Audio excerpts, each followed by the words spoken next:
Toronto Defiant before they blew up. Probably FaZe. Genji. Cloud9. 100 Thieves, probably. Dilducks. TSM. It's gotta be Optic. G2. FaZe. Optic. Elena Rain. Favorite pro player? Lethal. I'm gonna go Faker. Faker, I guess. Can he be retired? Yeah. Scump. I'll say Scump. Shotzi. Fury. Salu. Carrier. Perks. Myself, I'm tier 1. Pokemon or Minecraft? Pokemon. Pokemon. Minecraft. Bioshock. Probably Devil May Cry series. Jedi Fallen Order. Clash Royale.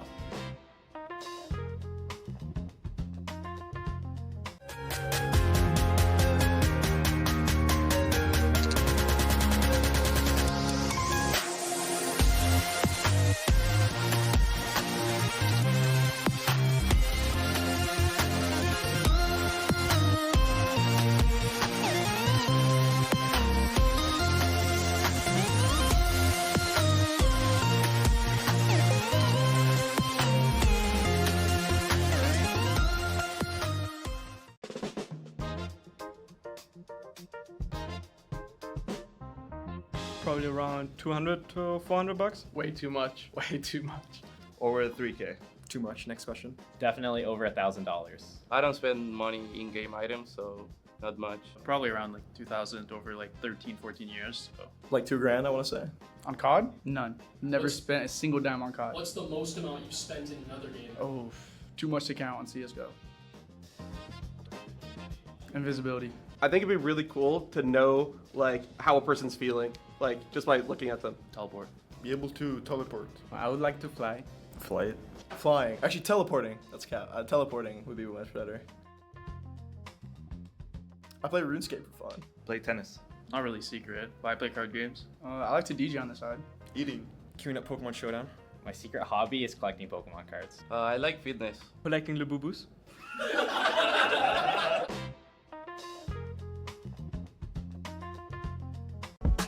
I like this tone. Yeah. My intuition is telling me there'll be better days. I sit in silence and find whenever I meditate, my fears alleviate, my tears evaporate, my faith don't deviate, ideas don't have a date. What's going on? How was map 1? Ups and downs.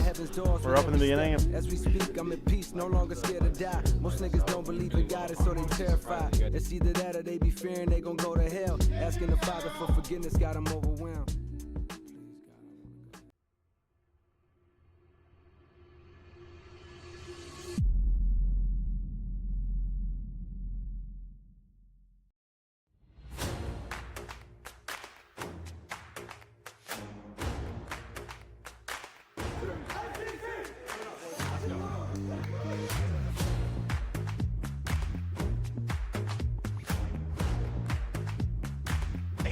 None more than Calamity, though. Left in 5, he'll be shut down. The rotation was for Cumberland, but St. Clair breaks through. Oh, Katie!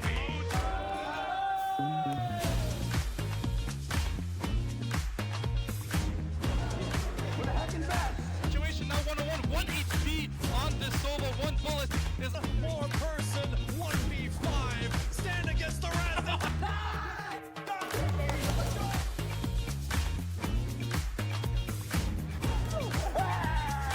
Guy to this ball, guiding it down, maybe even getting one for the road. Our own standards here in this overtime period, because if we concede a goal, it's over for them.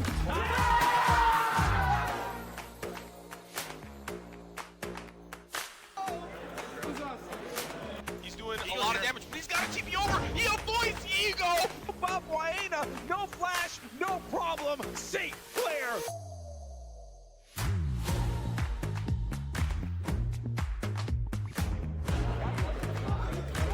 Back already so low. Radek's taking down 2, taking down 1. Immediately, this should be all she wrote. Soaks with 1 on the icy. Stand until the whole squad.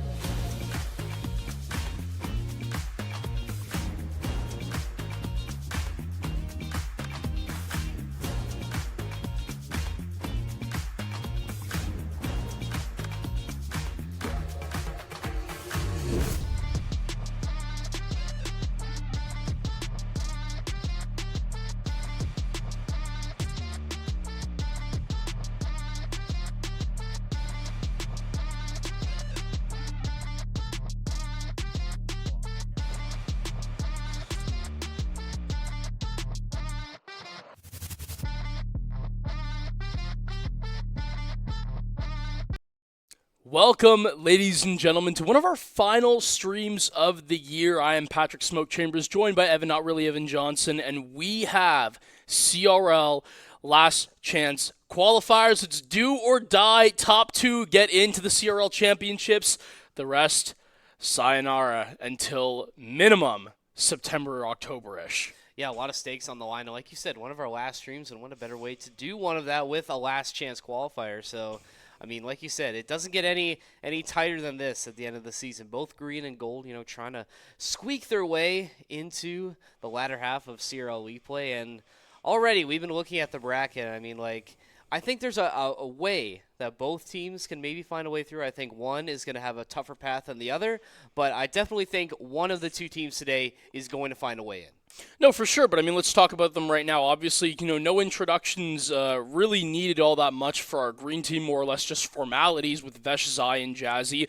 They had obviously a very tight-knit competition in CRL League play, and they find themselves just narrowly missing out on that 4th spot. That being said, they've gotten off to a pretty decent position here, and they actually have a bye as well to start off, so it's looking pretty good. But the team that we're covering first is the gold team. We're starting on the lower half of this bracket, so it is a double elimination bracket, but a lot of these other teams that weren't in league play, they start with only 1 life. And you're going to have, obviously, Barist, Fatal, and Fabso. And it seems like Barist has also evolved into a German man, which is completely fine as well. Hey, who knows? But now, you got to kind of think it's a little bit of a full circle moment. Maybe some of the last games you're really going to see Barist and also Fatal in a St. Clair jersey. And I mean, how crazy is that, considering they came in with you and you're seeing them all disappear? Yeah, I know. It's kind of sad to really think about it. We were talking with the gold team beforehand, and Barris, you know, was saying, like, yeah, this is probably his last Rocket League tournament ever, you know, barring any, like, duo runs that he wants to go through. So I think if you're Barris and Fatal, I think Fatal, his career will probably continue post St. That Clair. guy's been absolutely grinding. We obviously wish them luck wherever they end up, but I think with that being said, I think the stakes today are just a little bit higher, right? Like, if this is your last one, you want to make sure you make the most of it and put on your best performance of the season. I think with Gold's first game against Oklahoma Christian, I mean, we were looking at this OC roster, Chile, G-Man, MX North, and you were really highlighting, was it G-Man? I think, or was G-Man and Chile for the most part. You know, this is a decent team, you know, that's obviously found their way into lower, so it won't be easy right off rip, but I do think that Gold, you know, they've had their struggles, you know, this year. They've gone through it. They've been so close, just narrowly missing some qualifiers and some tournaments, so I think maybe this is finally the time that they can break through a little bit and maybe make a little bit of a run. Yeah, well, you would hope, right? But the one thing is obviously this Oklahoma Christian team, we've ran into them in CRL before, and I can't remember exactly in these open qualifiers that me and you were covering, Ev. I'm trying to think it was one of 2 scenarios. It was either they flat out eliminated the gold team running into them in the lower bracket, or it's that they took our green team to 5 in the uppers. And we won, but to take our main roster to 5 is definitely nothing to just squabble at and just forget about, right? Like, there are teams on this other side here, these notable rosters that I can bring up later, one of them being Davenport, Bolticam, and Brock. They recently, in a game that a lot of people thought in a series for CRL that St. Clair thought was really more of a gimme, they brought that one to 5-2. And upsets have been all around the CRL circuit.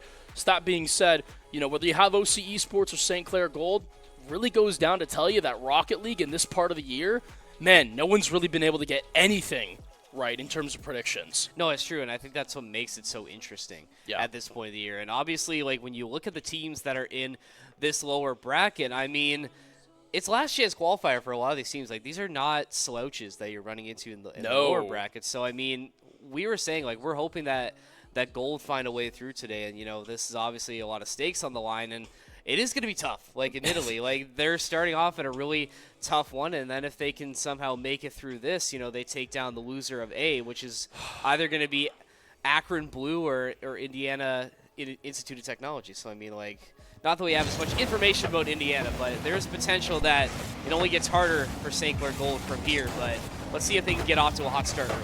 Well, at the end of the day, you're going up against 2 teams that were in CRL League play, so the competition, it's not like it's going to ease up at some point.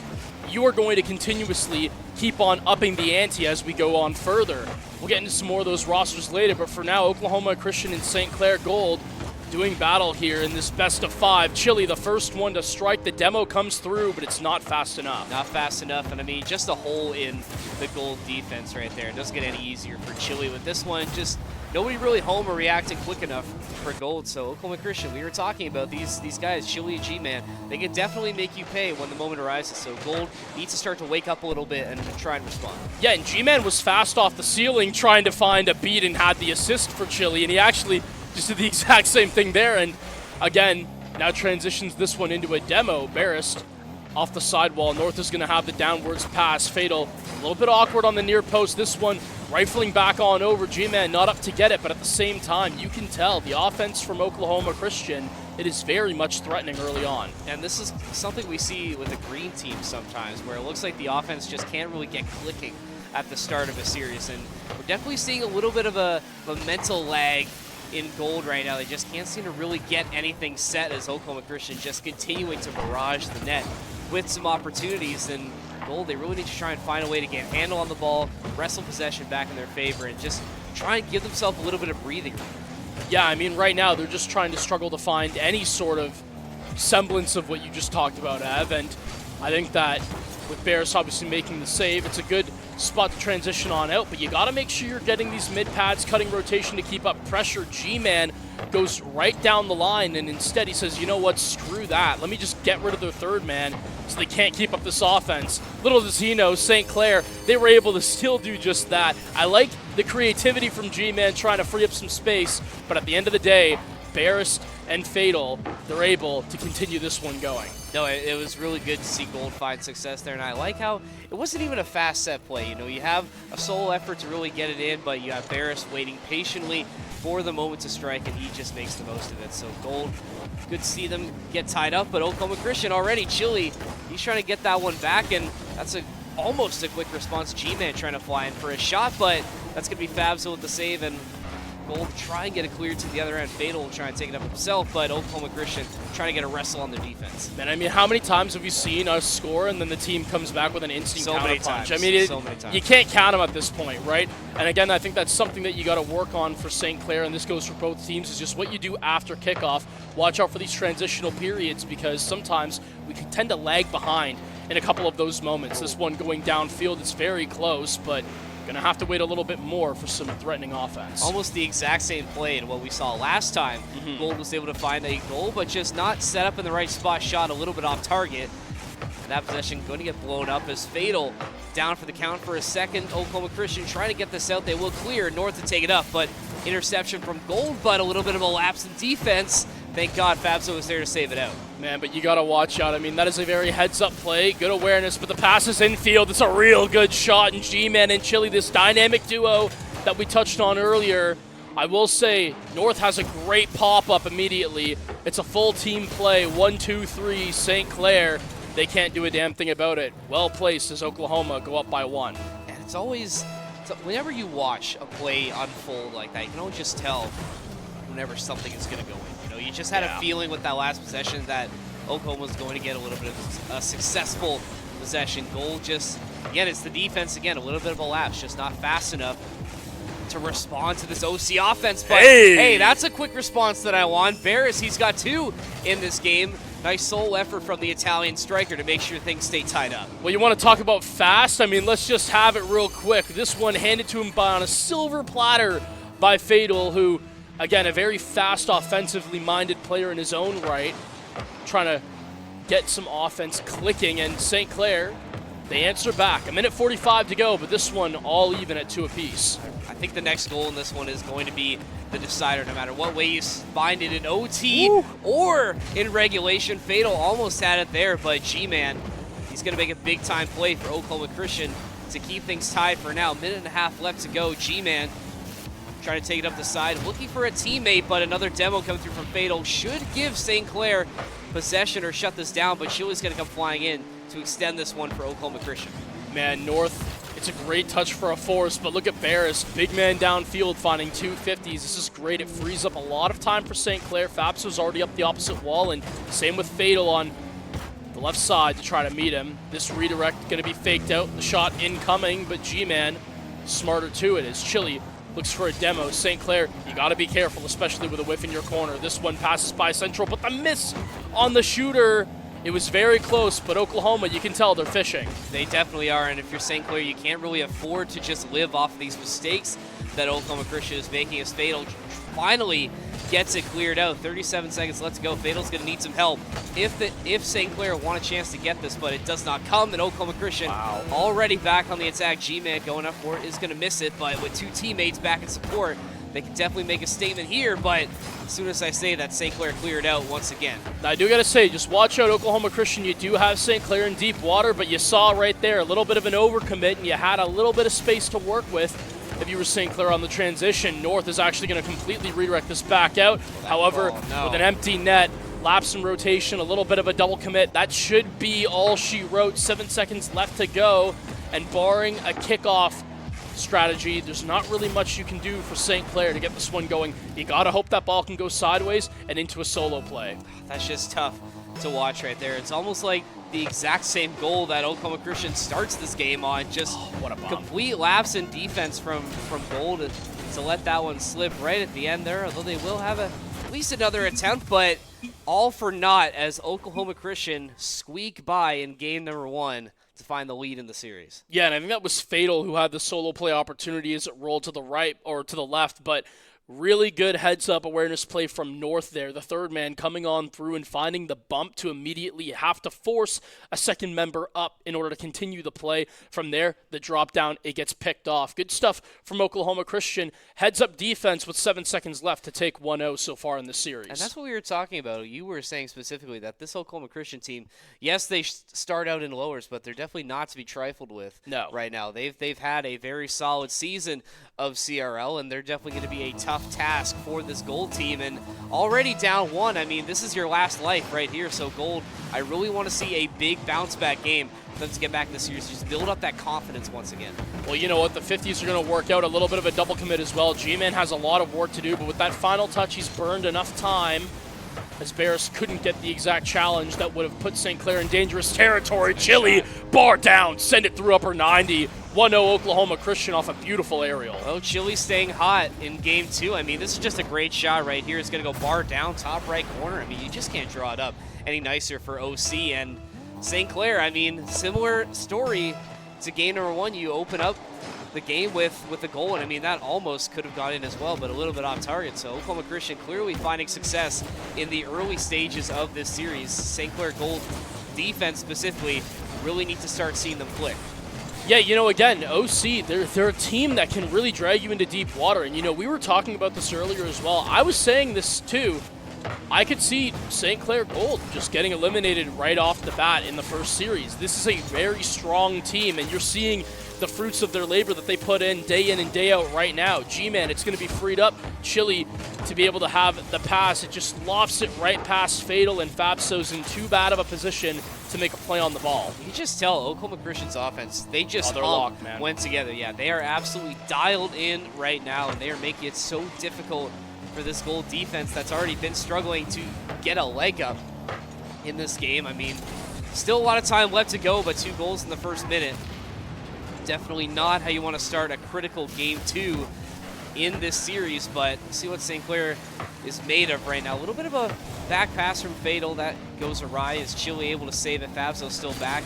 Looking for some help. Fatal going to serve it up, but again, no teammate in support as Barris has to play the third man. Tries to juggle it up. Does have a man downfield, and Fabso going to finish it off. And there you go. That's what I like to see. You want to answer back? Let's do it with a little bit of passing right here. This is actually some stuff that I would want to see more from the green team as well. Barris is going to use the inside of his car, just lofts it towards the center. You got Fabso on a fast break too, and from there, he's just got to beat the 50 on the defender. Last one back. St. Clair back within 1, but a lot of work to still do. Granted, you got a lot of time to do it. Hey, it wasn't a flashy goal, but it gets the job done for now, and you get the confidence built up again. So now you're only down 1 with so much time left to go, and St. Clair, they're moving quickly. They respond. Fabso again. Really good to see St. Clair find those 2 in quick succession. Yeah, I mean, this European duo to be able to be the catalyst right now in giving you these last 2 goals in quick succession, definitely a good response from St. Clair. 329 though, and you just got to keep up this sort of pressure. You got OC Esports right now in your lines of sight. Don't let them off the crosshair. Yeah, you can't let your foot off the gas pedal right now. And I mean, there you go, Beautiful. Fabso. I mean, a hat trick within less than 30 seconds. I mean, that is exactly what the doctor ordered right now. I mean, that is just a nice shot and a great setup from Barris to get it done. And St. Clair just blitzing Oklahoma Christian right now. Really want them to keep this up, though. And you know, that is one of the great things with this gold team is they do know how to turn up the tempo and the pace immediately, and it can definitely lead for some awkward moments. This reset is definitely going to force Chile to have to make a big save, and now as it rebounds back on out, St. Clair. The one thing I don't want them to see, though, is to get to play a little bit too fast. We've seen it before where sometimes they play too fast for their own good, and that when they start to up the tempo, they struggle in then being able to know when to slow it down and how exactly to go about that. And we've seen it can lead to overcommits that have been very costly in the last couple of games. We even saw one earlier, and that's how Oklahoma Christian stole away game one, right? But you can tell right now that at the end of the day, so long as they keep possession and their wits about them, they should be in the driver's seat to take this one through. Yeah, it's all about control right now for Golden. So you have the lead, you want to make sure you can keep it going, and a couple shots that don't find their way home. St. Clair might be wishing that some of those would have gone in, because now Oklahoma Christian going back on the attack. They might be able to find this equalizer. G-Man, though, not able to find a teammate downfield. Still trying to keep this possession alive as North still in the bowels of the St. Clair zone. Looking for a way in. G-Man flying in once again, and now it's Oklahoma Christian's turn to maybe try and find some offense, but doesn't go their way, and they're going to have to reset. And it was huge from Chile, right? I mean, he had the mid-pad boost steal, and when you think you have a chance at rotation back out, now you're back into your own half, and it's still the reason why this ball is in the orange half right now, is this constant pressure and the mid-boost control that Oklahoma Christian have added up are definitely working for them. Fabso, a quick shot on net to try to see if he can stir some pressure up, but watch out, 1v2 in a fast break. A double commit from OC, though, and you were looking at a golden opportunity. It is squandered. A minute 30, though, and you still got time to cook. Yeah, St. Clair's defense, knock on wood, has played a lot better since they've added that little bit of a cushion generated by their offense, which is a really good sign considering that if you come out of this, you still have a couple more games left, and you want to try and wrestle this momentum away from Oklahoma Christian, but you just can't seem to find the finisher right now. It seems like Oklahoma Christian definitely fishing for an answer, and I think North has it. They tie it late once again. North just waiting patiently, and he just strikes at the right time. Yeah, and again, unfortunately, it's just another double commit. Barris, you got to feel for him. On that backboard position, I can see why you would 100% go for that. The extension from the player on the baseline is good too, and unfortunately, both just had the same idea at the same time. Fabso now going to have to try to corral this one as North is going to find a pass in field. It's not fast enough, though, and Fatal can cut this back out. Running interference downfield, I do like that I'm seeing that from Barris, but unfortunately, the beat was not able to come through. St. Clair with a bit of a team bump as well. Oklahoma Christian, this could be what they need to get set up. Ooh, that one could have slipped through the defense. St. Clair lucky. That one did. Oh, my goodness. North. I mean, what a crazy angle for this to go in. I didn't think that was going in on the onset, but North just a nice little tap, and I think Fabso just didn't think that was going in either. I think that surprised everybody, but not surprised for Oklahoma Christian.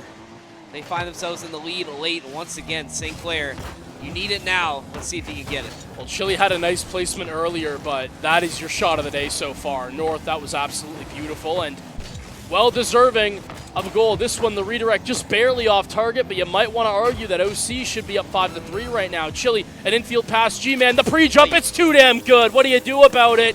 You just have to sit there and watch it go through as Oklahoma Christian 5-3. A beautiful job by this dynamic duo on OC. Man, you called it. You said they should be up 5-3, and what happens? Like 3 seconds later, they find their fifth. So it looks like Oklahoma Christian set to take game number 2, barring a miracle from St. Clair Gold. They still have time to get it done, but I think that was the situation where you needed that solo play to come through, but Oklahoma Christian doing a great job at breaking these plays up and just trying to shut St. Clair down and take a commanding 2-0 lead into game 3. St. Clair looked like they had a chance to find it, but Oklahoma just a little bit too strong in their response. And once this ball hits the ground, they will take this 2-0 lead into game 3. St. Clair, your back's against the wall. Your tournament lives are on the line right now, and we need to see a big play, and that's what Coach Thermorex is trying to coach them in right now. Yeah, I mean, it's been a couple of double commits sometimes from this team on the defensive side of things, and it's led to some opportunities that get generated. The number one thing that I'm noticing, though, and this is another problem that I see sometimes with the green side, that granted, they have looked like they've worked on and gotten a lot better with, maintaining pressure. Look at the difference between when we have offense and Oklahoma Christian has offense. When we got offense, it's usually quick jab plays that set up for big opportunities. The problem is there's no one messing with the Oklahoma Christian defense. OC just simply have to try to play the save, and if they can get that, they're able to clear out. When we get the saves on the other side, they're always running through, trying to bump, stealing boost. There's more opportune moments, and again, another one goes by the wayside for St. Clair. You got to watch and hope they can keep pressure up this time through offense. Oh, I know Barris is mad at himself for that one. I mean, he had it. It just went off the post at the absolute worst angle. St. Clair just coming up short in a couple aspects in this series. They had a chance to find that first one, but Oklahoma Christian were able to respond, and just to add insult to injury, just an awkward little bouncer that finds his way home. Yeah, man, I have to get another look at this right here. When the angle switches up, was there maybe?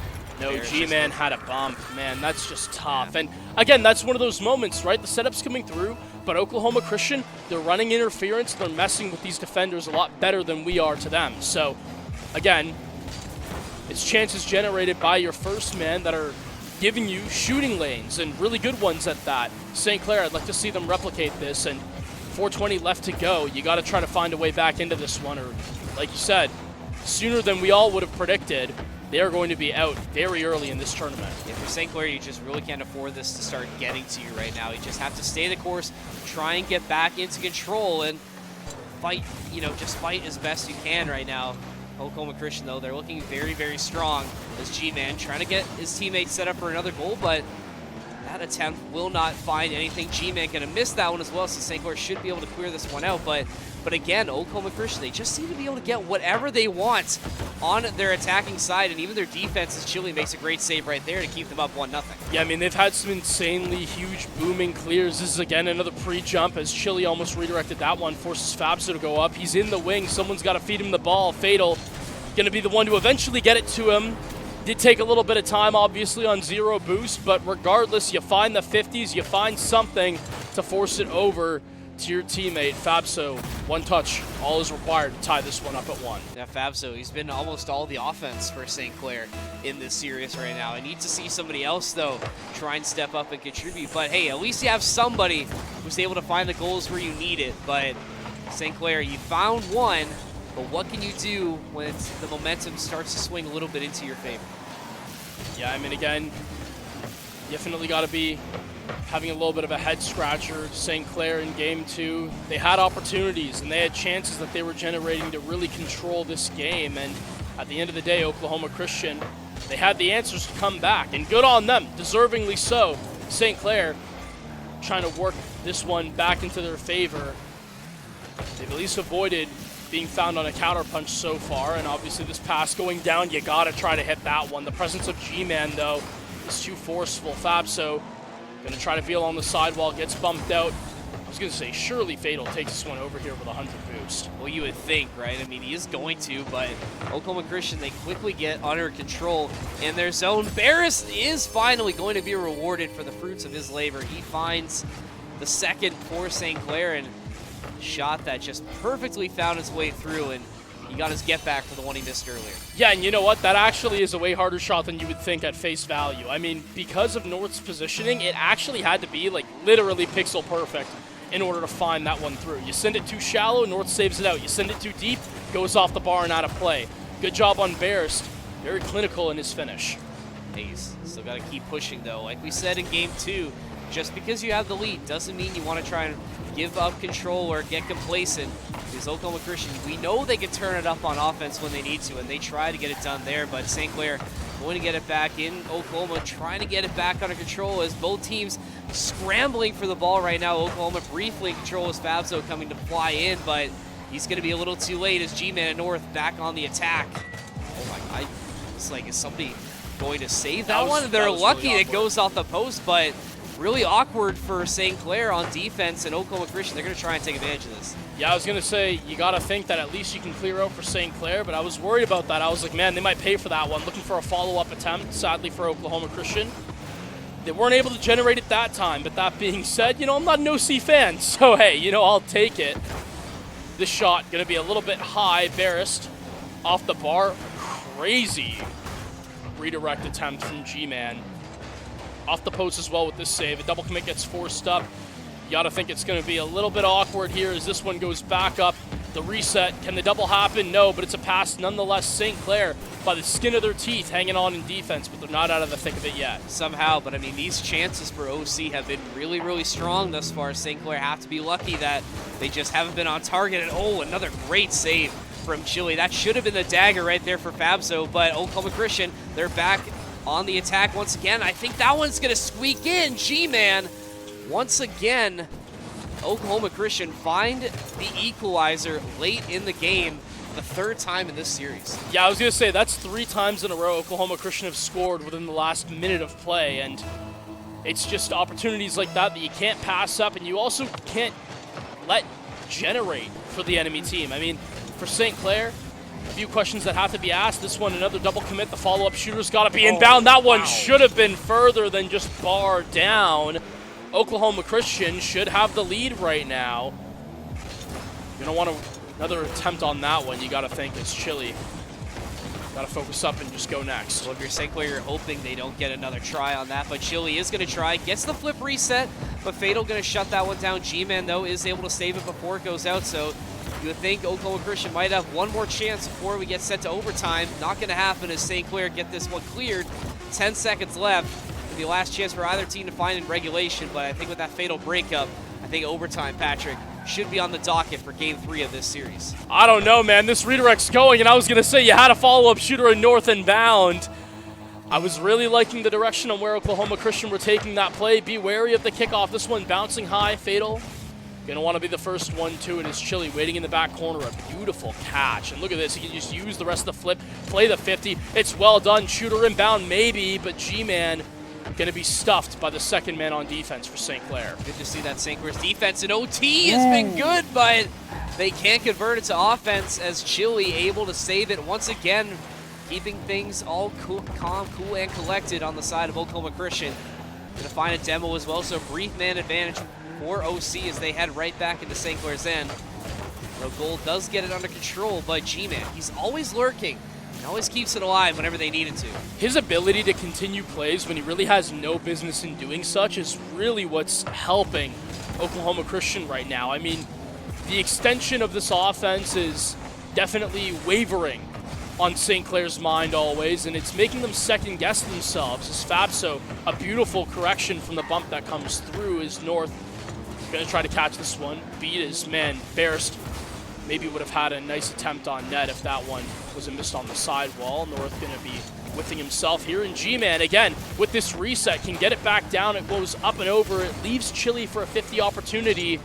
St. Clair playing a little bit of volleyball. Just be dangerous. The spike could be incoming soon.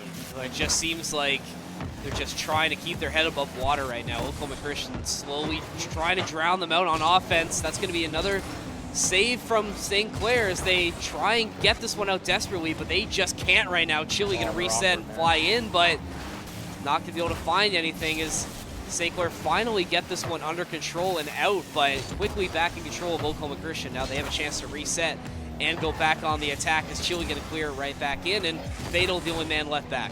Oh, that's an errant touch. It's going to leave for a shot. Fatal, not the best touch off the sidewall, and you got to watch those. You give up any more of those in OT, and you could be looking at your tournament lives over, your tenure at St. Clair over. It's a very grim check, but it is simply what it is. As Chili trying to end the careers of 2 St. Clair members right now, gets very close to setting up a pass. The demo downfield, G-Man, he's really trying to make this work offensively for OC, and it just feels so suffocating, Evan, that they've really just been doing this back and forth for about the last minute now. Yeah, and the longer this goes on, the more worried I am for St. Clair to be able to find it, because you just know that like you said, you're talking about a volleyball spike. You know that they can just come out of nowhere at a moment's notice, and St. Clair is going to have to be ready for this attack. Gold trying to get it set up for a teammate. G-Man ripping the hearts of St. Clair Gold right out. They sweep in 3. St. Clair Gold eliminated from CRL League play. Yeah, and I didn't think it was going to happen in sweeping fashion, but when I was talking to you pre-match, I actually had, you can attest this or not, I mean, I depending on how you want to make me look, I had OC winning, right? And I said that, again, if St. Clair was going to win, they were going to have to do it in 5. They would have had to really push the pressure because OC are a team that are definitely capable of dragging you down into deep waters. I believe, though, that is going to do it for the St. Clair Gold team, and that is going to do it for Fatal and Barrist as well as players for St. Clair, to my knowledge, as of right now. Obviously, there could be circumstances that change, but as I'm aware, that is the last competition that those two will be competing in collegiately under the school. Yeah, it's just unfortunate as to how this is going to end for the Gold team. We've seen a lot of highlights from them this season, and just to see it go out like this, it's very unfortunate. But again, you got to give credit where credit is due. Oklahoma Christian definitely playing like the better team in this first game of lower, so they keep their streak going a little bit. They'll be playing, we'll see what they're playing next. The loser of Ace, that'll be the loser of either Akron Blue or Indiana Institute of Tech. So we play the winner of that game coming up soon. So we assume it's going to be Akron for St. Clair Green. So I think if they get a hand on Indiana, they might be able to keep this round going and maybe find their way into round 3. They're looking good. Man, it's just such an unforgiving bracket. Again, this tournament really loaded with a bunch of teams. I mean, if you want to pull up the bracket one more time and see if there are any updates on it, or if maybe, I was going to say, maybe see if they got a startup. But in the meantime, I can talk to you a little bit more about the notable rosters that are in this tournament as well. We just got our look at 2 of them, but again, there's some real killers in here, right? I mean, our green team, like you said, going to be going up against the winner of Akron Blue and Indiana. Akron Blue, obviously, that lineup of Bullseye, 5-Up, and Milio. Those 3 have been absolutely cooking thus far this season. Indiana as well. Obviously, the star player Velocity coming over from EU is definitely a name to keep out on look for. But Reshiram Bluey, this team beat Maryville in CRL League play. So again, when they're peaking, they're very capable of again, playing tug of war with the best of the best, right? Concord, another team in here, right? Helix, Crispy, CMOS, they took control of CRL for what really felt like a calendar semester and a half at one point before we got Arju. And Fisher in this tournament as well. We haven't heard really a lot from them in terms of when they face us, but these guys, make no mistake, are absolutely world killers in the CRL format. I mean, Royales, Justus, Ivan, they have been cooking the entirety through league play, and also RLCS as well. They've seen some top 12 performances as well, so no sleepers on that side of things. Again, I could go on and on. Baylor, Andy Zanil, Hawkster, I've talked about them so many times on stream, I don't even feel like I have to cover that one. I already talked about Davenport. We've seen Cumberland a whole lot as well with Polar, Next, Knight, and also Hotshot, and then Ball State, just for the cherry on top. Once you thought, hey, maybe the last team I'm going to bring up isn't something to really hum or haw at, yeah, they're not. Oath Gun Phoebes have been absolutely playing amazing as of recently, winning just this weekend your NACE Sports Championship. So they're coming off of a hot dub as well. And St. Clair Green, like I said, man, this day not cut out for an easy showing. No, definitely not. I mean, if we're seeing the talent level in the lower bracket, St. Clair Green, they're going to have to be ready. I mean, we have yet to get an update on Akron Blue and Indiana Tech, so we're still waiting on that one. But it looks like if they make it past, Indiana Tech took the win. Wow. So maybe a little bit of a surprise for us. We were certain Akron was going to take it, but color us wrong, as now Akron Blue up against Oklahoma Christian in the lower. That's going to be a really good match in the lower bracket.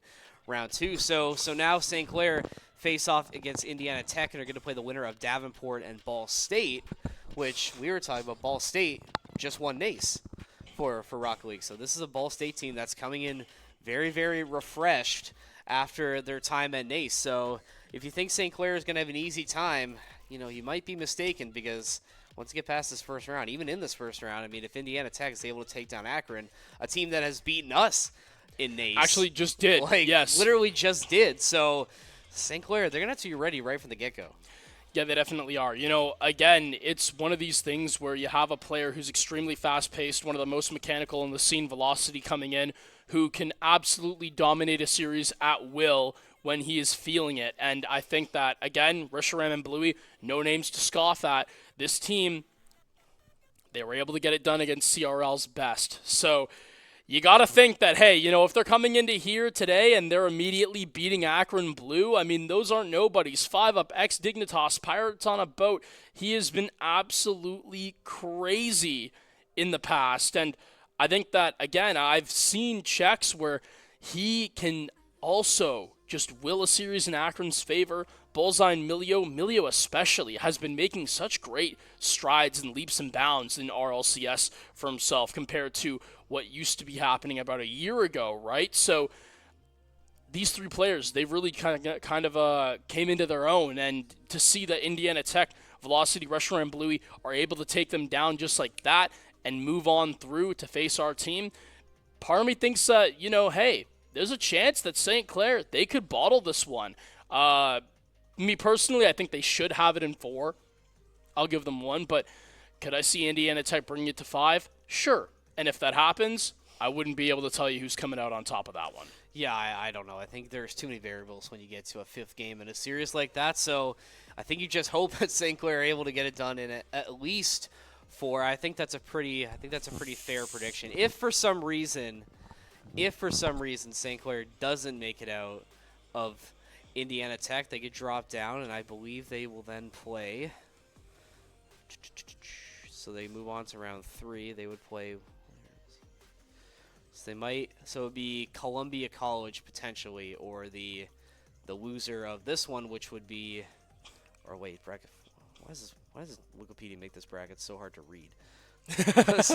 Guys, come on, we gotta fix this right now. That's all good. So the loser of D, so that's going to be either Akron or Syracuse.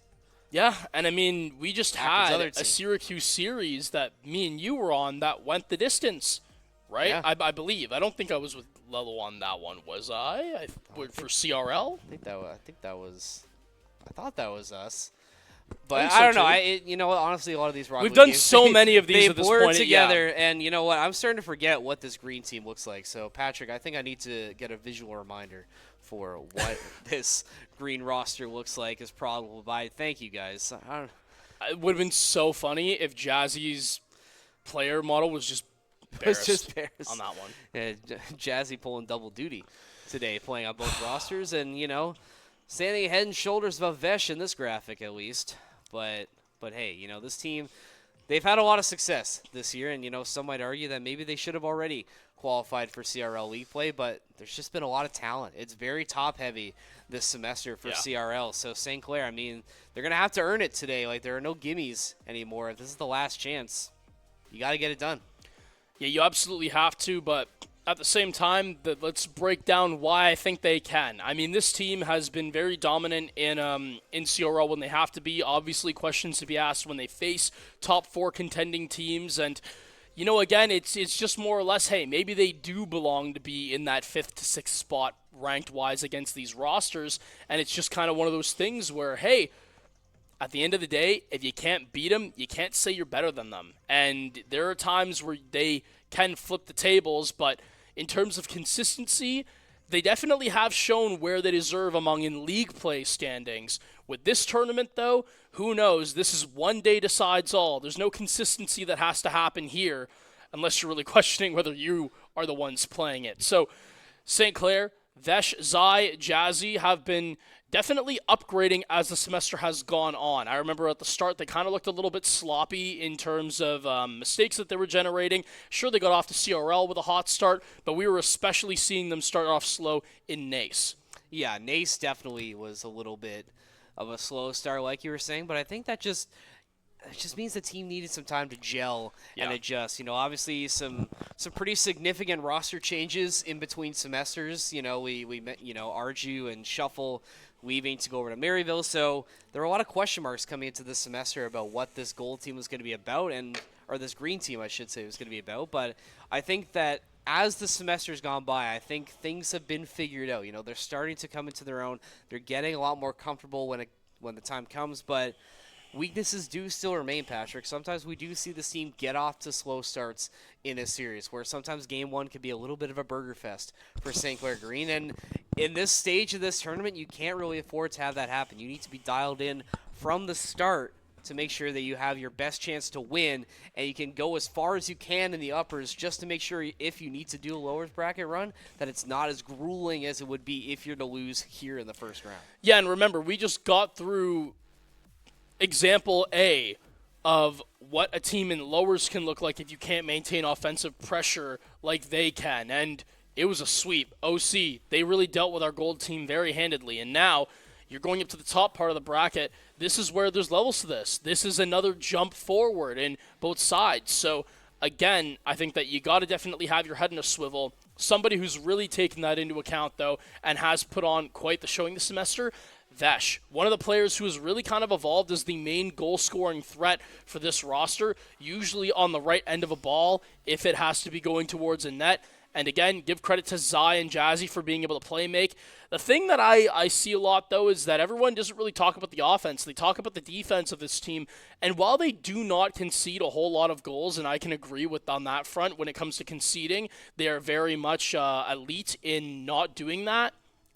I think that when you watch the games, like, again, we've heard on the other side what the issues are, and a lot of it is defensive. I think that, you know, the two main things that I've talked about before is their lack of being able to keep pressure on other teams offensively, and then defensively playing too close to each other, not spacing out enough, getting a little bit awkward. Not really double commits, but more of just like two people being too close to the point where, like, it isn't a double commit, but no one knows who's going to move and who's going to do what, and that's just chemistry, right?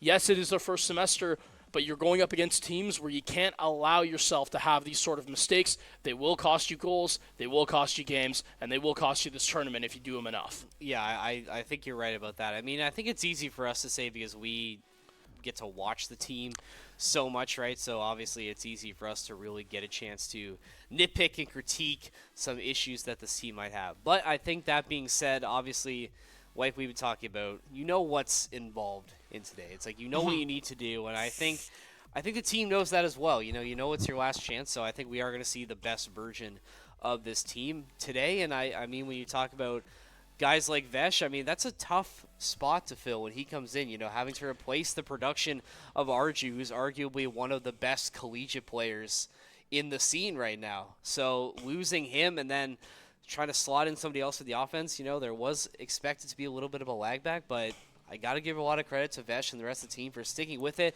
adjusting their play style, and just finding a way that works for them and finding a way to stay consistent going forward. To me, the number one thing is really more or less the fact that when you have them swapping over, it wasn't just Vesh covering for Arju's shoes, right? Because he doesn't play exactly the same role. What ended up happening was he needs to fill the shoes of Zai in the position that he was in. And, I mean, Ev, you remember the scoring form that Nico was on throughout the entirety of the fall to the early winter. I mean, he was simply the best collegiate player in the world. And when you have those shoes to fill and you have Zai moving on to a position more like Arju's, there is a lot of questions that need to be asked and who can deliver. So far, this team, they've done a good job of it, but you got to put your money where your mouth is. Actions, they speak louder than words, and immediately Jazzy's going to show that he can bring the punch to this one. Well, I was worried about a potential slow start for St. Clair, but my fears seem to have been alleviated, at least for right now. St. Clair just coming out with a blitzkrieg almost, just really shoving it in the faces of Indiana Tech and finding that first goal to start. That's a great way to set the tone of this series, and hopefully they can keep that going. Yeah, and I mean, it's immediately Jazzy, who can definitely be on scoring form, albeit not the usual suspect when it comes to getting the ball in the back of the net, but when he does so, he usually is able to convert at a mass quantity. And now, over the midfield, Zai trying to see if he can free up a man in Vesh. Gonna get taken down early, and you gotta watch out for Bluey, who has the ground pinch. A near miss opportunity for Indiana Tech. We'll see if they can convert with a bump play. This is really gonna be St. Clair's first real test on defense in this series. So far, passing with flying colors, but Jazzy getting a little bit awkward under the net. Thankfully has a man in response, and Indiana Tech, they just can't really seem to get a play, set up big bump coming through from St. Clair to really disrupt that play, and St. Clair gonna clear it and go back on offense as Sai. Picture perfect in the corner, turning defense into offense. That's a patented recipe for success. St. Clair find number 2. I love this from Vesh because he is going to avoid the play that gets beat. The other player on Indiana Tech, they're going to look for a beat up top. He says, no, I'm going to bump you, land, and then send an absolute laser across the field.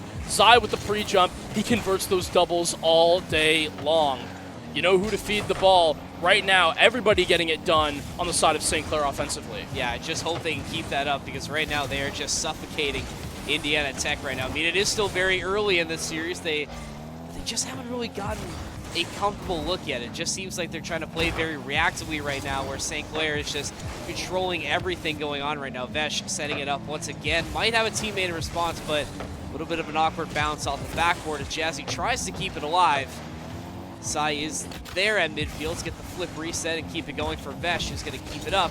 St. Clair still trying to find some offense, but Indiana Tech, they just can't stop them. You find one save, but you can't keep Vesh out of the net for too long.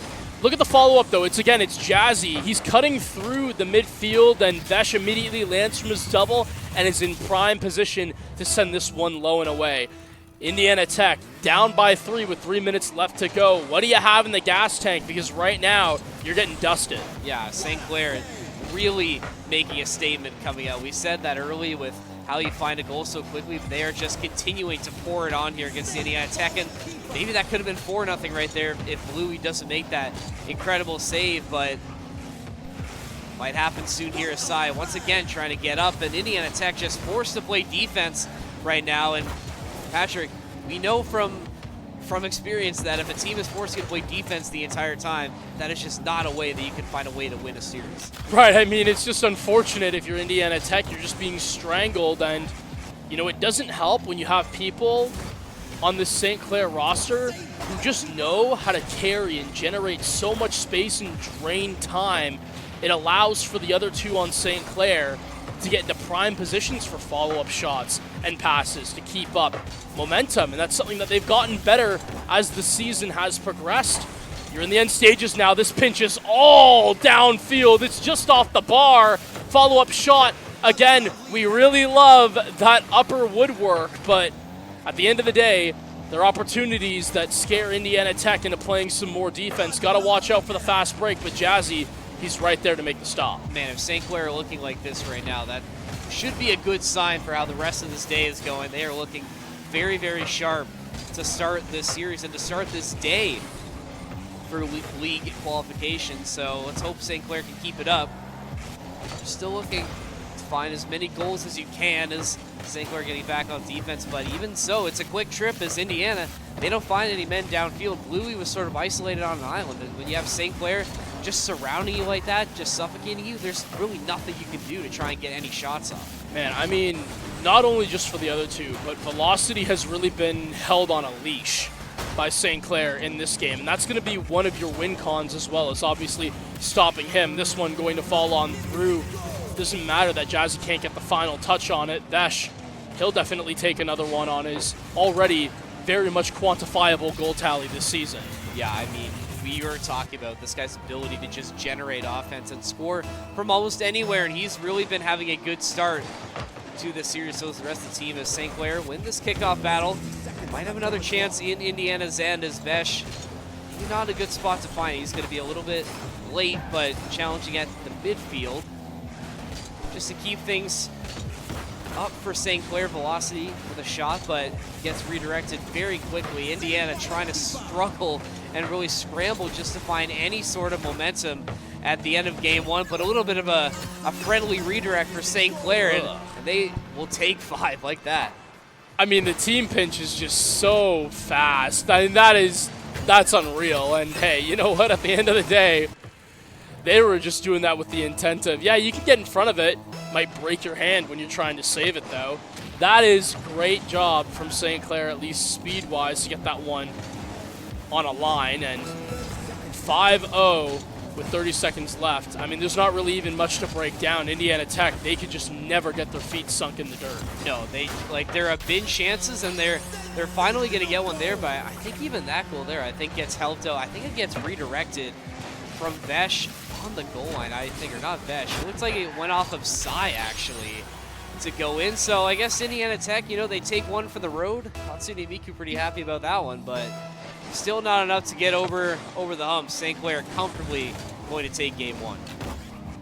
Yeah, I mean, I think that St. Clair, it's pretty safe to say that they're definitely awake. For Indiana Tech, you know, not the best when you get a cold bucket of water splashed on your face in game one, but the message is clear. You got to wake up and take it to this team if you want to continue further throughout the upper bracket.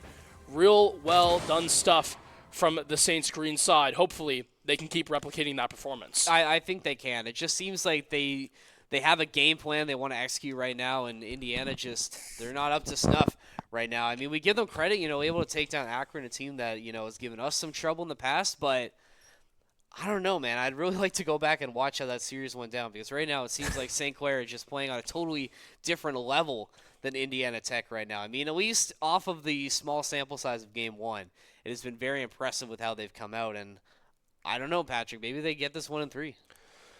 Yeah, I mean, I definitely wouldn't put it past them. This team, especially when they have momentum, much like really a lot of our varsity teams, they really are wave riders when it comes to generating these massive crashes of momentum and positive energy. And again, when the mental's on, they're on, and that's just how it is. And I think that, you know, looking through the bracket, you might have some talking points here. Cumberland lost to Concord? Wow. In 5? That's tough. My goodness. So Cumberland dropping down to play Columbia. Meanwhile, Akron Gold and Syracuse going to 4. Syracuse taking that one 3-1. So Syracuse Baylor on the lower end of the bracket there. So maybe some surprises early in this last chance qualifier, Patrick. Yeah, I mean, at the end of the day, we have our own series to worry about, but hey, you know what? I appreciate that. Definitely going to be looking to keep tabs on that one. But now, the only thing I got to keep tabs on is Jazzy scoring the opener back-to-back. I mean, James, he's definitely feeling it. I think this entire team is offensively. They're opening things up strong. Reshiram not going to be able to save that one through. No, it's this avalanche that's just continuing to go for St. Clair. And hey, look at this. They should be able to maybe find another one off a kickoff. Thankfully, Resh is going to be able to find his way back. But it's just the little things that St. Clair are doing right now that are just paying off in the long run. It's just so accurate, and just everything is just on point right now. And it's a really good start and building up a lot of confidence, at least in me, that their day can be extended by just a little bit longer. But hold on now, Indiana Tech maybe almost finding the equalizer there, but St. Clair quickly wrestle it back under their control. I'm in a very narrow double, but Velocity just reminding everybody in the server that he definitely has the moves to match up to some of the best in the world. But at the same time, there's more than just mechanics that usually applies to this level of gameplay, right? At a certain point, everyone can replicate everybody else, and Vesh going to try to match in the shadow defense. Forces this one out to James. It's a good bump attempt, but Zai over and under going to be able to pinch this one onto the ground. Keeps the St. Clair defense rolling. A shot underneath, and Velocity going to be able to slot that one through, though. Indiana Tech, they answer back a minute and a half later. Finally showing some life in this series, I mean, making it a little bit interesting. And yeah, just awkward positioning for St. Clair. Nobody home to stop that one, but no, it's okay. You know, you give up one, you know, you still haven't given up a lead yet in this series. You're still very much in control, just a little bit of a lapse, but you'd expect those. Good to get them out now, over you have to play teams potentially like Baylor or Fisher that won't let you take advantage of those mistakes. Yeah, I mean, obviously they got to get there first. And St. Clair, they know that better than anybody. Is Jazzy waiting this a nice flick over, but nothing that German can't deal with, as now Vesh trying to find a 50 on the back line. This one redirected by Jazzy, and it swings up far. Zai going to be the first one to it off the double. Can't get back to it in time. Goes to the corner. Instead, opts for Vesh to play this one back out. Velocity with a good clear, though, and Indiana Tech showing that they definitely can weather the storm when given the right opportunity. Yeah, they're playing a lot better than game number 1. Their defense actually finding ways to get things back under control and clear it out. St. Clair, the offense has slowed down a little bit since James got us started, but they're really trying to fish inside, just missing it. Once again, Velocity with a big save.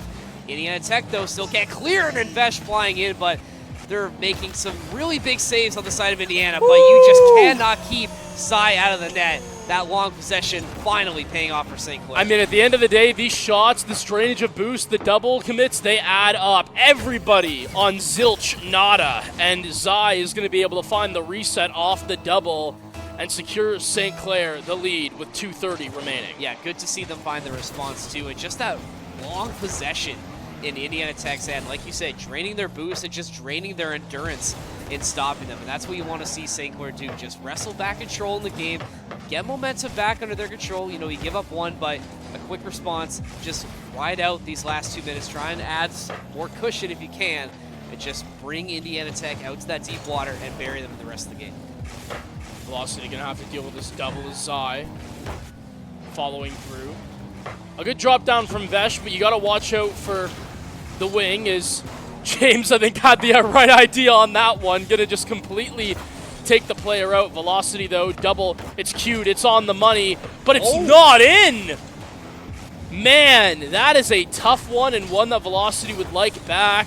Those opportunities, a lot more rare than you would think at this level. Almost nobody would have that go by the wayside, and you got to think a little more unlucky for Indiana Tech to not see that one fall through. The gods of Rocket League clearly smiling on St. Clair right now, because like you said it, 9 times out of 10, that is an easy goal for Indiana Tech, and those are the kind of things that could swing a series in terms of momentum. And St. Clair, again, no question, and take advantage of it right now. Indiana Tech trying to find that one back in this last minute, 8 seconds.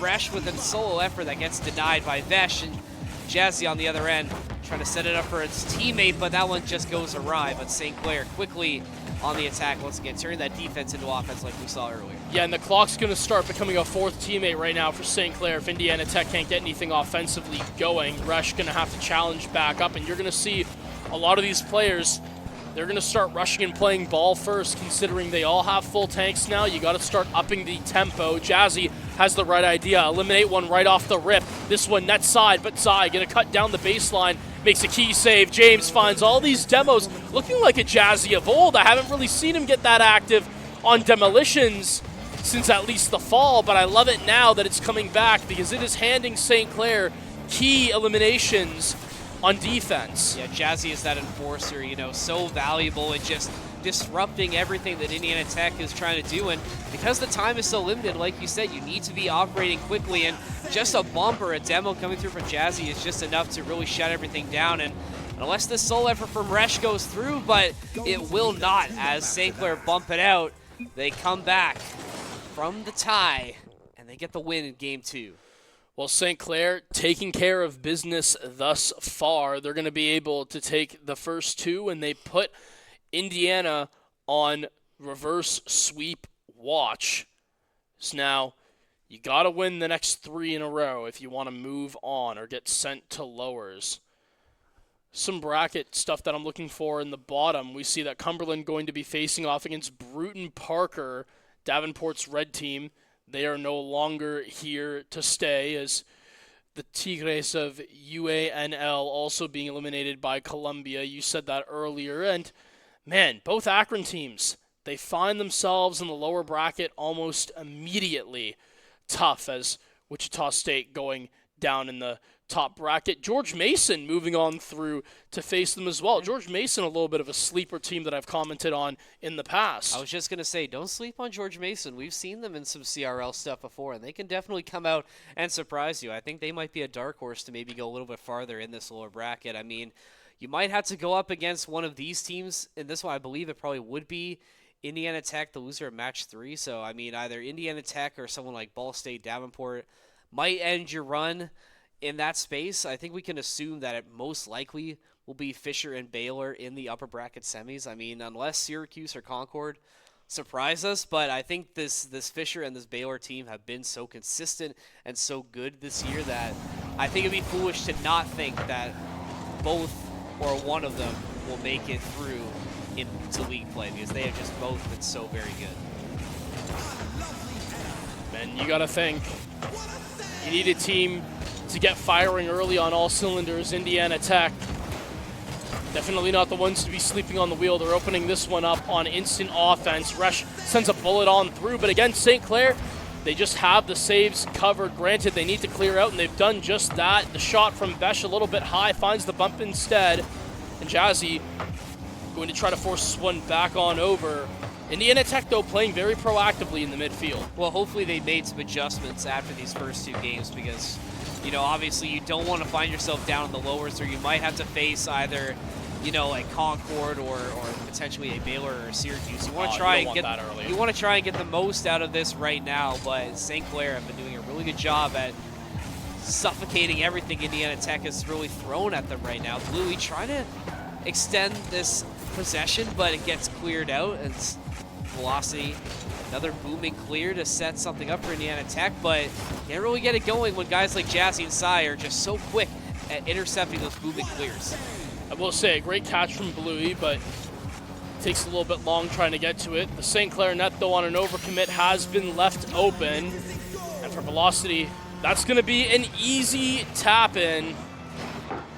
Indiana Tech, this time, they strike first blood. And that's, I mean, a big thing for momentum on their side, right, is just to get some confidence back now. You finally are playing with a lead now. Let's see what Indiana Tech can do when they have a lead and aren't trying to play super reactively and from behind. St. Clair, you know, your first time down, and, hey, adding to that deficit as they quickly add more to it. St. Clair, first real test of the day to try and play from behind. And see, this is where Indiana Tech are just dangerous. Sometimes they'll really just say, you know what, screw all the formalities, let's just try to play as fast as we can. And when they do, they're one of the highest tempo teams in all of collegiate, and they're proving that right now. Bluey, a good slot from the pass down in Velocity. Zai takes a 50. This one left up to a silver platter, but Bluey up for the save in the nick of time. Man, it looks like St. Clair almost had that one quickly. Just a great setup from Zai, but just not able to finish it. Big saves coming through from Indiana Tech. They're getting it done on both sides of the ball right now, looking really, really strong in Game 3, and Velocity just makes another huge save right there to keep St. Clair out. They're going to have to reset now. Yeah, Jazzy looming in the back line. He thinks he sees the clear coming, but instead, Vesh is going to find a demo, and this is good. I like this pressure generated from St. Clair, trying to play for the 50, although that one goes by the wayside for James with the shot coming through, just post, and that is really unfortunate. Zai, a clinical finisher, that one just simply had too much spice on it. Man, I mean, Indiana Tech had that one in Game 2 that didn't go in, and now St. Clair have their instance of that, so you have to move on, though. You can't stay focused on that. As St. Clair, they've come up just a little bit short in Game 3 a couple times. Sai trying to keep this one going, has Vesh in support, but nobody on the other side. Is Velocity going to be the first one there? Indiana Tech should be able to find this clear, which they do, but Velocity met by 2 members of St. Clair. So it's going to be up to Blue to try and extend it, but Jazzy, once again, that shadow pressure forcing him into an uncomfortable position and giving control back to St. Clair, at least for the time being. But good on Blue to immediately switch fields and try to pass back instead. He's the reason right now that Indiana Tech actually had possession for the little bit of time that they did. This one booming upfield. It's a pre-jump, a really good redirect, and how? I was going to say St. Clair, they got to convert on that. Jazzy, I mean, look at this. Sling it, Maestro. It's an absolute bullet, and Vesh tries to follow it up. Zai there for the cleanup, though, a 1-2-3 play, and it's too much pressure for Indiana Tech not to concede. And that's how St. Clair can get you, just overwhelm you with this constant pressure and these attacks. And Indiana Tech, like you said, and you saw it there, they just couldn't keep up with what St. Clair were throwing at them. And I think if St. Clair is going to try and find this tie, it's got to be a play similar to that. Just overwhelm them with offense and just make it super awkward for Indiana Tech to find anything. You still have some time left, 1:20 left to go, and St. Clair definitely could find a way through. That one almost going through from Jazzy. Another near miss for St. Clair.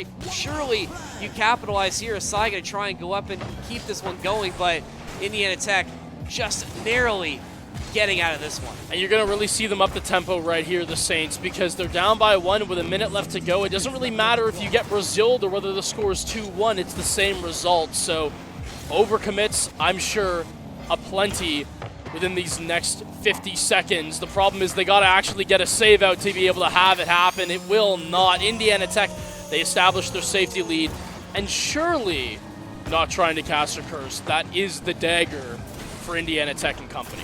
I mean, it definitely looks like that. I mean, I won't say anything yet. I mean, St. Clair, they've definitely come back from more than this and, in less time, but you need it right here, literally in this possession. This has to go through side, just trying to force it in there, but it will not go. Indiana Tech stopping at the goal line, and I think if there was going to be a comeback for St. Clair, that was the one you needed to go.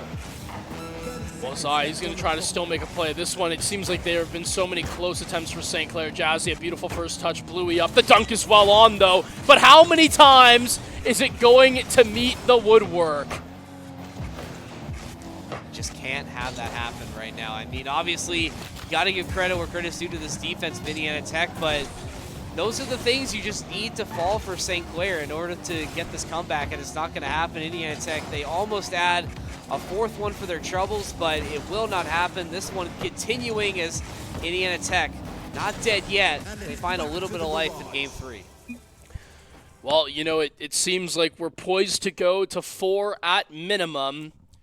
Yeah, that was what you called. And again, hey, you know what? At least I can live with it so long as my prediction is still in good faith. Indiana Tech, they do find the adjustments that you were looking for, and they are able to weather the storm. But man, was it a real hurricane St. Clair sent at them. How many shots off the 3 sides of the post? I mean, that you could have counted at least 4 primo opportunities. No time to really dwell on it, though. You got to move on if you're St. Clair.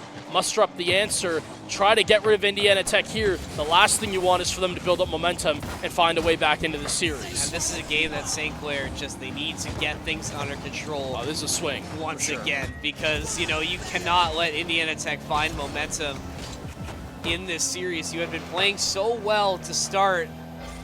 Can't come up short now, and I think St. Clair, they're going to be up to the task. Vesh and the crew trying to put some pressure in this Indiana end. Bluey trying to get something done. Will find the demo on the other end of Jazzy. Still playing that enforcer role for St. Clair to try and get this pressure of Vesh.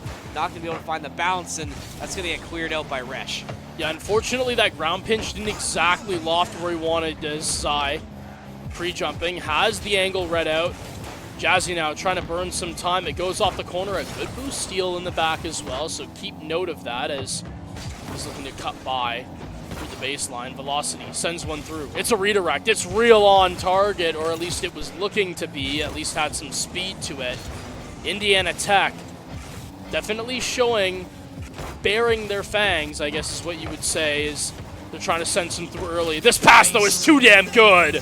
And Zai, are you kidding me? Off the ground double is going to generate an opportunity to Vesh like this?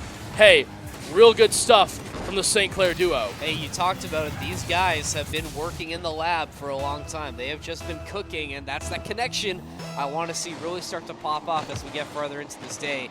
Great for St. Clair to open this game with a statement, get things back under their control. Jazzy, another shot that potentially could have found its way home, but St. Clair, they take one back, but they're looking to get their lick back. Man, I'm really loving the passing that I'm seeing here. I was talking about how earlier in this semester, even as of recently, one of the things that I want to see more of from St. Clair, and they're really working on it. I mean, it's showing. Even on opportunities like that, the fact that we're going for the pass-first mentality, I love it. As now Vesh going to find another one from Jazzy. I mean, all of these goals coming off of assists, whereas earlier in the semester, there was definitely a lot less of this. It was more solo play, yeah, for sure, and maybe the team mentality has switched from that point. I think maybe semester 1, there were so many opportunities for that because you have guys like Archie that are just magicians when it comes to juggling the ball in the air and setting up a solo play. But now things have changed, right? The team makeup is different. You need to find other ways to generate offense, and clearly this is what works for St. Clair. Sai to Vesh has been that, that rock solid formula. Not saying they can't find some solo plays, but they're definitely really taking advantage of this team chemistry and this team play, and we're seeing it in full force right here as Sai.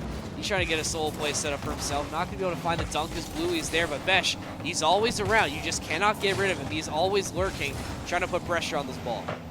You just got to make sure with Zai that you make this rotation. Beautiful use of the air roll right to just quickly get around the player looking for the bump. As Jazzy now going to be forced back up. This one going lower, but you've got it read out. And James, I will say, has become a very decent third man for St. Clair. Unfortunately, let's get another look at that. Indiana Tech, they had an attempt all on their own, and Bluey was the one who really sent this off the flip, rocketing towards that post side. Such an awkward touch, but a great use of creativity for the redirect to put St. Clair in a bad scenario. I mean, we knew it was going to be easy. Indiana Tech showing a little bit of life still. They're not going down without a fight, but St. Clair looking to fight back in their own end as Sai isn't able to get it done himself. Velocity going to be able to get control for Indiana Tech. Has Bluey there, but an unfriendly bounce sends it right back to their end, and Vesh just a nice little tap. They quickly find the lead again. And I mean, this was like bed in breakfast for Vesh. Vesh is just going to give it right over to him. Yeah. I mean, that is not a touch that you can afford to have in your own corner. You are going to pay for mistakes like that. Indiana Tech, they make a dire one, and they find themselves down by a safety net of 2, albeit 2 minutes left on the board. And great to reestablish that 2-goal lead late at this point, because now St. Clair, that opens up the playbook a little bit. If you want to play aggressive and find your 3-man ups, you can. Or you can just play back on defense and just suffocate Indiana Tech. So many things now that St. Clair can do. You just have to make sure you can hold out for this last minute 45. I expect Indiana Tech to be setting the house at any moment. Yeah, I mean, I think there's not really another option. Velocity with a redirect has hit so many of those in the past, and this one, scarily, just misses high, is now working the midfield. You had Bluey waiting in the wing looking for the ball, but Vesh on 0 boost. He's going to force up, and he's going to be deleted off the pitch. Resh turns, shoots, it's on the money, and all of a sudden, Indiana Tech, they cut the lead down to 1, a minute 20 left on the docket. Well, that's what we were saying. You know, you can't get complacent in these last minute 45, and St. Clair now, I mean, it's not over yet, but Indiana Tech clearly showing they can, you know, still fight back. This isn't going to be an easy finish for St. Clair, as they need to really clamp down this defense or find another goal to reestablish that 2-goal cushion. Yeah, you just got to be careful. Bluey, you could argue, went up a little too far forwards, and because of that, no boost in the tank. You got to try to solo out Jazzy. Another good attempt. Velocity, if you can try to deal with that. I love that Jazzy is cutting through this field, though, and he's taking this entire line of boost. Vesh with a demo downfield showing that James isn't the only one who can bring some explosive power to the side of St. Clair. Is Jazzy trying to fit this one in. It's a pass nonetheless, and Vesh is there to collect. Anytime you put a ball in a dangerous position, the Polishman is always there to finish. And is that, if my eyes are deceiving me, that's 4 goals for Vesh. I mean, he's had all of them for St. Clair in this game. This has been a legacy performance from Vesh to just single-handedly keep St. Clair in the upper bracket. They should be able to find it, barring a miracle from Indiana Tech at 40 seconds left to go. I mean, that almost came close. Bluey almost found it for Indiana, but not meant to be. St. Clair should be looking to hold out for these last 30. Yeah, and I mean, you just got to think one defense at a time right now. The clock obviously going to be becoming a factor. 2 go for St. Clair. Zai just looking to position a little bit better as Jazzy can give him the time to do so. Takes it downfield, and a great shout from Velocity. 2 go up, though, and on 0 boost, Velocity has to try to play enforcer. Zai able to not jump and goes under him as Vesh can try to dribble this one back out. It's a good 50, but Jazzy should have the follow. Vesh with the read. Give him the 5th, and it's going to be St. Clair in 5 from Vesh, generated in 4 to take this series through to the very end. And I mean, that's a great way for St. Clair to get this one done. I mean, a little bit of a cherry on top. Vesh, 5 goals in game number 4. I mean, that is just a solid performance all around, and it's just going to be Bluey right now. I think the rest of the team has just straight up left the server. I mean, you'll find one at the end, but the result doesn't change. St. Clair are moving on in the upper bracket. Well, it's well done from these guys, and hey, you know what? Very night and day to some of the struggles we had pointed out earlier. These guys are cruising, and if we take a look at the bracket right now, you can see that, hey, you know what? You're going to be in for a duel with potentially one of the CRL big dogs. As I think if you me see if we go to the last chance qualifiers. Better, you have your laptop here. Yeah, I do. So you got the landscape view.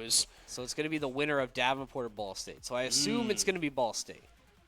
Which again, Oh, hey, yeah. they just won NACE. Man, I mean, you never know though. Davenport, they've definitely been up to snuff before. I mean, they have the bye, and there's a reason for that. They technically have done better collegiately than Ball State have thus far, not counting, obviously, the NACE championship that was just won.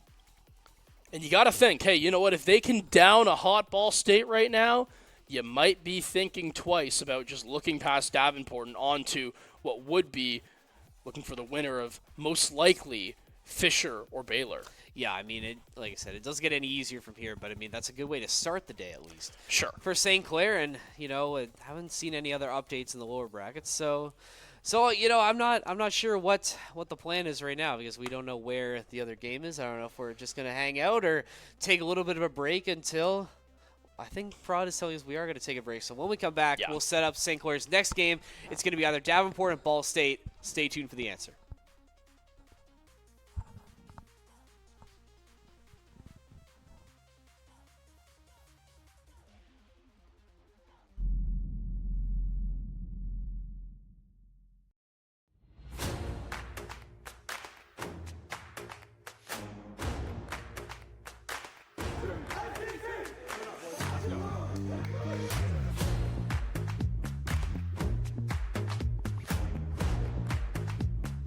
Favor, none more than calamity, though.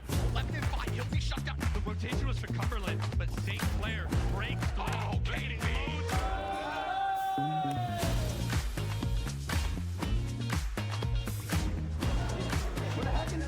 Situation now 1-on-1, 1 HP on this solo. 1 bullet is a 4-person 1v5. Stand against the rest.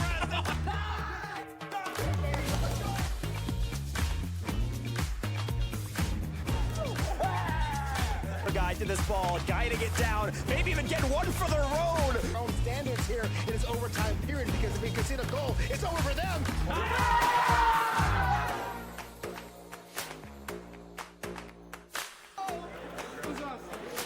He's doing a lot of damage, but he's got to keep you over. He avoids Ego. Bob Waena, no flash, no problem. St. Clair.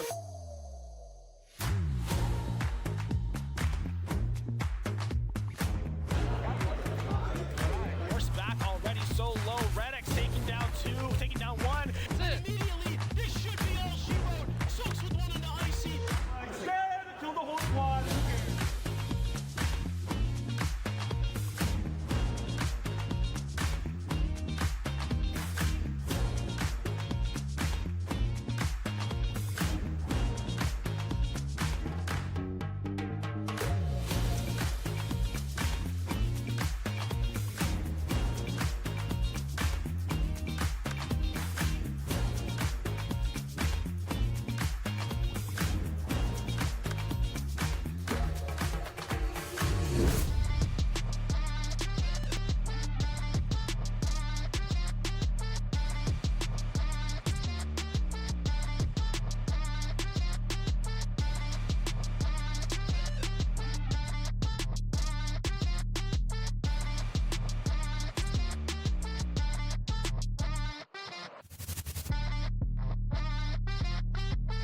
First gamer tag. In like 2008, I had the gamer tag Apple I-50. McBender 91. Alonso. Oh, it's a terrible gamer tag. Dan2 Rock 4. God Rupert. C9 Frosty. I wasn't on C9. Sock my sock. Like the Pokemon, not like I don't know. Yeah. Electro Knives. Oof, oof. 2 Z's, by the way. Oof. I don't know what I was thinking. It was like either Mega Jack or Super Jack and then some numbers when I was like 6 years old on Minecraft. That's absolutely horrible.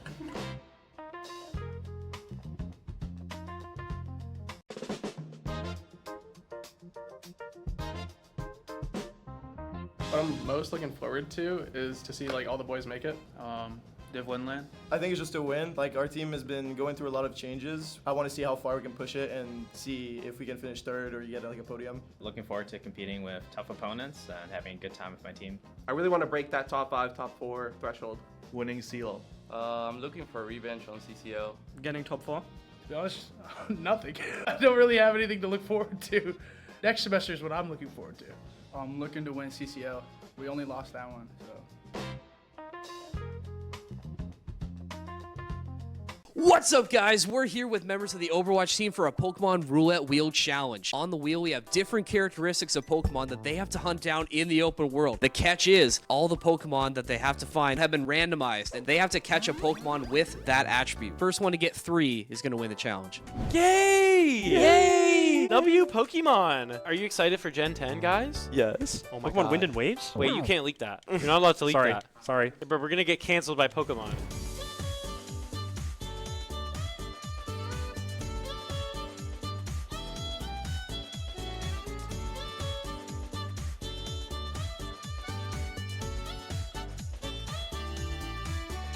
Yo, MP. Yeah, no, this map is actually crazy, I'm not gonna lie. Water man.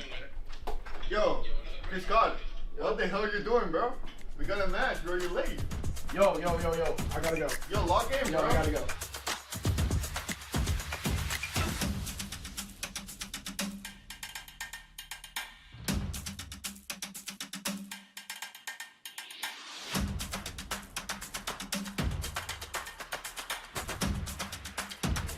Now I'm good.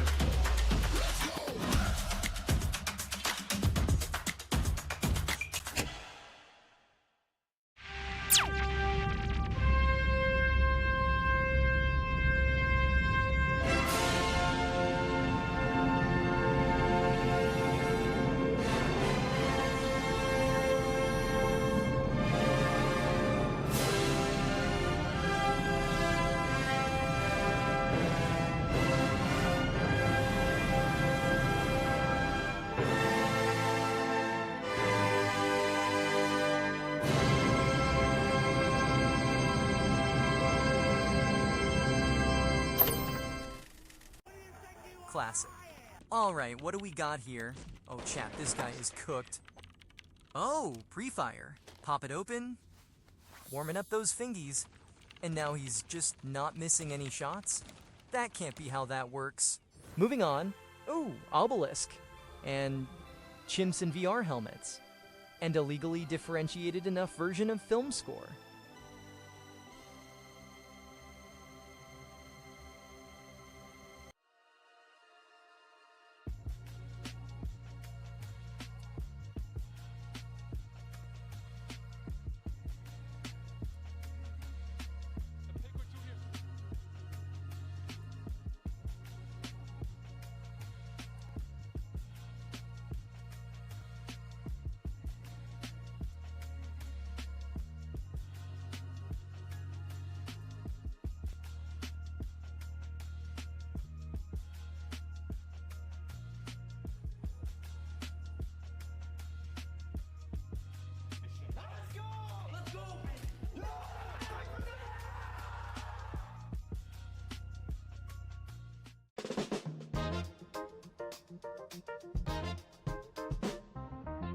Toronto Defiant before they blew up. Probably FaZe, Gen G, Cloud9.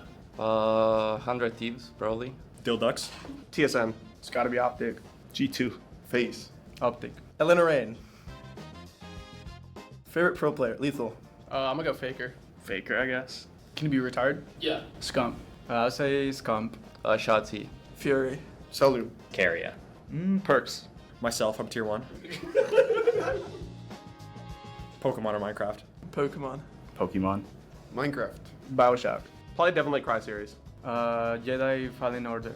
Clash Royale. Welcome back, ladies and gentlemen. Well, we have our answer. Davenport, the next opponent, going up against St. Clair. They take it in 5 against Ball State, which, Patrick, you were a little surprised. Maybe not that Davenport won, but maybe the fact that it went the distance.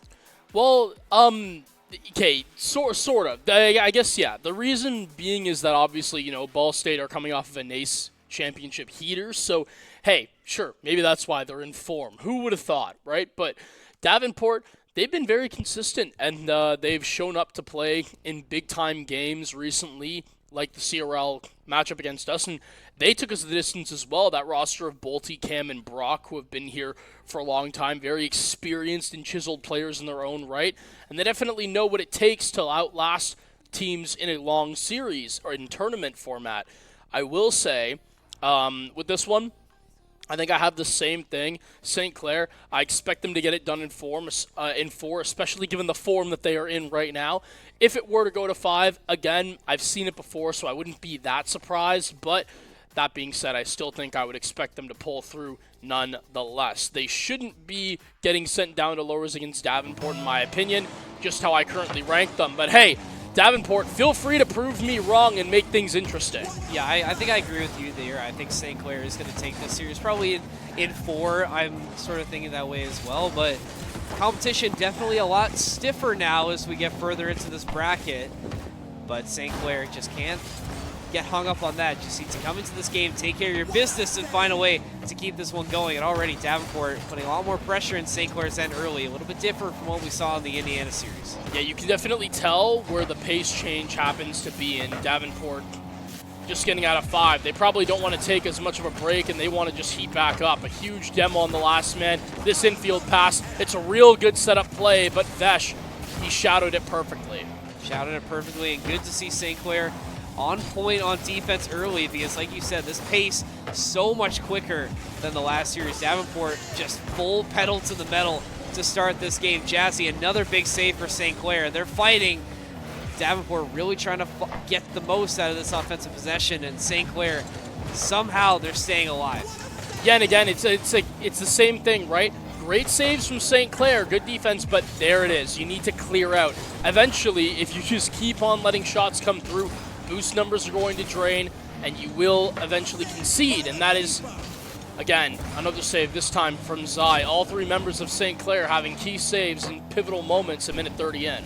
Want to see that get translated to offense now because we've spent a lot of time in this orange zone to start this game, although that is going to be a clear in favor of St. Clair. But, of course, as I say that, Cam comes flying out to keep things in control for Davenport, and Davenport's done a really good job of not only putting pressure in St. Clair's end, but controlling it at the midfield as well, making sure that these clears that St. Clair are trying to get going do not go their way, and they just extend these possessions. St. Clair, they're going to need to find a way to get past these midfield defenders and really try and generate some pressure against Davenport. This demo going down, at least Vesh can respond to what Brock had put on, as now going to be the same man having his name called off the ceiling. Got a shot of this attempt out from Jazzy, and does a good job of meeting the man up to the top as Zai forcing this one into the corner. Vesh trying to just lurk, and you saw in that Indiana series that he definitely knows how to do that perfectly. In fact, set him up for 5 goals as this one goes in field. St. Clair still wrestling for midfield control, but eventually shots are going to go through. Vesh, a nice one off the redirect, and a good wake-up call for Davenport to make sure you got players on the baseline. Yeah, good. And good that St. Clair can actually maybe try and finally get some offensive success, but that's come from Sai, and that's going to get cleared out by Bolte. So once again, St. Clair getting stymied before they can even get anything going. But look at this, a little bit of an awkward bounce from Davenport, and St. Clair almost take advantage of it. Davenport, I don't know what happened there. Just a double commit, and even then, no one really had it. I think it seems like both maybe wanted to fake it or call off in hopes that the other would step up, but very much like a college lecture hall. No one wanting to answer the teacher's questions. We just want to sit there and take notes and go home. Is now Davenport and St. Clair taking notes of each other's gameplay, looking to see what ticks, and Davenport on the offense have a chance to really spark up something good for them. That's something good, and hopefully this will be off for somehow. Vesh from midfield gets this one over the defense of Davenport. Let's take a look at this one again. Just a perfect shot off the side of the car, and Bolte, no boost to get that one. St. Clair. It took a while, but they finally got it through.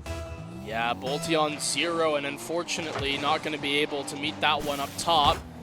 But it just seems like, you know, Vesh, he just has that knack for being able to score in this semester for St. Clair. Jazzy with another great save, and now St. Clair, you got to watch out. An infield pass, the bump comes through, but Vesh is up to deal with it as Brock trying to get up the ceiling. Feels like no matter what Davenport throw out, St. Clair on defense this time around, they have an answer for them, and they're not able to simply keep up the pressure in an area of threat. St. Clair, when it matters most, they are able to clear out, and that's what really is the difference maker. You just hope they can last these extra 35 seconds, because Patrick, you know as well as I that this game is definitely not over until we see 3 zeros on the clock. How many times did Indiana Tech or in the Gold Series, Oklahoma Christian find goals within the last 30 seconds? St. Clair cannot afford to become complacent with these last few seconds remaining. Davenport trying to get things started with Cam, but Jazzy once again playing the enforcer, meeting him in the midfield side, not able to control that one. Davenport might be able to find one last chance, but Vesh with a great potential clear, not able to get through though. Brock, it's going to be up to him, but not going to happen. Getting spiked down. Cam, one last hit. This one should be going the way of St. Clair, and it does. A defensive showcase from St. Clair to neutralize Davenport's offense. Great way to start this series. Man, one of the better ones that we see out of St. Clair where, hey, you know, the saves are coming through, but the number one thing is none of them really looked all that awkward. The rotation defensively was very sound, and you got to question maybe Davenport should have been sending more bodies in for enforcement in terms of making people awkward. Bumps, demos, not aplenty for Davenport on that side. And if you're going to let St. Clair sit on defense and rotate accordingly, then yeah, inevitably, you might not score. This team is obviously good on that front. But St. Clair, again, showing that they have been making improvements to their defense and offense as the season has moved on. Yeah, they're looking really, really sharp to start. And look at this side. Might be able to get the offense started, but another one getting denied by the crossbar twice. I mean, you just can't write that, man. I mean, that's just incredibly infuriating if you're St. Clair. You had a chance to get game 2 started off on the right foot, but crossbar says no twice. And I mean, you know what? At the end of the day, you gotta think that it's gonna come back to bite you, but hey, maybe Davenport, they're a fan of the woodwork as well. That one low post, and you try to put too much Cole Palmer on it, and all of a sudden, you find yourself hitting the post and out. I get it, though. I'm trying to do it for the aesthetic. It's a nice looking shot, but crazy reference. Davenport, you just made.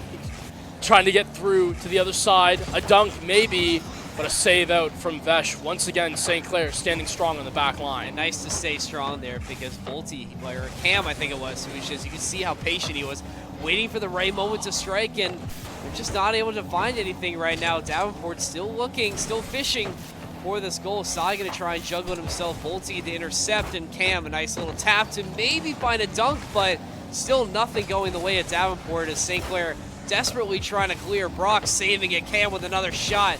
Nothing going through for Davenport. It finally connects. You knew that it wouldn't be left scoreless forever. Bolte finally with a shot that goes through.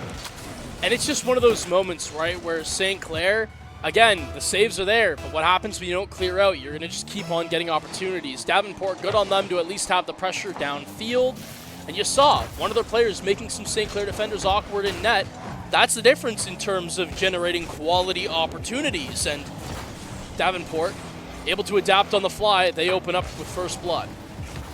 Open up with first blood, and let's see how St. Clair responds. They find themselves down. It's going to be Jazzy taking it upfield. Sai is going to be there. Vesh the late one to the party in this case. Davenport's defense doing a great job of trying to shut down any attempts to get some aerial plays going, and that's going to be a clear going the way of Davenport. St. Clair going to have to reset their offense, make sure Davenport can't get back on attack. They come fast and furious as Cam looking to find one, not going to go through. Brock keeping this possession alive, but no teammates in the general vicinity as St. Clair going to find that clear, but once again, Davenport using that midfield control to make sure that these clears don't go very far. Their extension of plays in the midfield here to keep their offense clicking is really good, but Zai, maybe I was wondering if he could have had a shot on target there instead of Lex for the pass and might have kind of overcomplicated it just a little bit too much that time as this one's sailing over him. Jazzy deflect on the back wall. Off the ceiling, it's right back out. A little bit of a double commit on the near post. This is what I get worried about sometimes, but luckily no one there to it first other than a St. Clair player, Vesh. The clear downfield is Brock now. Flip in hand. Has to be able to find a beat over one. He does so, but the follow-up no longer there. No longer there, but St. Clair, they're still in Davenport's end, but coming up short once again, Vesh. Oh my, I mean, he almost lets that go into St. Clair's end. That was a little bit risky. But it still stays 1-0. St. Clair now with a chance on the counterattack, but again, just getting shut down immediately, and that possession at midfield from Brock is going to pay off as Davenport find the second one. Transition offense is easily where St. Clair struggle with the most. The demo downfield isn't going to help out either. Unfortunately, Vesh couldn't get to it quick enough. And Davenport, they establish a safety net of 2. 90 seconds left to go, Evan. You got to think that, hey, maybe this one going to be all drawn up 1-1. You would think so. I mean, that's definitely the way it's looking like right now. St. Clair, they just can't get anything going on offense. And again, you think back to earlier in this game where they had 2 chances to find a goal that both get stymied by the post. Those are the kind of things that, like we talked about in the earlier series, that really start to add up and can change the outlook of a series. And clearly that is definitely one of these big turning points right now. And look at that, Jazzy, right when the going gets tough. Answers for St. Clair, they're not dead yet. Yeah, you know, at some point you got to just say screw it. You got to take a pot shot at something and hope that it goes in. Jazzy just says, if I can just beat this guy to it first, let's just get something on net and see where it goes from there. We can ask about the quality of the shot later. And no one really cares about the flight path of the ball so long as it meets the back of the net. Well, exactly, right? They don't ask how, they ask how many. And St. Clair need one more if they want to hope for some overtime here, but Davenport going to try and make sure that doesn't happen. They're going to try and put a lot of pressure in the St. Clair end. Not going to be able to find much there as Cam is dribbling it up himself as Sai with the save. But still not cleared out yet. A little bit of an awkward bounce off the ceiling as it's going to be a double demo for Davenport, so Sai going to have to try and play by himself for a little bit. St. Clair back in now, Jazzy with control. Cam going to bump a little bit. Gets it over to his teammate, and again, this midfield control, making sure St. Clair just can't get anything of value generated on the offensive end. And that's hard. A lot of that space created off the bump and the demo that Davenport could find, and the third man's just left having to burn a lot of time, and you don't want to do that because you only got 15 seconds left to go right now, Ev, and you got to transition here. It's a good boost grab, but yeah, unfortunately, this one over Zai. It's going to take a little while before this one course corrects out. Vesh with an opportunity. The flick doesn't happen. Zai with one more chance up high can try to force maybe one off the backboard. The waterfall's back down, but hey, Davenport, they've got members to meet St. Clair, and that will be all she wrote for game number 2. Give it to Davenport. Series all tied up 1 apiece. You hate to say it, but what would the differential in that series be? It's that goal attempt at the start that gets denied both times.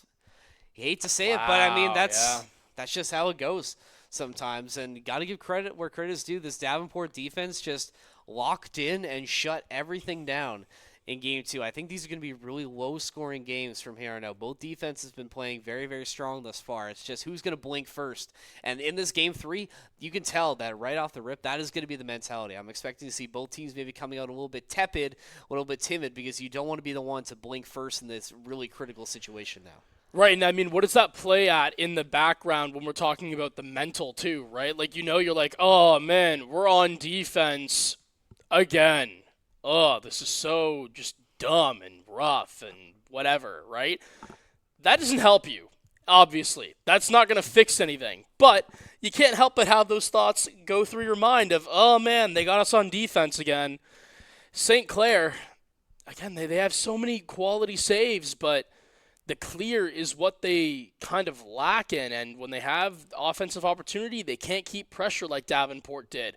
Think about when Davenport puts a shot on target, right? The first thing they do, they're able to find follow-ups. Well, how is that happening? St. Clair aren't clearing because we're sending people to deal with them. It's something that Indiana Tech wasn't really doing, and that's why St. Clair were able to have this much freedom. Zai, he's going to open up the scoring immediately, and that's what I need to see out of St. Clair more. Transitional offense, just play it as fast as you can. Get by Davenport here. And that's a great way to set the tone for Game 3 as well, and just really get things wrestled back the way they should be, at least on the side of St. Clair, as you establish that lead again. You're coming into this one, making sure that you send this one home, and look at this. That's the mentality. I mean, Sai could have had another one, but Cam coming up big once again for Davenport. St. Clair, you can tell, they're trying to play on a different gear right now. They're trying to shift things a little bit higher in tempo. Let's see if they can find an answer for this really good transitional defense from Davenport. Yeah, Cam, I mean, he's going to be able to find a second touch here, and this is good from Bolte. He's got Bluey in the midfield. It's a great shot. Sorry, I said Bluey. I meant Brock. A lot of B's so far in this day, but hey, you know what? It doesn't really matter. I don't think Brock will care all that much. More or less the fact that he puts an absolute laser on net and equalizes it at one apiece. You just knew that you couldn't keep him out of the net that quickly. Both these teams have been playing very, very well today, and it's just going to be a battle in this third game. Jazzy almost finding St. Clair second, but he leaves it up to Vesh to get it done. This is going to be the polar opposite, I think, of what our last game just was. Both of these teams are like, you know what, to hell with defense, let's just throw haymakers. And right now, St. Clair, punch, counter punch, they're able to find a second. 4:18 remaining, and yet within 45 seconds of gameplay, we've seen 3 goals here, Ev. Do we see more of that this game, or are both defenses going to lock down immediately after this explosion early? Time will tell. Unfortunately, is Sai going to try and beat this one, and Davenport, I mean, woo! My goodness, I mean, that's the 4th goal in this first minute, and that was a beautiful setup here. I mean, Cam just perfect place for Bolte, and no way that Jazzy or Sai can get to that one. The pass being a ceiling pinch as well, I mean, that just puts the icing on the cake. I love to see stuff like that, and Davenport, I think, answered your question. Yeah, no, we're just going to throw another. This is going to be extremely back and forth, and I think the series score can tell you that already. Vesh with a reset, looking for the dunk as well. I mean, this is just star-studded shooting out of everybody. And hey, you know what? Eventually, you find an overcommit, you find a problem. Bolte, let me get another look at this one right here off the pass from really Zai, and he just sends an absolute beam downfield. Vesh too late on the rotation, and they're going to pay. Davenport with a swing of 2 take the lead. Yeah, touchdown for Bolte there. Unfortunately, St. Clair, we've seen this come up before where sometimes these overcommits, you know, just lead to more bad than good. And that's another unfortunate case as St. Clair needs to try and get this one back under control. Both teams' offenses waking up in Game 3.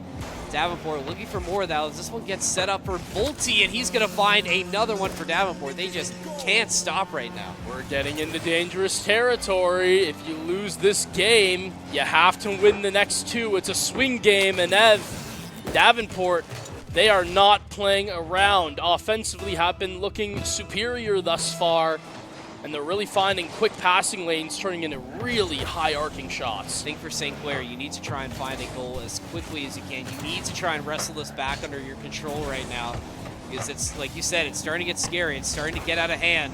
Davenport has started to find the holes in St. Clair's defense, where St. Clair haven't really been able to respond as quickly. Let's see what they could do now. Cam, he's trying to keep things going for Davenport. Vesh is going to intercept and slow that down, but once again, Davenport, they will not let these possessions come up short. They want to extend them as long as possible. Sai squeaks through, but just narrowly missing.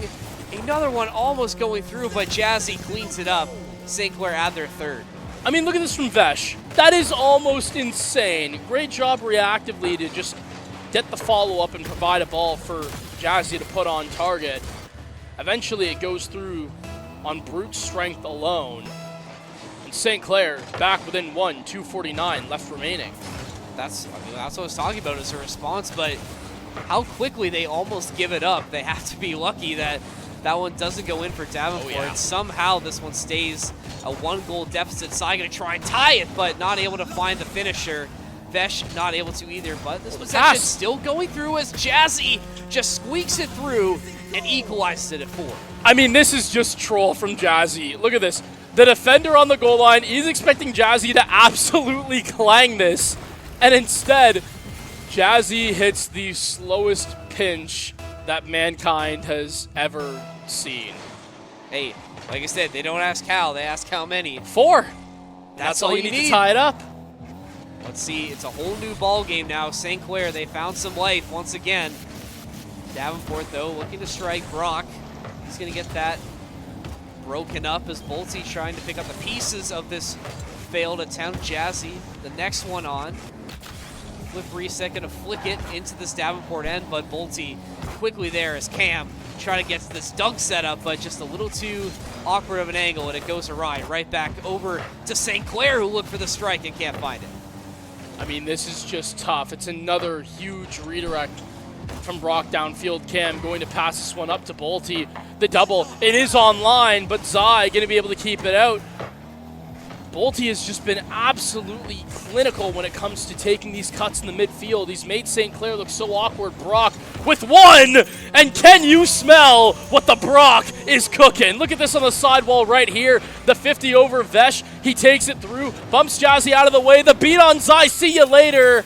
Cam with the finish, and with 1:33 left to go, Davenport puts St. Clair on game watch. That's just a great play coming through from Davenport. I mean, like you said, they have just been cooking on these offensive possessions, and I mean, Brock almost finding another one there, but will be denied. St. Clair trying to get back on the attack, looking to find the equalizer once again. Who's it going to be to make the big play? Sai not able to control that one. It gets cleared out. Jazzy saves it to send it back, but Davenport hawking to that ball, but Vesh, he gets through and not able to find it. St. Clair still looking for it. Another big save from Davenport. Another goal off the crossfire. St. Clair firing up blanks right now in the final minute. They need to get something here, get back under control. Davenport looking to shut the door on game 3. Man, I mean, it's just so debilitating for St. Clair as this one, it's barely out from Brock. I mean, this guy is just doing everything right here. The Lord's work for Davenport as the pinch going back up high. Leaves Cam with an opportunity. The catch not all to be desired as Zai now with an opportunity of his own. Reset in pocket. The dash to send it back low, but if you're Jazzy, you just have to jump at this. And 25 seconds left to go. St. Clair, they got to hit the reset on offense. That's, I feel like it's a little too late for that reset on offense. They're going to have to go quickly here. Sai trying to juggle it up, and Jazzy taking advantage of that that bump and that demo. St. Clair, they answer with the equalizer. 13 seconds left to go. I mean, what a showing of offensive power in this game, Patrick. Things have really started to turn up. What a barn burner of a game, and you just don't want it to end within these last 10 seconds. I want overtime right now with the way these guys have been playing. Reset, the beat downfield. Hey, you know what? Maybe I don't get it. The dunk comes through, and with 1 second left, Davenport, they're going to elect to try to clear out Cam. He's going to send this one by the wayside. It's kept up, though, from St. Clair, and I don't know if I like this. I was going to say Zai, at minimum, has to find a beat. The bump! Jazzy! He has the goal in a 0-second thriller! Bolte up to go, and Brock just simply gets moved out of the way! James puts the series on ice, and St. Clair take game number 3. My God, what a game 3. Everybody can breathe now after this exciting third match. I mean, you talk about a swing game. What a performance from Jazzy late to find not only the equalizer, but the buzzer beater right at the end. And you were saying how you didn't like that play from St. Clair. Clearly they liked what they saw from the defensive look on Davenport, and they took advantage of that. I mean, what a comeback from St. Clair. It felt like they were playing from behind the majority of this game. They find a way to win, and they take that 2-1 lead into this game 4. You don't have a lot of time to recover from that one because we're just going right back in.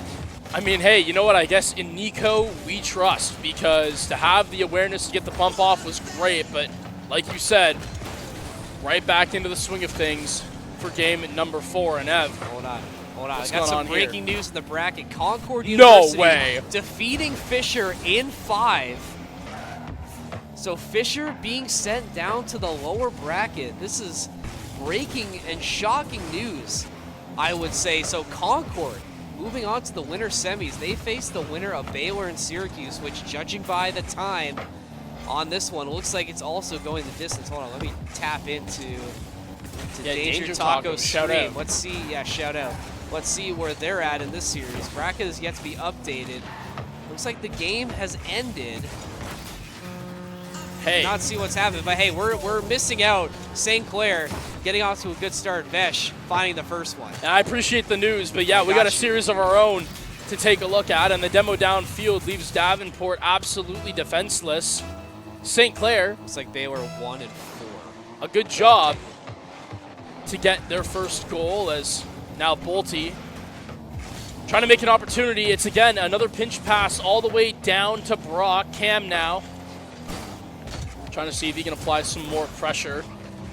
As you said, Baylor taking their series in 4 as they move on up as well, and should then be facing Concord in, I think, is how that would work out. That is how that would work. Again, I need confirmation, but the chat, it looked like Baylor took that. I don't think that should be a surprise for us. If you've been watching CRL this semester or have some bag work, you know that Baylor has been one of these elite teams, and they're going to be a very tough out. But the Fisher news, very shocking, I think. So if you're St. Clair, it is so critical now that if one of these elite teams is out of the upper bracket, you need to really take advantage and play your best to make sure you have as much time in the uppers as you can. Well, they're going to find this out after this series, and they're going to be shocked regardless, because you've also just dropped the Titan into lowers, and I think that really puts more emphasis on the fact that you can't afford to give up the series right now. You do not want to go down to lowers and have to play Fisher for a spot in CRL later on as the day goes forward. And yeah, like you said, they'll find out after, but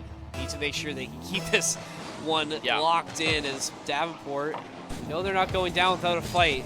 They find number 1, but St. Clair quickly. It's been James's series, his world, and we're living in it. He gives St. Clair the lead right back. Jazzy with the instant response is great.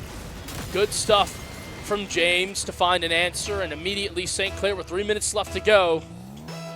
I don't want them to take their foot off the gas pedal. We know what happens when you give a team like Davenport the chance to create, and well, it leads to some very flashy goals in very quick times.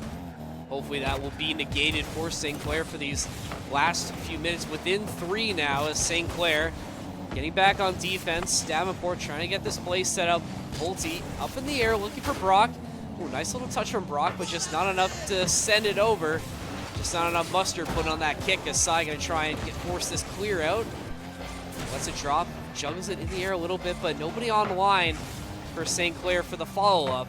They're just trying to waste a little bit of time now and make Davenport awkward so they can't get another attempt set up.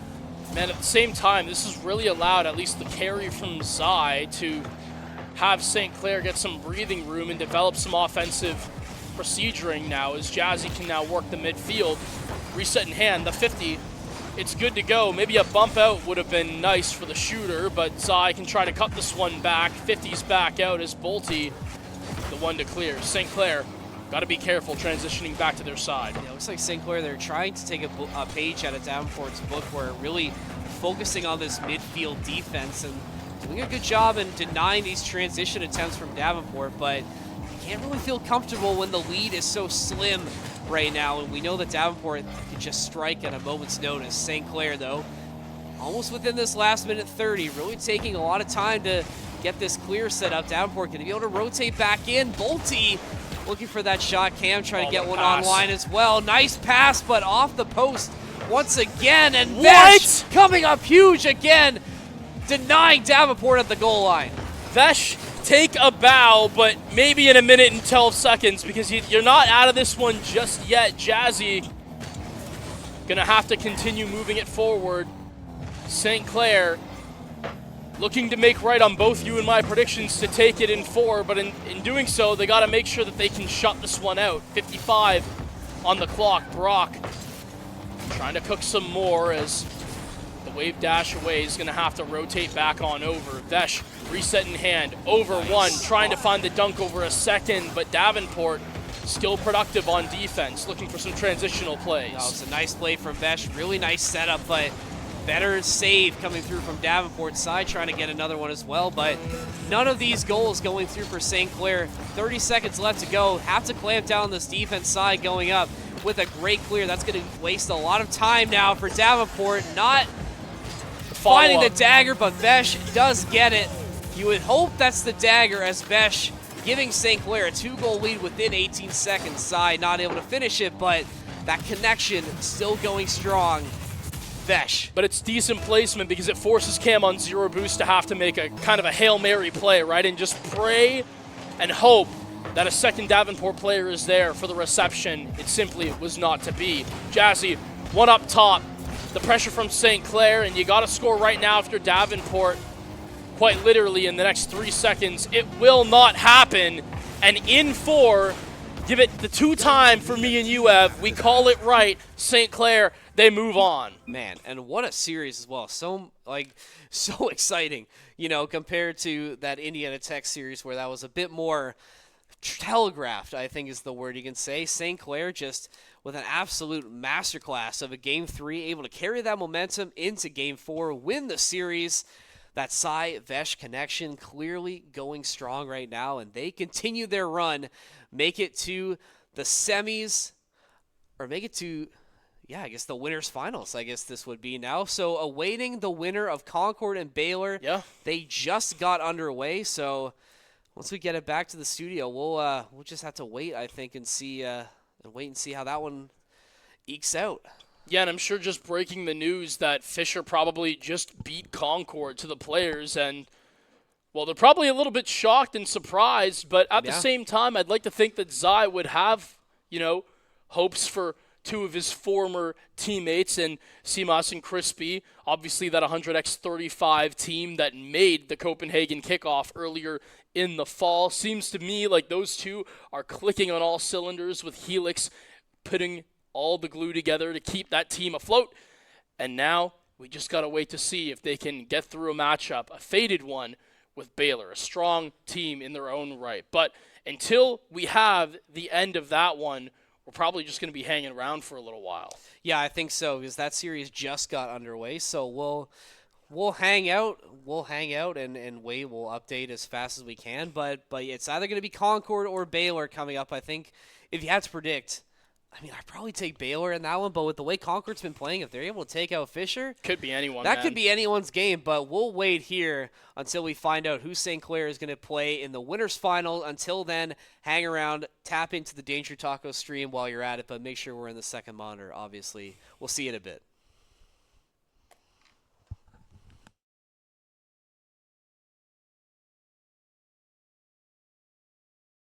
Well, probably FaZe, Gen G, Cloud9. 100 Thieves, probably. Dilducks. TSM. It's got to be Optic. G2. FaZe. Optic. Elena Rain. Favorite pro player? Lethal. I'm going to go Faker. Faker, I guess. Can he be retired? Yeah. Scump. I'll say Scump. Shotzi. Fury. Salute. Carrier. Perks. Myself, I'm tier 1. Pokemon or Minecraft? Pokemon. Pokemon. Minecraft.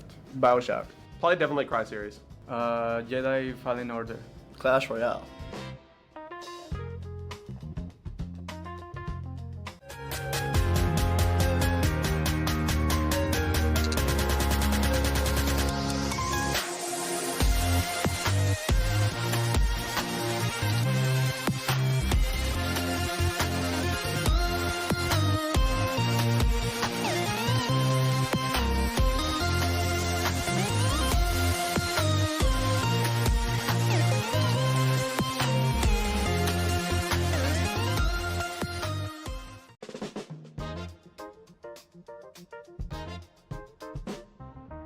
Probably around 200 to 400 bucks. Way too much. Way too much.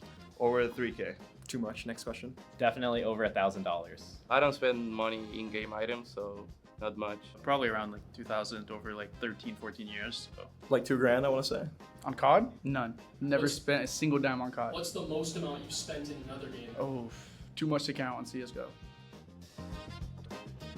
Invisibility. I think it'd be really cool to know like how a person's feeling, like just by looking at them. Teleport. Be able to teleport. I would like to fly. Flight. Flying. Actually, teleporting. That's cap. Teleporting would be much better. I play RuneScape for fun. Play tennis. Not really secret, but I play card games. I like to DJ on the side. Eating. Queuing up Pokemon Showdown. My secret hobby is collecting Pokemon cards. I like fitness. Collecting le boubous. I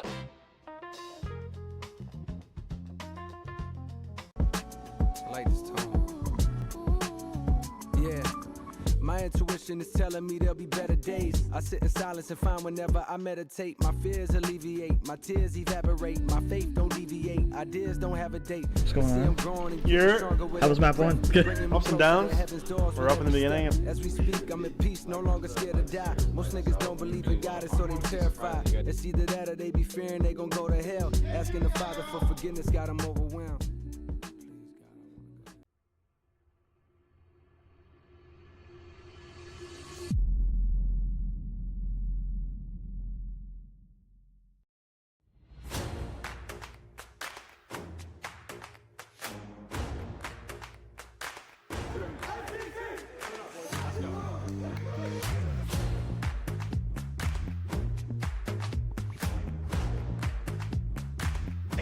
No more than Calamity, though.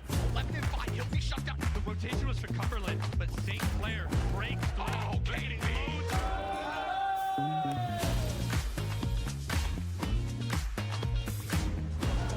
We're hacking back. Situation now 1-on-1, 1 HP on this solo. 1 bullet is a 4-person 1v5. Stand against the rest.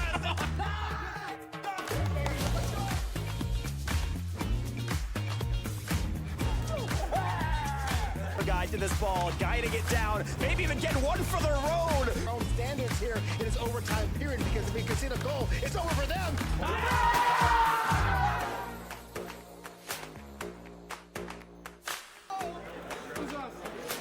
He's doing a lot of damage, but he's got a TP over. He avoids Ego. Bob Waena, no flash, no problem. St. Clair.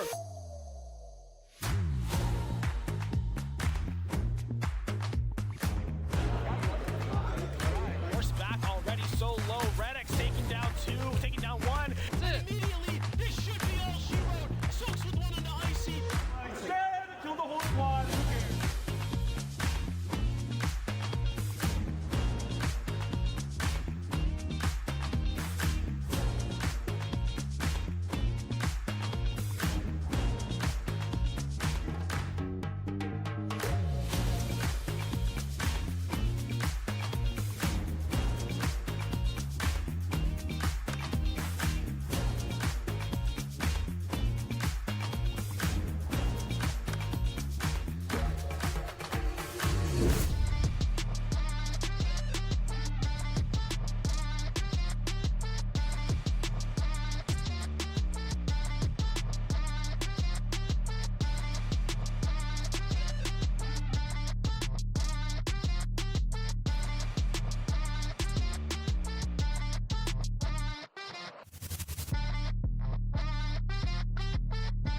First gamer tag.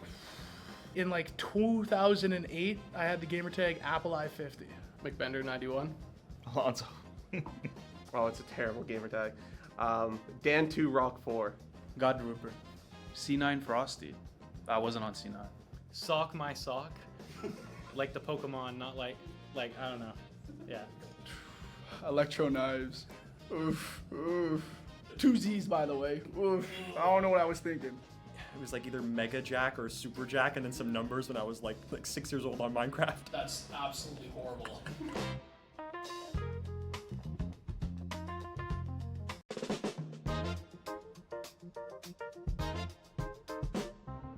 What I'm most looking forward to is to see like all the boys make it. Div Winland. I think it's just a win. Like, our team has been going through a lot of changes. I want to see how far we can push it and see if we can finish third or get like a podium. Looking forward to competing with tough opponents and having a good time with my team. I really want to break that top 5, top 4 threshold. Winning Seal. I'm looking for a revenge on CCL. Getting top 4? To be honest, nothing. I don't really have anything to look forward to. Next semester is what I'm looking forward to. I'm looking to win CCL. We only lost that one, so. What's up, guys? We're here with members of the Overwatch team for a Pokemon Roulette Wheel Challenge. On the wheel, we have different characteristics of Pokemon that they have to hunt down in the open world. The catch is, all the Pokemon that they have to find have been randomized, and they have to catch a Pokemon with that attribute. First one to get 3 is going to win the challenge. Yay! Yay! W Pokemon! Are you excited for Gen 10, guys? Yes. Oh my Pokemon God. Wind and Waves? Wait, you can't leak that. You're not allowed to leak Sorry. that. Sorry. But we're gonna get canceled by Pokemon.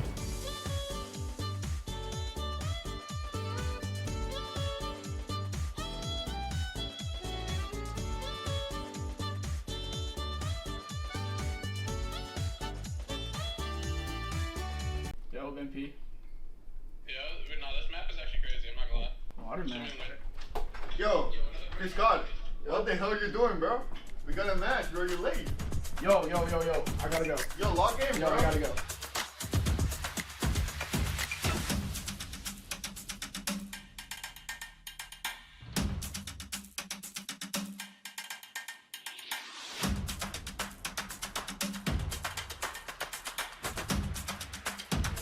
Now I'm good.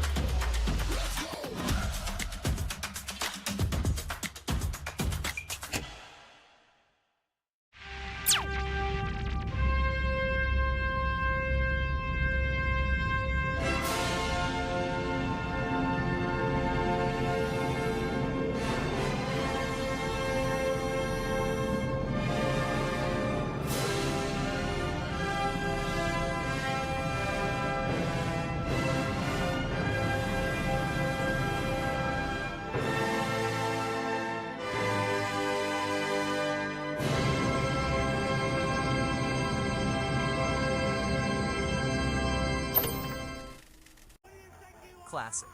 Alright, what do we got here? Oh, chat, this guy is cooked. Oh, pre-fire. Pop it open. Warming up those fingies. And now he's just not missing any shots? That can't be how that works. Moving on. Ooh, obelisk. And chimps in VR helmets. And a legally differentiated enough version of film score.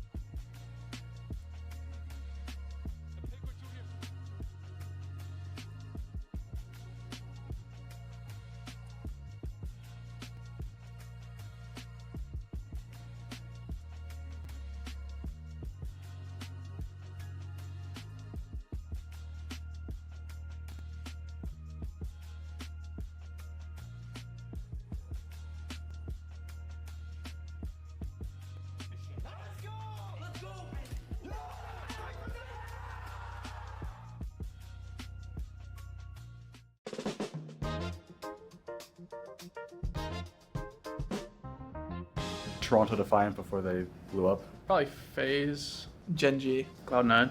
100 Thieves, probably. Dildux. TSM. It's gotta be Optic. G2. Face. Optic. Elena Rain. Favorite pro player? Lethal. I'm gonna go Faker. Faker, I guess. Can he be retired? Yeah. Scump. I'll say Scump. Shotzi. Fury. Salute. Carrier. Perks. Myself, I'm tier 1. Pokemon or Minecraft? Pokemon. Pokemon. Minecraft. Bioshock. Probably Devil May Cry series. Jedi Fallen Order. Clash Royale.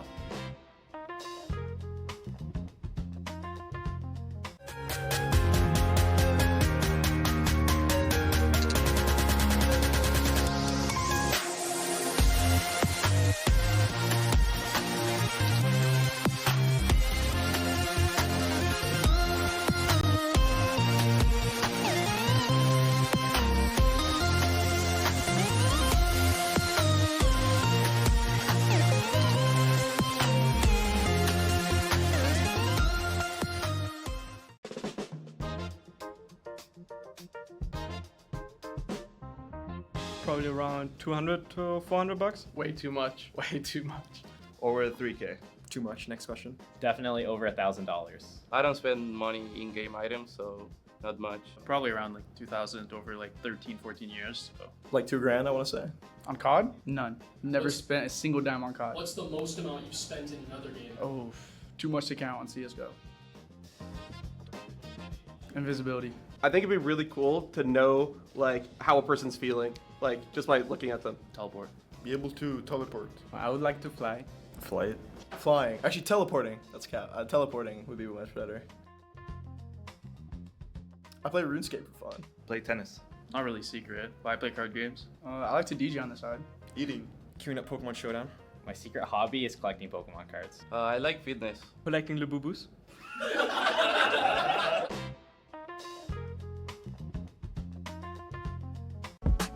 I like this tone. Yeah. My intuition is telling me there'll be better days. I sit in silence and find whenever I meditate, my fears alleviate, my tears evaporate, my faith don't deviate, ideas don't have a date. What's going on? How was map 1? Ups and downs. We're up in the beginning. As we speak, I'm in peace, no longer scared to die. Most niggas don't believe in God, and so they terrified. It's either that or they be fearing they gon' go to hell. Asking the Father for forgiveness got them overwhelmed.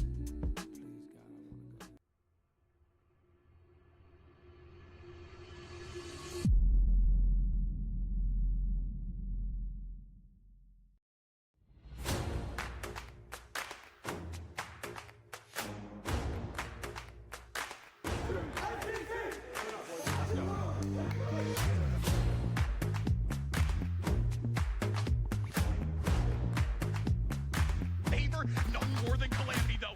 Left in 5, he'll be shut down. The rotation was for Cumberland, but St. Clair breaks through. Gaining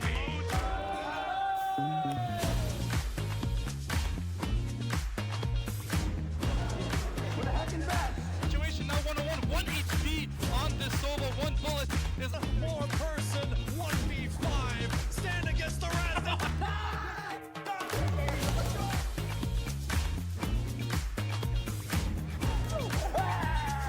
Guy to this ball, guiding it down, maybe even getting one for the road. Our own standards here in this overtime period because if we concede a goal, it's over for them.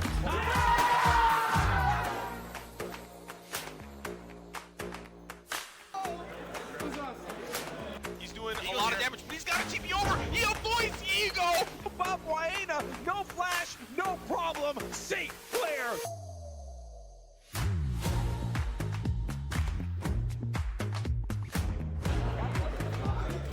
Horse back already so low. Reddick's taking down 2, taking down 1. Immediately, this should be all she wrote. Soaks with 1 on the icy. Stand until the whole squad.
First gamer tag. In like 2008, I had the gamer tag Apple I-50. McBender 91. Alonso. Oh, it's a terrible gamer tag. Dan2 Rock 4. God Rupert. C9 Frosty. I wasn't on C9.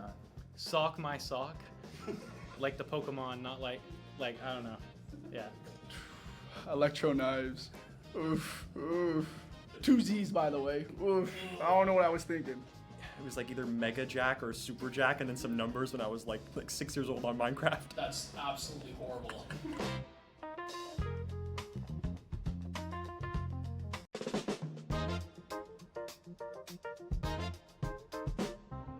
What I'm most looking forward to is to see like all the boys make it.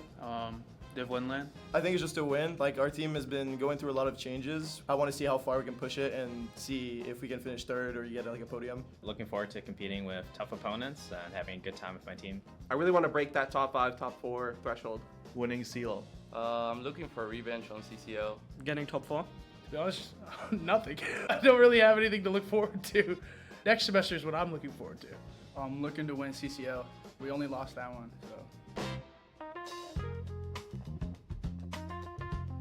What's up, guys? We're here with members of the Overwatch team for a Pokemon Roulette Wheel Challenge. On the wheel, we have different characteristics of Pokemon that they have to hunt down in the open world. The catch is, all the Pokemon that they have to find have been randomized, and they have to catch a Pokemon with that attribute. First one to get 3 is going to win the challenge. Yay! Yay! W Pokemon! Are you excited for Gen 10, guys? Yes. Oh my Pokemon God. Wind and Waves? Wait, you can't leak that. You're not allowed to leak Sorry. that. Sorry. But we're going to get canceled by Pokemon.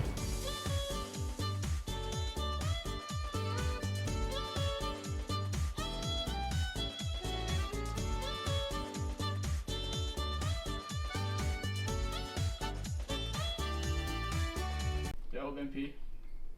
Yeah, no, this map is actually crazy, I'm not gonna lie. Water man.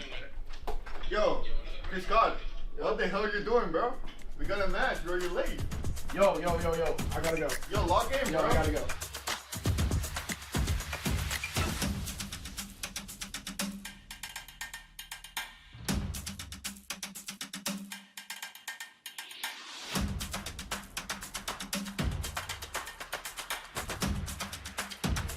Now I'm good.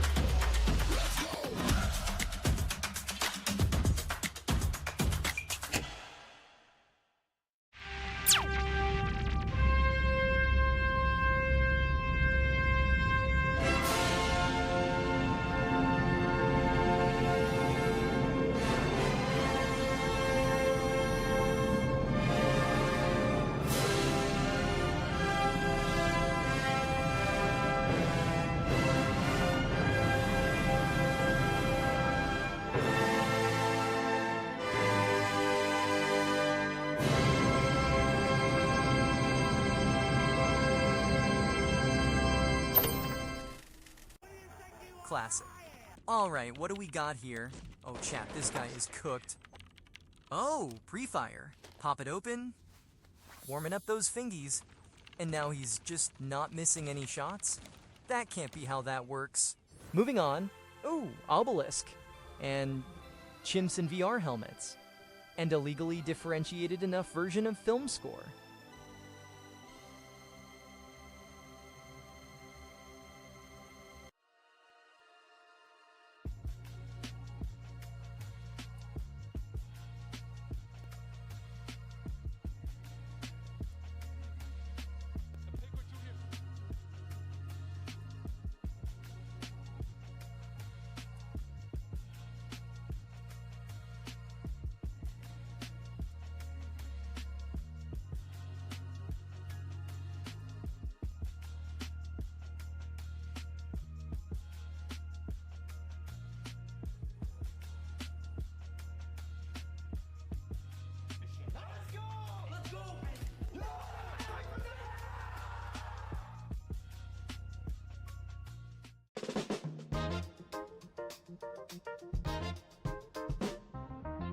Toronto Defiant before they blew up. Probably FaZe. Gen G. Cloud9.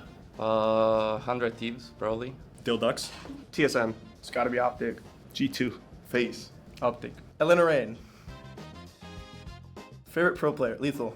I'm gonna go Faker. Faker, I guess. Can he be retired? Yeah. Scump. I'll say Scump. Shotzi. Fury. Salute. Carrier. Perks. Myself, I'm tier 1. Pokemon or Minecraft? Pokemon. Pokemon. Minecraft. Bioshock. Probably definitely Cry series. Jedi Fallen Order. Clash Royale.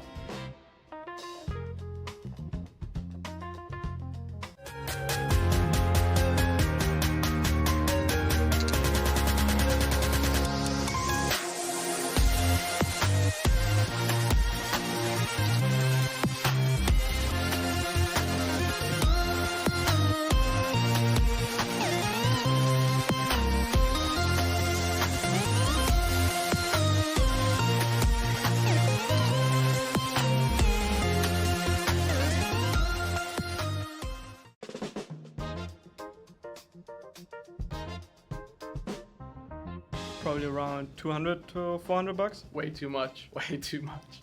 Over 3K. Too much. Next question. Definitely over $1,000. I don't spend money in-game items, so not much. Probably around like 2,000 over like 13, 14 years. So. Like $2,000, I want to say. On COD? None. Never spent a single dime on COD. What's the most amount you've spent in another game? Oh, too much to count on CSGO. Invisibility. I think it'd be really cool to know like how a person's feeling, like just by looking at them. Teleport.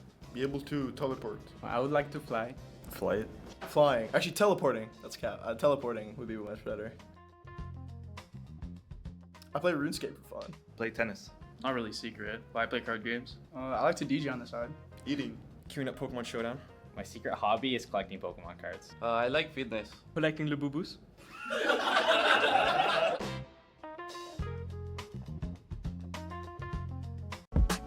I like this tone. Yeah.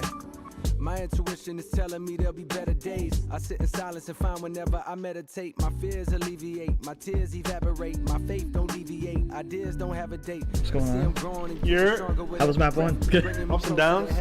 We're up in the beginning. As we speak, I'm in peace, no longer scared to die. Most niggas don't believe in God, and so they terrified. It's either that or they be fearing they gon' go to hell. Asking the Father for forgiveness got them overwhelmed.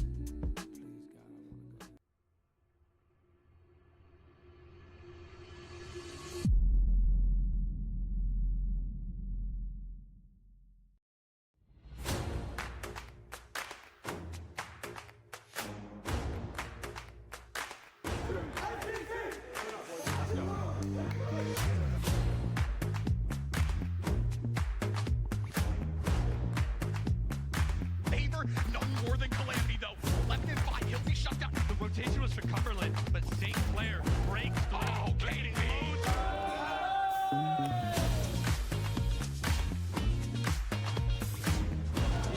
What a hacking back. Situation now 1-on-1, 1 HP on this solo. 1 bullet is a 4-person 1v5. Stand against the rest.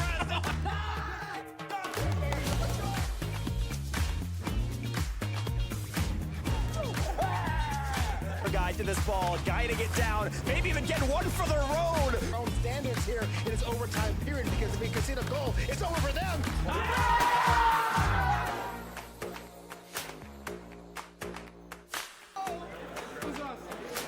He's doing a lot of damage, but he's got to keep you over. He avoids Ego. Bob Waena, no flash, no problem. St. Clair.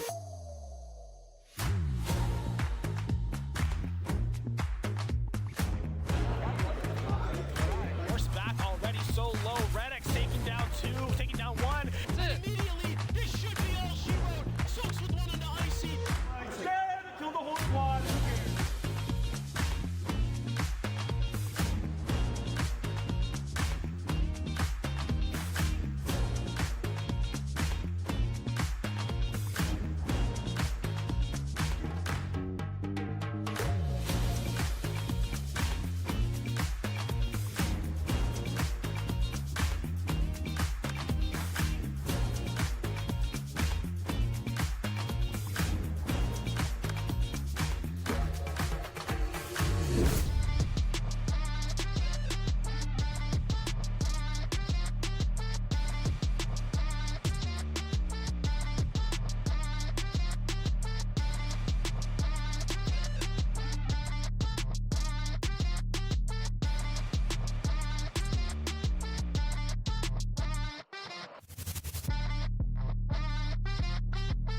First gamer tag.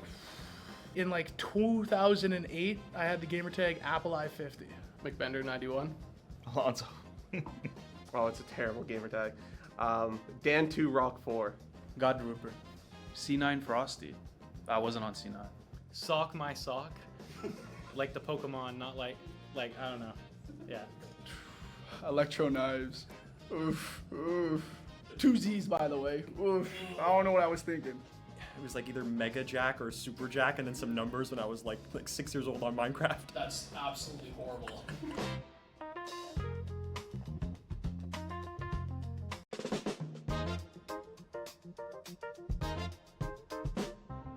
What I'm most looking forward to is to see like all the boys make it. Div Winland. I think it's just a win. Like, our team has been going through a lot of changes. I want to see how far we can push it and see if we can finish third or get like a podium. Looking forward to competing with tough opponents and having a good time with my team. I really want to break that top 5, top 4 threshold. Winning seal. I'm looking for a revenge on CCL. Getting top 4? To be honest, nothing. I don't really have anything to look forward to. Next semester is what I'm looking forward to. I'm looking to win CCL. We only lost that one, so.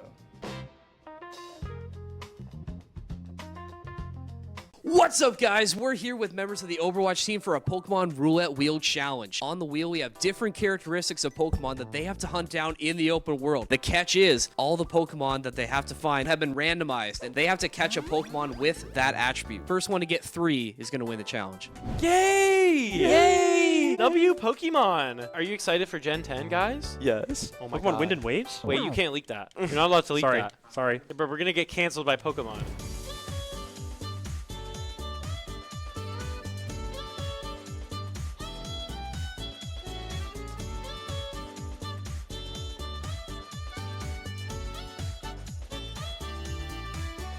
Yo, MP. Yeah, no, this map is actually crazy, I'm not gonna lie. Water man. Yo, Chris God, what the hell are you doing, bro? We got a match, bro. You're late. Yo. I gotta go. Yo, log in, Yo, bro. I gotta go.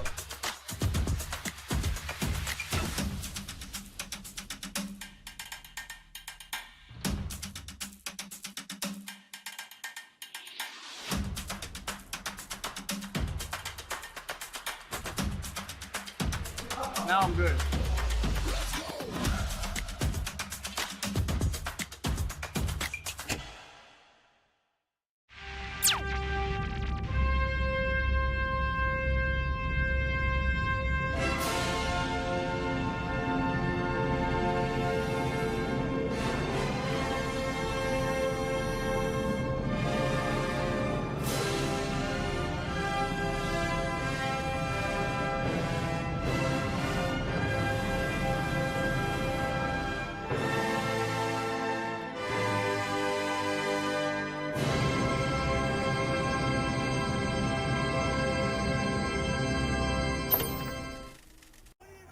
Classic. Alright, what do we got here? Oh, chat, this guy is cooked. Oh, pre-fire. Pop it open. Warming up those fingies. And now he's just not missing any shots? That can't be how that works. Moving on. Ooh, obelisk. And chimps and VR helmets. And a legally differentiated enough version of film score.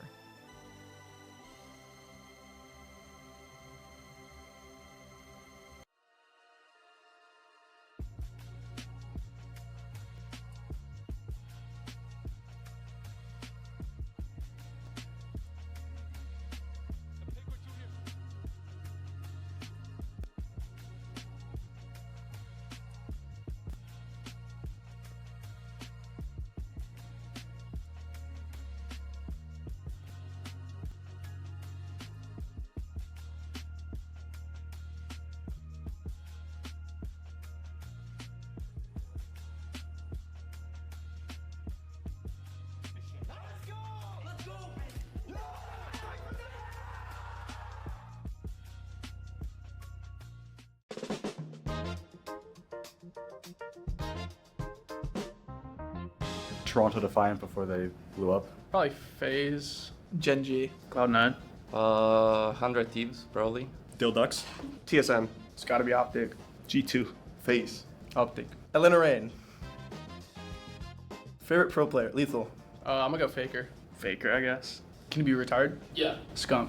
I'll say Scump. Shotzi. Fury. Salu. Carrier. Perks. Myself, I'm tier 1. Pokemon or Minecraft? Pokemon. Pokemon. Minecraft. Bioshock.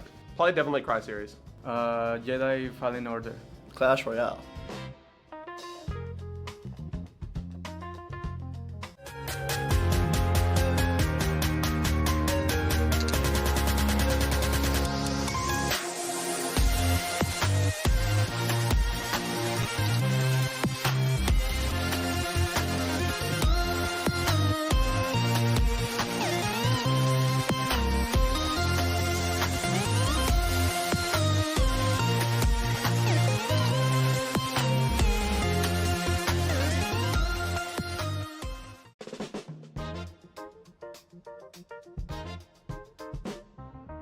Probably around 200 to 400 bucks. Way too much. Way too much. Over 3K.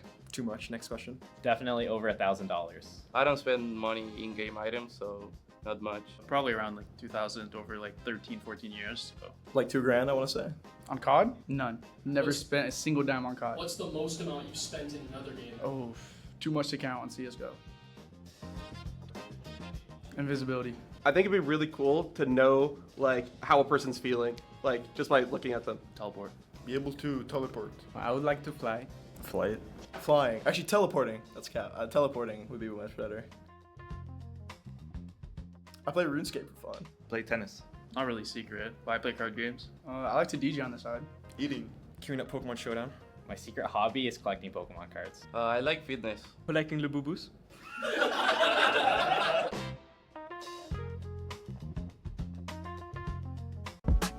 I like this tone. Yeah.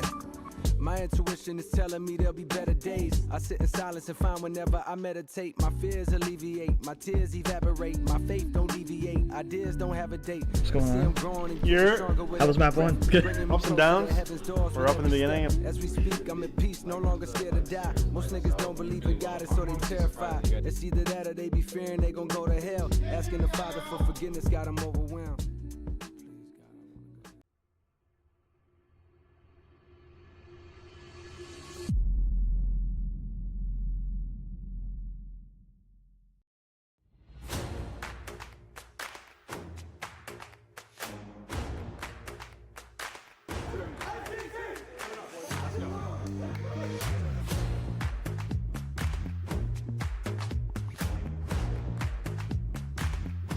No more than Calamity, though. Left in 5, he'll be shut down. The rotation was for Cumberland, but St. Clair breaks the lead. Oh, kidding me.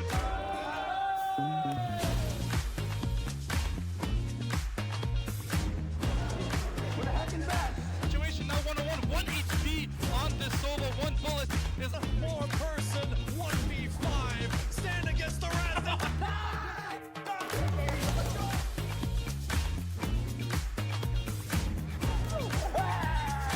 Guy to this ball, guiding it down, maybe even get one for the road. Our own standards here in this overtime period because if we concede a goal, it's over for them.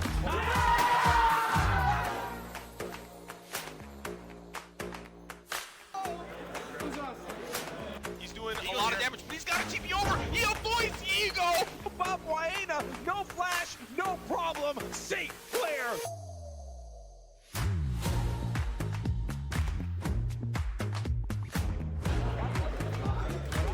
Back already so low. Redx taking down 2, taking down 1. Immediately, this should be all she wrote. Soaks with one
First gamer tag in like 2008. I had the gamer tag Apple i50. McBender 91. Alonso. Oh, it's a terrible gamer tag. Dan2 Rock 4. God Rupert. C9 Frosty. I wasn't on C9. Sock my sock. Like the Pokemon, not like I don't know. Yeah. Electro knives. Oof, oof. Two Z's, by the way. Oof. I don't know what I was thinking. It was like either Mega Jack or Super Jack and then some numbers when I was like 6 years old on Minecraft. That's absolutely horrible.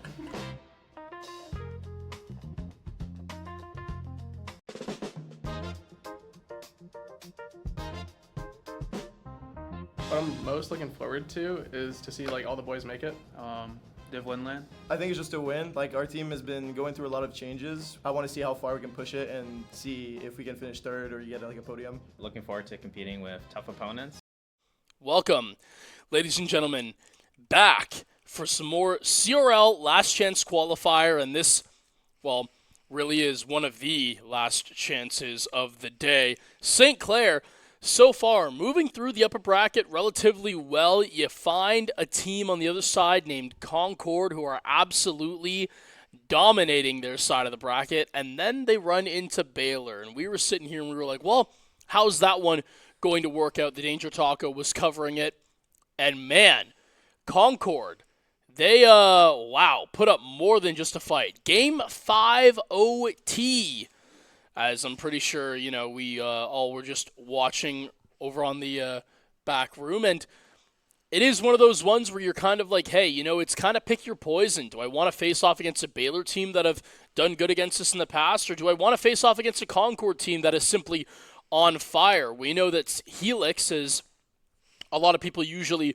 rule him out compared to his other two counterparts, but he has been absolutely peaking today and was looking real damn good. And if Helix is looking good on Concord, everyone is clicking. And this was kind of one of those scenarios where, man, maybe it's for the better that Baylor kind of took this one out, because they just barely scraped by in a series that you would have thought they would have had comfortably. And Concord, they are looking on fire, even if they are getting dropped to the lower bracket doing so. Which they are. I mean, they're going to be playing the winner of Ball State, Indiana Tech, who's gone on a little bit of a run in the losers bracket. Yeah, I got Concord for that one. Yeah, I think so as well. And I mean, you look at the other people they might have to run into. Like, you might have to take care of Fisher at one point. Davenport still down there as well. I mean, there's still a lot of talent left in this lower bracket. I mean, we're just getting into round 3 of losers right now, so that's starting to sort of come into fruition. I think for St. Clair, you don't want to take any chances here. I mean, you have a good opportunity against the Baylor team that really had to scrap their way through a 5-game series, come back from some deficits. So if you've been sitting here fresh, you need to take advantage of that, and you need to make sure you can find this win now and really take advantage of a Baylor team that's coming in a little weak. And you got to think, Baylor, is kind of a full circle moment. Winning your in against a team that handed you a loss in CRL League play when you desperately needed to take care of business. And you know how the rest of that night went. We went 0-2 on the night, I believe. And when we were playing against Baylor, I remember that stream with Tommaso as my co-caster, and that was kind of chalk. No, I'm just kidding. It was actually really, really fun. But the number one thing that I have to say is, hey, you know what? You have a chance to face your demons once more, get through this, and you are in to the championship series. I think this is probably the best way to do it. I mean, like, you look at who you would have to play in the lower bracket. I mean, it's either going to be a combination of Davenport, Concord, or Fisher, most likely. Any of those three definitely have a chance of making it through. And, I mean, sure, you've taken Davenport down already, but, I mean, that was definitely not an easy series for St. Clair. Davenport definitely has the potential to maybe squeak out another win to keep their run going. But if Fisher's down there too, and Concord as well, who's clearly been playing a very solid game of Rocket League today. That is a blender. I mean, you got to find it here. I mean, we knew it wasn't going to be easy, but I think this is probably your best opportunity to find the win. I mean, I don't want to say this is more like a return to sender moment, but I mean, look at the rest of the team that's in the bottom bracket right now. It's literally just everybody from the top half originally minus... not minus anyone. Akron Blue, they started up there as well. So, yeah, quite literally every team that started off in the lower bracket have been officially eliminated and swept out eventually, as now It's just down to the big dogs. And hey, you know what? Anyone in this bracket can eat. Yeah, no, and obviously that's just the way it goes in tournaments like this. You know, when you get to sort of the last dregs of teams left, it breeds good competition. So that's why, again, it's so important for St. Clair to come out of this on the other side. You know, they've been sitting for a little bit. You know, they've been watching how it's been going with the Concord game. So, you know, hopefully they stayed fresh, right, in sitting, because we know that sometimes taking a big break, you know, you don't come into the next game as fresh. Whereas Baylor, I mean, you just scrap your way out of a series with Concord. So they're coming in feisty, but I mean, that could also sort of work as a double-edged sword. You know, Right. maybe Baylor, you know, it's been a Fatiguing long, out. because they also go 5 against Syracuse as well. So that's 2 BO5s back-to-back they've had to play to keep fighting. So clearly they've been showing some weakness, where St. Clair has been a little bit more dominant on their top end of the bracket, only doing their series in 4. So again, it's going to be a good game either way. I think this one goes to 5 as well. I think I do take St. Clair coming out in 5, but again, this is going to be a very close series that, honestly, you can make the argument for either one. Yeah, and honestly, in any facet as well. This is the first series where I'm kind of sitting here and I'm like, I could see, depending on if they fatigue out, I could see us sweeping Baylor or dealing with them in 4. Maybe this is kind of them just hitting their upper limits and they're like, man, we can't go anymore. Or I could see it the other way too. Baylor and CRL, I believe, dealt with us in 4. And just to note out as well, that Akron Blue right now 1-1 against Fisher, but they have the series lead. So they're up 1-0 in the series. Game 2 at a 1-1 scoreline with 1:45 left to go. What's going on with Fisher?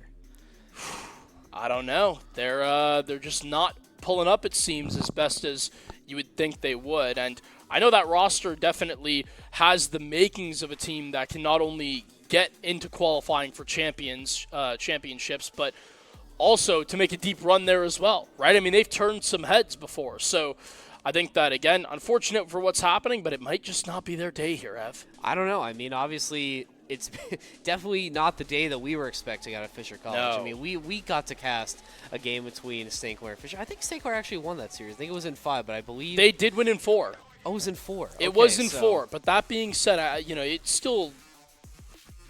showcased that Fisher, to me, were still extremely dangerous, man. Oh, yeah. I mean, this is, even though they're having like a weaker start to this tournament, there's definitely not a team you want to take lightly. I mean, there's a reason why we sort of talk about them the way that we do. And, like teams like that are still up, like Davenport and Concord, sure that, they're in the losers bracket, but we know how powerful these teams can be. And again, if you're St. Clair, you just have to make sure that you're ready for anything or any opponent that gets thrown out your way. Right. Because, like we said, there are no freebies from here on out. I mean, you have to earn your spot into CRL, like spring, see if they can earn it right here. I mean, it's been good so far, but potentially one final test.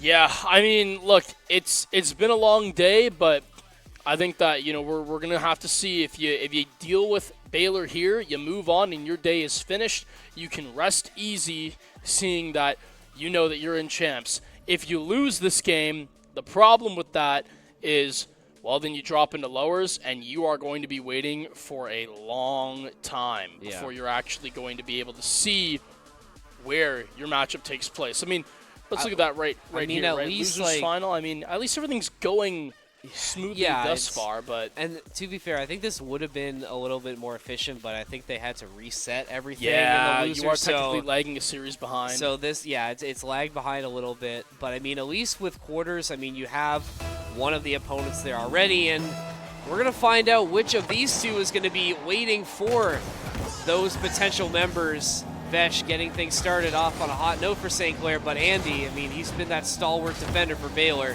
He's going to make a lot more saves than that. Yeah, absolutely. And again, the pressure really ramping up here. You definitely want to get loud and proud. Win and you're in CRL championships, relying on these next 5 games. Jazzy up the sidewall, trying to play it for Vesh right here in Baylor. They are a team that can definitely drag you down into deep waters and drown you. Andy's showing that he can do just that. Gets one past his 2 teammates. and he's going to be able to open up the scoring for Baylor. And you know that, Andy, you just can't keep this guy off the score sheet. I mean, he is just absolutely everywhere for this Baylor team. I mean, what more can you say about his play? And that's going to be someone you really need to try and neutralize and shut down if you're St. Clair, if you want to try and hope to have a leg up in this series. Well, it's definitely no easy task to silence the ex-Dignitas professional. Is now this one going over, and a little bit of an errand play there, I want to say, from Jazzy. Zai going to be keeping this one in the corner as Andy now trying to play it back towards the middle. 50'd out by Jazzy. Well done by him, and of course, just when you think you're all out of the thick of it, here comes Zanil. I mean, Zanil doing a good job at shutting this down. Hawkser with another shot on, but it's going to be St. Clair's defense that's able to meet that. Jazzy, he's going to try going after it. Hawkser will intercept, and it's going to let Andy take control for the time being. So Baylor, they're going to take advantage of that bump that gets set up, and now they find their second one. Let's watch this again. Andy, he's going to be the one to set it up and also find the bump onto Jazzy. That's just a perfect opportunity for Zanil. Yeah, you can definitely see that the team coming in fresh hot off of a Game 5 OT barn burner is definitely still feeling it, whereas St. Clair, you know, I don't want to say they're asleep at the wheel, but there's definitely been a change in terms of pacing that they got to figure out. This one going off the wayside for Jazzy, could not control it. It's a good boost steal as Hawkser going to be diminished to 0, and he's going to have to stay in that area too. One goes right through, but Andy is going to be able to take care of that one. Yeah, I think your comments about St. Clair definitely make sense. I mean, they've been sitting for a little bit, and Baylor, like we said, they're coming into this one like hot and ready to go. So St. Clair, you know, similar issues from what we've seen earlier in the season with slow starts, especially in Game 1 of a series. So we need to try and see a little bit more life out of the St. Clair side. But this defense, you know, has been doing a good job at least neutralizing some of these attempts from Baylor. I just need to see that getting converted into offensive chances. Yeah, again, Baylor, they've been doing everything in terms of converting midfield presence into offensive chances. This one's going to be post and out. A little bit of a weird camera angle that the camera took. But at the end of the day, it still remains the same thing. Baylor really applying pressure in St. Clair's half, and St. Clair not really being able to move out and create offensive opportunities. And isn't this what we saw in the Davenport series, where for so long Davenport was just able to control the flow of the game and just strangle St. Clair on their own defensive side? I mean, eventually St. Clair find the answer, they make the adjustments, but with about 2 minutes left to go in this first series, you can't afford to wait for those adjustments to come through. You just have to go out and execute.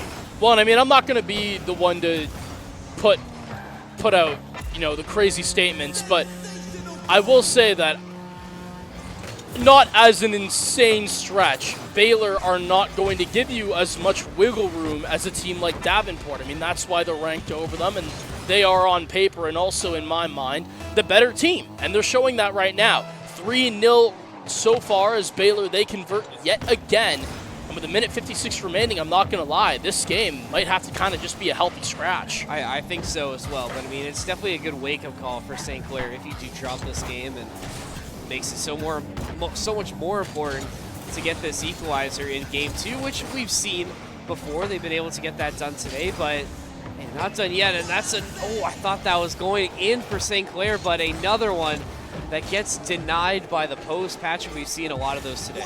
Yeah, we have. You know, actually, it was Zai jokingly remarking to Vesh, like, hey, hit the shooting drills right now, because we've been seeing a lot of woodwork, well, really from all three of these guys, as sometimes the shots, the opportunities are there, but not the most clinical thus far throughout this afternoon, as Zai looking to carry this one downfield. Zanil is going to meet him and Vesh in the corner, takes that boost as well, and Baylor looking comfy with 60 on the board. I mean, why wouldn't you be comfortable right now? You have such a great cushion to work with. Your offense has just been popping at the right times, able to deny St. Clair any opportunities to make some chances of their own, and that's a great way to come out in this series for Baylor. I mean, they're definitely making a statement as to why they are one of these elite teams in CRL right now. Jazzy with the potential redirect that could have gone in, so another one going awry for St. Clair. 30 seconds left to go.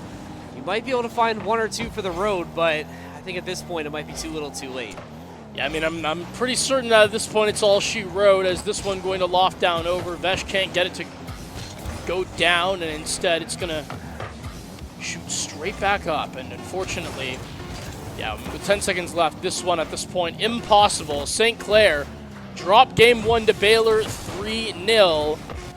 You got to imagine that it has to be a very big slap in the face to them, and hopefully a sign to get locked in the server.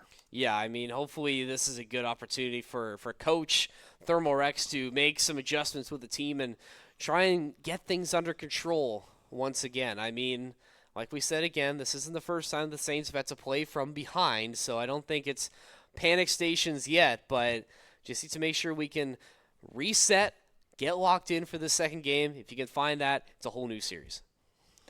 Yeah, I mean, it's tough, right? Baylor, they've had good success against us in recent history. If you can recall, obviously, in Nace, they were able to down us, I believe, in sweeping fashion earlier in the regular season. It was either that or it was in 4, and it was the same thing for CRL. So, again, if you were to ask me coming into today if St. Clair were going to be able to down Baylor, I told you no, flat out. I think that Baylor have just simply had our number throughout this entire season, and it was going to have to prove, or at least St. Clair were going to have to prove, that they were going to make some changes and look different than the way they've been playing so far to make that opinion differently, in my mind, at least. And Vesh has definitely showed out thus far. And earlier today as well, St. Clair, they've definitely been looking a lot better against teams like Davenport and Indiana Tech. I want them to have that same sort of repeated success, and they're at least showing out in game number 2. Maybe it just takes a little bit of time for this offense to get clicking for St. Clair. I mean, like we said, they were sitting for a while. They had been a little bit cold where Baylor were coming in fresh, so you drop game 1, you give Baylor a little bit of a mulligan, and you open game 1 with a goal within the first, 20 seconds, essentially. That's a really good start, but let's see if St. Clair can keep this one going. You know Baylor, they won't go quietly into that cold night. They can strike at a moment's notice. Oh, man, I mean, Hoxer, he's always got the right challenge for the job. Andy, this one's going low and slow, but it does not matter so long as there is no one to meet it there. Hoxer with the assist and able to just stall Jazzy long enough with sacrificing himself for the play. Baylor find their equalizer, 52 in. I think this series is going to be like that one in Davenport, that game 3 against Davenport where we were just exchanging goals so quickly. That's how this pace is going to be, and if you're St. Clair, you need to try and find this answer very, very quickly to get things back under control, because you know Baylor, they're not going to turn down the intensity at all until they see a W on their screen. St. Clair, they do get into Baylor's end for a little bit, but nice clear out from Hoxer there is going to stall this progress. Oh, St. Clair, at least so far, they've been a bit more successful turning this defense into offense, but Baylor doing a really good job at controlling the midfield and making sure that St. Clair has to play from behind. I mean, it's never easy dealing with Baylor. You have 2 ex-pros, obviously, or not ex-pros. You have 2 pros currently in this space, and then when you look at Zanil, has definitely had an insane track record being part of that Northwood squad that really ran the CRL circuit for so long, and also the ex-Omelette star showing out in this matchup. Look at this, a 1-2 play from him and Hoxer. It's beautiful to watch, and Baylor, they take their lead with 3 left. Yeah, really awkward there. I think it maybe even redirects off of side just that little bit near the end to seal the deal. But either way, does not matter who gets it. Baylor back in the lead. St. Clair slowed down a little bit on offense after that hot start. See if Vesh and company can maybe try and find anything. Jazzy with a big save to stop that attempt. Hoxer with the potential bump doesn't come through. So St. Clair already back in Baylor's end, but not a great spot to set up a play, and that's just going to get sent right back. I mean, you got to be so careful, Zanil. He's just shooting down the baseline, finds a demo, and now Hoxer going to be the next one up. Zanil playing patiently, gets bumped out, but the boost is well done and grabbed to recover as well off the sidewall as Jazzy now taking a challenge. Hoxer off the ceiling. Going to get beat out by Zai is now. Just going to see if he can convert on the ceiling play.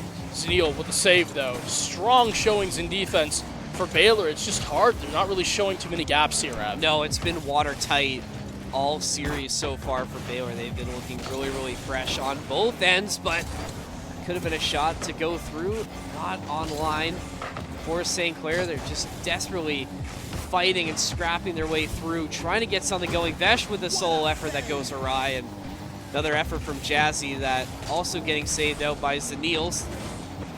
But they are at least generating pressure, Patrick. At least we're seeing a little bit more life from the St. Clair offense. You just need to put these shots on target. Yeah, it's just I guess, it's the clinical difference in shooting right now, and just pressure as well, obviously. It seems like Baylor are doing a good job of being able to clear out relatively quickly after the first attempt goes on through for St. Clair. Andy going to be forcing that one high, but now Vesh takes control of it. St. Clair, they can try to find some bumps on Andy, and yeah, they're all of a sudden in a good situation. The force through just can't happen, though. Vesh, unfortunately, didn't really get a glimpse at it. Yeah, I mean, that was a really good chance for St. Clair. Jazzy, though, look at this solo effort, taking it in himself. Another heroic last-minute goal from the German defender. St. Clair find their equalizer. Right, I mean, for the most part, he has been playing that third-man role, but James has been scoring in arguably the most important moments as well. Definitely had that 0-second thriller from earlier today, too. So, again, Jazzy, when the team needs him, he's definitely there to officiate on the offensive side. Well, let's hope he can keep that up, because Baylor now trying to turn up the pressure. Once again, Andy, it looks like he was about to maybe get something going there. Hoxer with another shot on, but it's going to be a redirect coming through from Sai, who isn't able to get it over to Zanil. So we're pinballing around midfield as both teams trying to regain composure and regain control of this ball. Though Baylor, they look like they're in a prime position to maybe make an attack unless St. Clair can get this ball cleared out. Yeah, and you know, being in the midfield is kind of where I get nervous right now when I see stuff like this. I feel like Baylor have done a really good job of reading out sort of how the St. Clair defense is set up, and they're not usually allowing for very many clears to go too far out. As this double trying to be online from Andy, gonna have to just live with the fact that it's going to create extra pressure for now. 2-2, but St. Clair, you got to get out of your own half. 5 seconds left to go. Andy with the redirect. Zanil in the area, but isn't going to be able to get a shot on line. But 1 second left to go. That's going to get grounded. Overtime needed for game 2. Well, and this is the swing right here. In my opinion, if St. Clair cannot get this game to go under their belt, then that's it. This is probably going to be done in sweeping fashion. I think that Baylor, again, they have just proven to be such a strong team. And you really got to think, if St. Clair can't get the job done, you're going to be waiting for a long time. Hopefully this beat is good enough. Vesh, the double, it's on the money as well.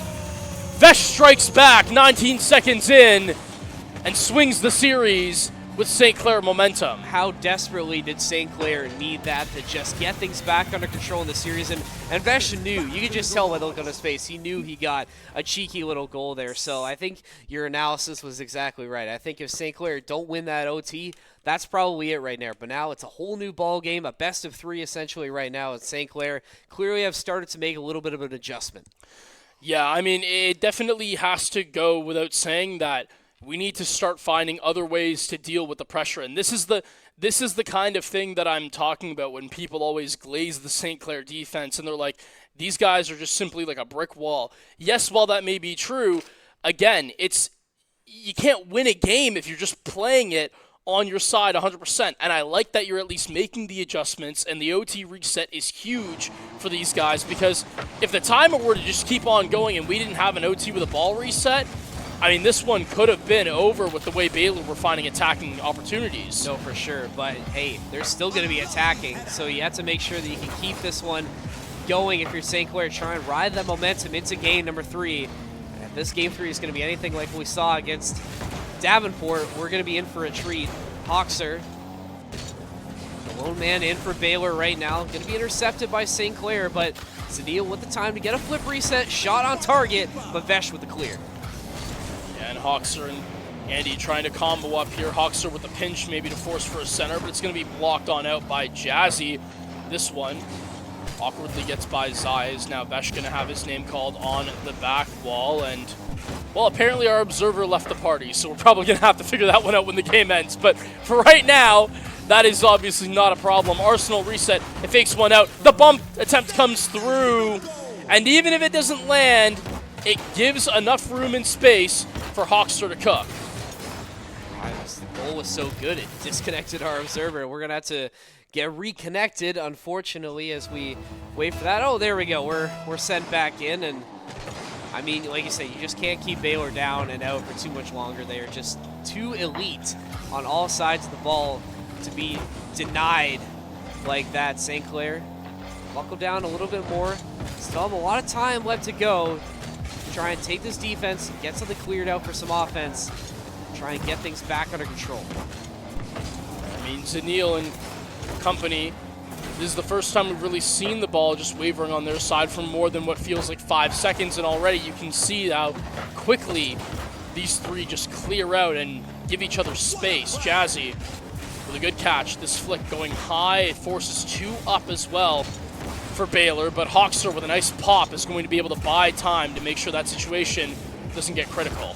Nice demo coming through as well. Side just missing once again, and Jazzy on the follow-up also not finding its target. But at least St. Clair, they're finding shots on net and almost giving that one up as it almost careened into their own net, but thankfully it goes the other way. St. Clair right back on the attack, getting set up. Andy forced to get that one up. Jazzy will meet him and contest at midfield.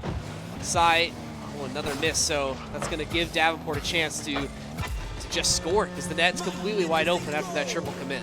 Yeah, I mean, Baylor, they're just really good when it comes to forcing out on offense, and then Zanil, he's got the 50 all read out. No one else back on the back post to chow out Andy on this one. He's just able to sit and lurk in this position.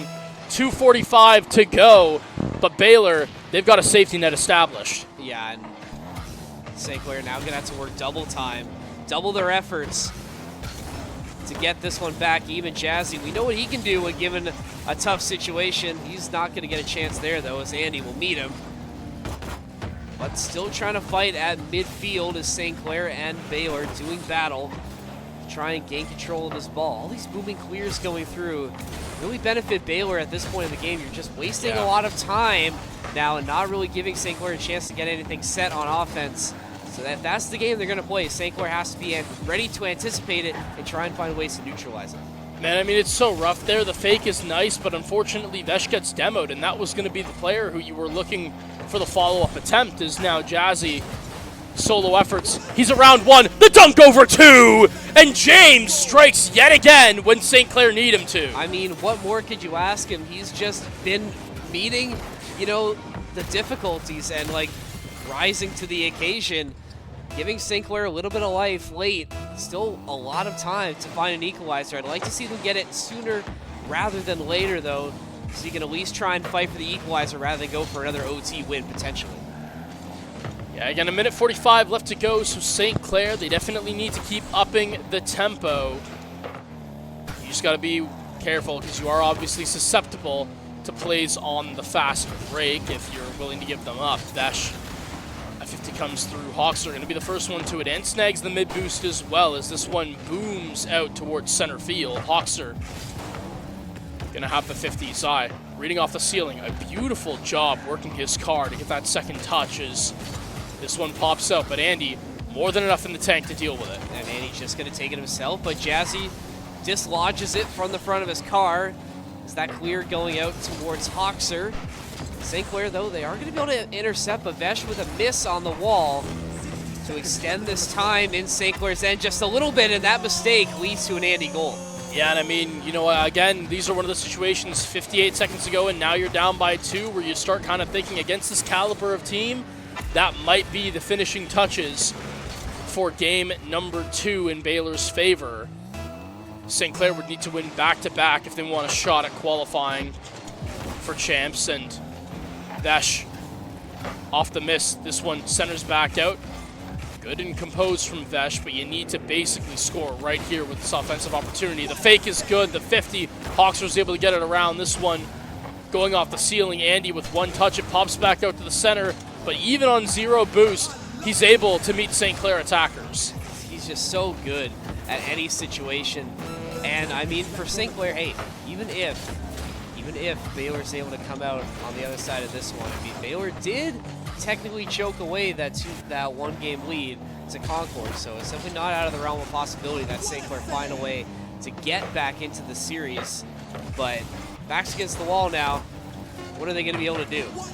Oh man, that drop-down pass was looking pretty sweet, but at the same time, you still got to realize that you're down by 2, and yeah, with the clock winding through this one, Baylor put themselves on CRL champions point. St. Clair, they're going to have to recover with 2 in a row if they want to make it through to the LAN. I mean, definitely not impossible. Thermorex just trying to buff the team up as much as they can and give some last-minute advice as they head into this pivotal 4th game. It's definitely not impossible. Like we said, Concord was in this position against Baylor previously, and they were able to take Game 4, and Game 5 gets decided in overtime. So definitely not impossible for Baylor to stumble near the goal line. Hopefully St. Clair can get over it and not just force a Game 5 to lose out. But hopefully the boys will be able to get this one done. Yeah, I mean, you know, it's just tough, obviously, when you have your backs against the ropes. And yeah, I was going to say, I kind of caught myself there. I called the CRL Championship a LAN, my fault, online tournament. But at the end of the day, look, if St. Clair want to move forwards, they need to do so with 2 on the bounce. And that's going to be really tough to do against a team like Baylor, who have just absolutely looked remarkable this series. We just got through, and honestly, I'm sitting here and I'm like, Concord might have given them a little more of a run for their money, and it's going to be interesting to track how those guys fare in the lower bracket as well. But St. Clair looking to try not to be the ones to go down and meet them. Baylor, can they see that their ticket is being punched in? Zanil says yes. And right now, him and Andy have put themselves up by 1 in a pivotal game. I mean, Baylor they've just been looking elite, quite frankly, and I don't think they're letting this momentum slip away from them this time. Zanil getting it started quick. St. Clair, once again, down early in the series. See if they can try and lock in just a little bit more. Andy trying to extend that deficit. Not able to find its way home. Hoxer, though, getting set up, but that's a missed play from Baylor. They try another shot, but it doesn't go through. I mean, Hoxer, he's just up. He always is Jazzy getting a little more scared at the fact that he was looking at maybe getting a dunk there. Andy taking this one slow and steady, the low 50. It's so awkward, the bump as well. Baylor are really just frying. And they are completely locked in on all facets of offensive play.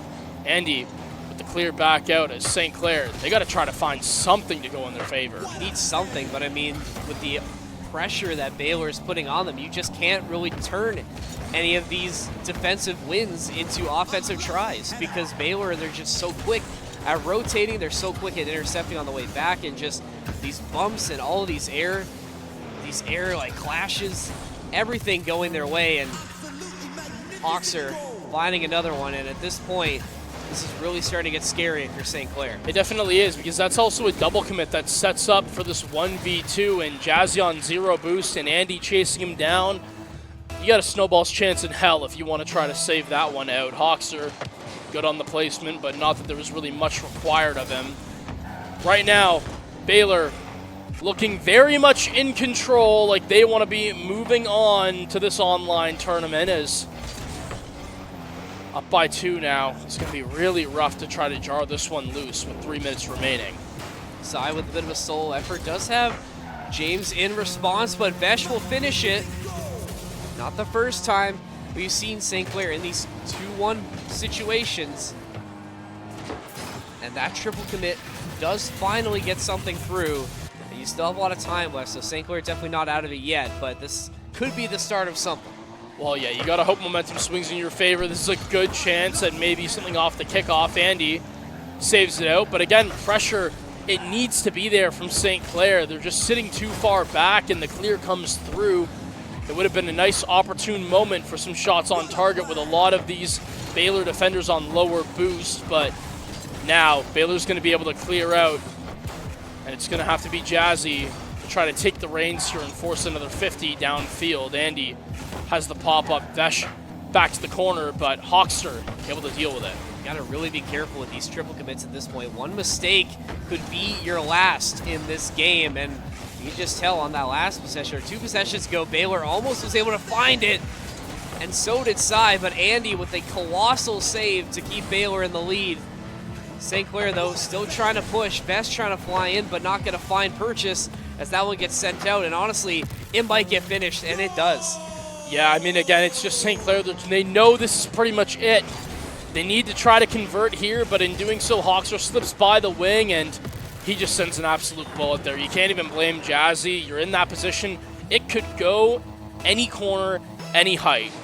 And Baylor, up by 2 once again with 2 minutes left to go, are really trying to put this one on ice for St. Clair. I think at this point, you don't want to say it's the dagger, but it's definitely looking like that right now. St. Clair, they need to find a spark somewhere to try and force a comeback, because Baylor, like you said, they are looking to punch their ticket, and Zanil, I think he might have sealed it right there if not for Jazzy on the other end. And look at this, defense turns into offense, side with a sharpshooter. Well, they catch Baylor kind of napping on the wheel here. Third man just, unfortunately, Hawkster is caught sideways and doesn't really give a lot of time and space to his other 2 teammates who were a little bit late to the rotation maybe. So a good job from St. Clair. They find their second, still down by 1, but ample time to muster up a response. Definitely, I mean, 140 left to go. St. Clair already back in Baylor's end, looking for it, and they find it. It's Cy again. St. Clair, they've come all the way back for the tie, but what more can they do with this momentum they found again? And I mean, they've just completely changed up the attitude of the game. It was looking like with Baylor up by 2, even with 2 minutes left to go, because of the fashion in which St. Clair were outputting offense, you really could have called it, right? So a really good switch up from St. Clair here. They're definitely upping the tempo. They're finding more opportunities. And you can see here Zy chasing down Andy. A great job on the demo here. The 50, unfortunately, is very valuable in the way that it goes for Baylor, but Hawkster off the sidewall, trying to find some space. This one cut back off in the midfield. I like seeing that from St. Clair now, trying to play a little more proactively. Cy with a 50. Let's see if it opens up anything for the St. Clair team. Cy just trying to take it over himself, and he's just going to get it over to Vesh. Actually, I think it was Jazzy with the assist there. But either way, St. Clair are able to find it. 1:06 left to go. Still a lot of time left on the board for Baylor, but a huge swing for St. Clair. Vesh with one of the biggest goals in his season, and you have to think that, hey, you know what? A minute left to go. Can you hold out? Again, you know, I get it, you're up ahead, but I don't want to see Baylor on offense. They've been just too consistent. Zanil, this one's going to go by him, but Andy, the pass, it's good to Hawkster. It's a bullet, but it's just sent low and away. Rare that you find yourself with an opportunity given to you like that. Baylor probably should have confirmed an equalization there. You would think, but hey, St. Clair will take it for now, but you can't get hung up on that. You need to shut down this possession here. Another one that's awkward. Zanil will finish, and Baylor are not done yet. Another late tie. Man, just what a team to just rally back, and you said it. I mean, you just can't be comfortable when they're on offense because it just seems like they can always find something to squeak through at a moment's notice. Yeah, I mean, it's pretty simple. If the ball's on the orange half, it seems like Baylor will eventually just put it away. And now, you get into a scary situation. Hawkster, the downward pass, it's in yet again. St. Clair, they give up possession, and they get punished all day long. 2 quick goals to immediately put the game on ice. 26 seconds left to go. St. Clair, can you force game 5, or are you going to lowers? I mean, as frustrating as that is, you just can't get hung up on that. Like, you have 23 seconds left. Should be good for at least one quality chance in Baylor's end. We've seen miracles happen today, and we're going to need at least one more from St. Clair, or else they're going to be relegated to this lower bracket. Jazzy, he's been the one to make it happen. Not going to be on target, and I think that was the shot that needed to land. Baylor should be able to get this one done. Hawkster trying to take it through. Maybe one more chance for St. Clair. Vesh on a bit of a solo carry. Gonna get knocked by Andy. And that will be it. St. Clair, they almost get it done, but they're going to be sent down to lowers. One more shot to qualify. Yeah, I mean, you can see the expression on Zai's face. He knows he should have had it, but for some reason, it almost becomes predictable. Baylor, they just know how to always deal with this team in 4 when it comes to a best of 5. It's yet another one, I want to say the 3rd time in the season that we're seeing a series between these two teams end in 4 in Baylor's favor. And it's just very disappointing that you guys just can't get through this hurdle. But that being said, you're going to get thrown down into the lower bracket now, where we have a bunch of teams waiting, and we will have to take a long pause to see who's going to be the one fated to get St. Clair in this matchup. Well, right now, I mean, Davenport and Fisher has gotten started. They're in game number 1 of their series. Indiana Tech, Ball State going the distance. It looks like that one's going to be sent to game 5 as Ball State had a 2-1 lead, but Indiana Tech, they just scrapped out a win in game number 4. So the winner of that gets to play Concord. And then, yeah, Davenport Fisher, the winner of that. And so, yeah, we'll be waiting for a little bit. If you had to time it out, I'd say probably come back around 5:30, 6 o'clock if you're looking at your timer. So stay tuned. Take a look at all the other CRL streams to try and keep up with the bracket. But until then, we'll see you then.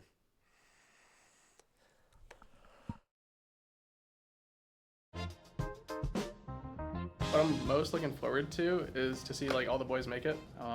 Div Winland. I think it's just a win. Like, our team has been going through a lot of changes. I want to see how far we can push it and see if we can finish 3rd or get like a podium. Looking forward to competing with tough opponents and having a good time with my team. I really want to break that top 5, top 4 threshold. Winning seal. I'm looking for revenge on CCL. Getting top 4. To be honest, nothing. I don't really have anything to look forward to. Next semester is what I'm looking forward to. I'm looking to win CCL. We only lost that one, so. What's up, guys? We're here with members of the Overwatch team for a Pokemon Roulette Wheel Challenge. On the wheel, we have different characteristics of Pokemon that they have to hunt down in the open world. The catch is, all the Pokemon that they have to find have been randomized, and they have to catch a Pokemon with that attribute. First one to get 3 is going to win the challenge. Yay! Yay! W Pokemon! Are you excited for Gen 10, guys? Yes. Oh my Pokemon God. Wind and Waves? Wait, you can't leak that. You're not allowed to leak Sorry. that. Sorry. But we're going to get canceled by Pokemon.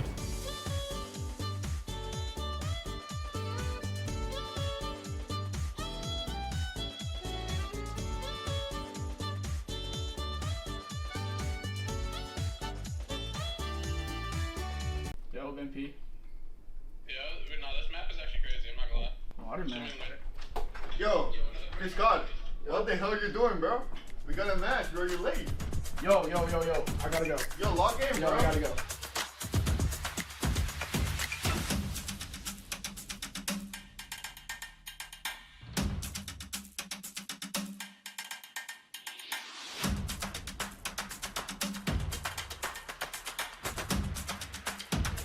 Now I'm good.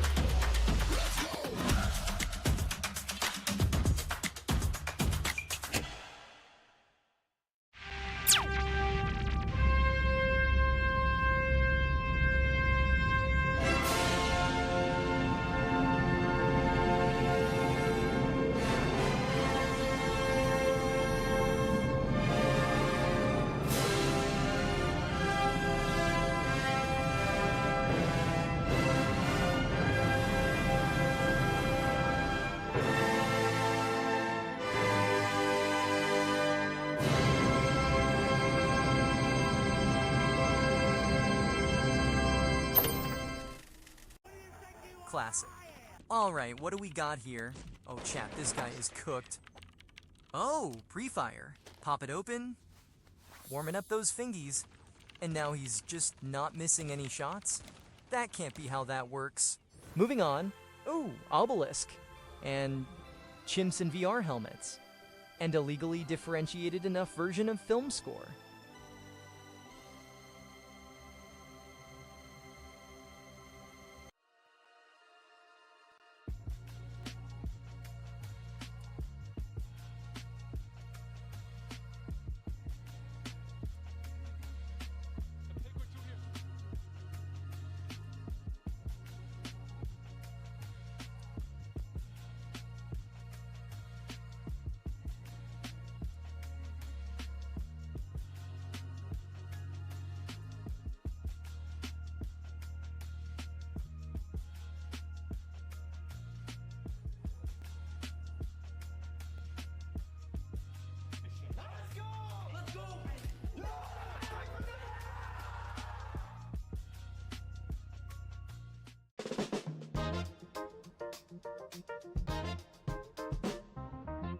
Toronto Defiant before they blew up. Probably FaZe. Gen G. Cloud9. 100 Thieves, probably. Dildux. TSM. It's gotta be Optic. G2. Face. Optic. Elena Rain. Favorite pro player? Lethal. I'm gonna go Faker. Faker, I guess. Can he be retired? Yeah. Scump. I'll say Scump. Shotzi. Fury. Salute. Carrier. Perks. Myself, I'm tier 1. Pokemon or Minecraft? Pokemon. Pokemon. Minecraft. Bioshock. Probably definitely Cry series. Jedi Fallen Order.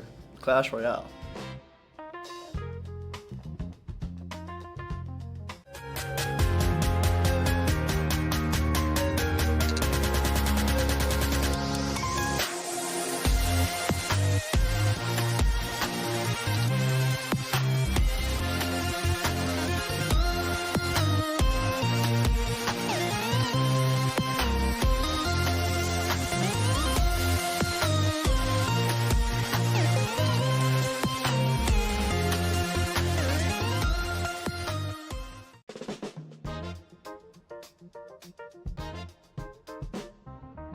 Probably around 200 to 400 bucks. Way too much. Way too much. Over 3K. Too much. Next question. Definitely over $1,000. I don't spend money in-game items, so not much. Probably around like 2,000 over like 13, 14 years. So. Like $2,000, I want to say. On COD? None. Never spent a single dime on COD. What's the most amount you've spent in another game? Oh, too much to count on CSGO. Invisibility. I think it'd be really cool to know like how a person's feeling, like just by looking at them. Teleport. Be able to teleport. I would like to fly. Flight. Flying. Actually, teleporting. That's cap. Teleporting would be much better. I play RuneScape for fun. Play tennis. Not really secret, but I play card games. I like to DJ on the side. Eating. Queuing up Pokemon Showdown. My secret hobby is collecting Pokemon cards. I like fitness. Collecting Labubus.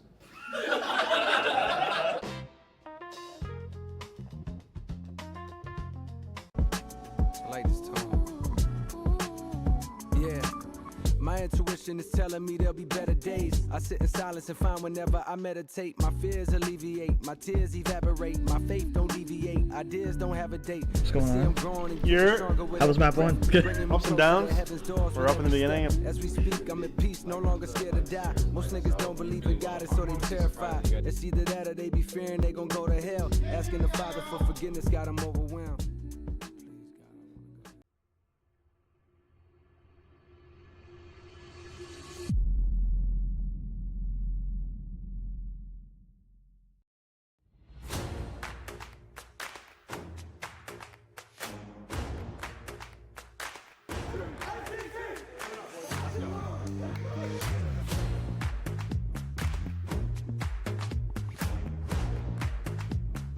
Favor, no more than Calamity though.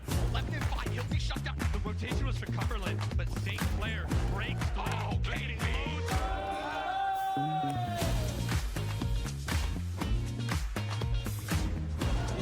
What a heck is that? Situation now 1-on-1, 1 HP on this solo. 1 bullet is a 4-person 1v5. Stand against the rest.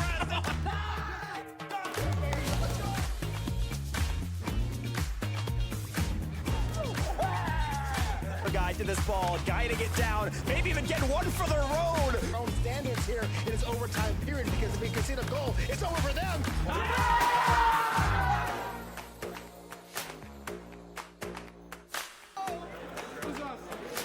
He's doing a lot of damage, but he's got to TP over. He avoids Ego. Bob Waena, no flash, no problem. St. Clair.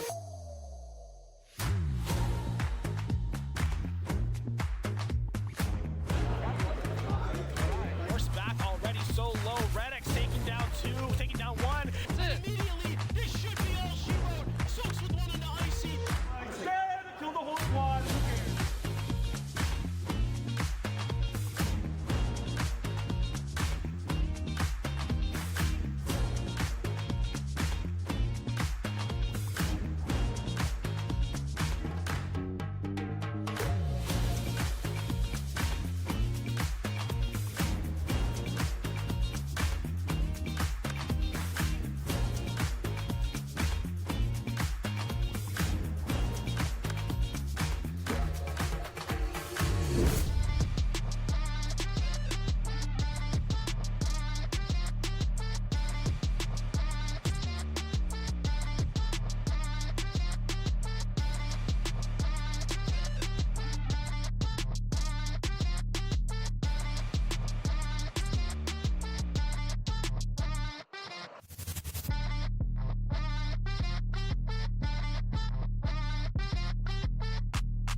First gamer tag. In like 2008, I had the gamer tag Apple i50. McBender 91. Alonso. Oh, it's a terrible gamer tag. Dan2 Rock 4. God Rupert. C9 Frosty. I wasn't on C9. Sock my sock. Like the Pokemon, not like I don't know. Yeah. Electro Knives. Oof, oof. Two Z's, by the way. Oof. I don't know what I was thinking. It was like either Mega Jack or Super Jack and then some numbers when I was like 6 years old on Minecraft. That's absolutely horrible.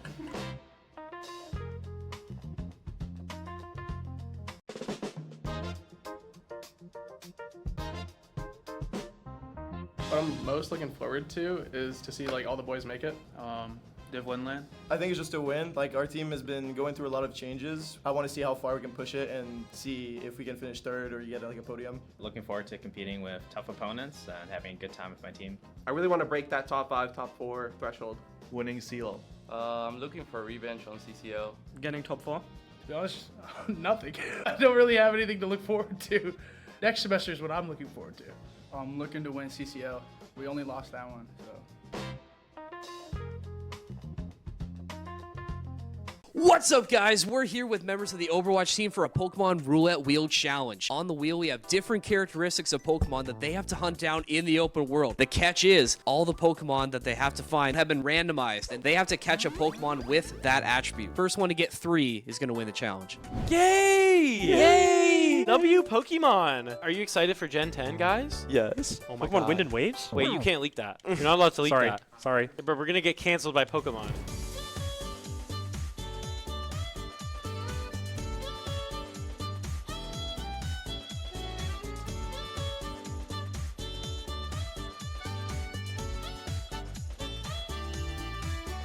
Yo, MP. Yeah, no, this map is actually crazy. I'm not gonna lie. Water man. Yo, Chris God, what the hell are you doing, bro? We got a match, bro. You're late. Yo. I gotta go. Yo, lock in, Yo, bro. I gotta go.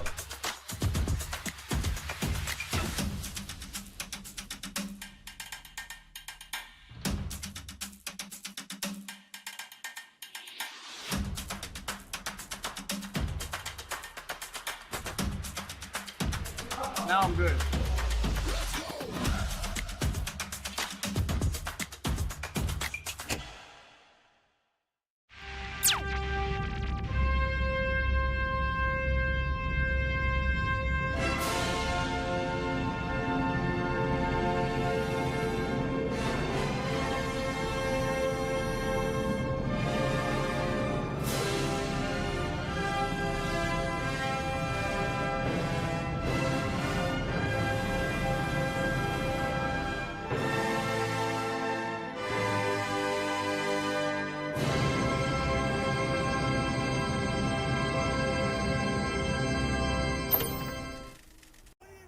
Classic. Alright, what do we got here? Oh, chat, this guy is cooked. Oh, pre-fire. Pop it open. Warming up those fingies. And now he's just not missing any shots? That can't be how that works. Moving on. Ooh, obelisk. And chimps in VR helmets.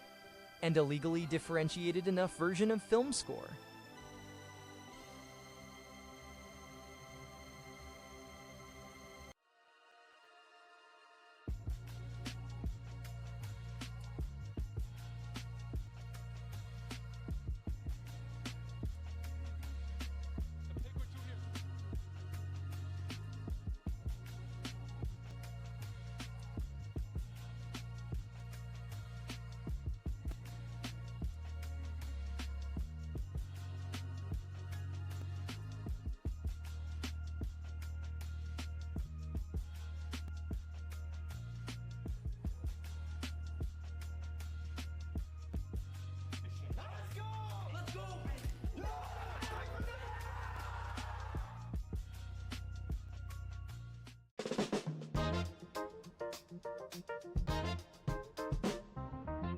Toronto Defiant before they blew up. Probably FaZe. Gen G. Cloud9. 100 Thieves, probably. Dilducks. TSM. It's gotta be Optic. G2. Face. Optic. Elena Rain. Favorite pro player? Lethal. I'm gonna go Faker. Faker, I guess. Can he be retired? Yeah. Scump. I'll say Scump. Shotzi. Fury. Salute. Carrier. Perks. Myself, I'm tier 1. Pokemon or Minecraft? Pokemon. Pokemon. Minecraft. Bioshock. Probably Devil May Cry series. Jedi Fallen Order. Clash Royale.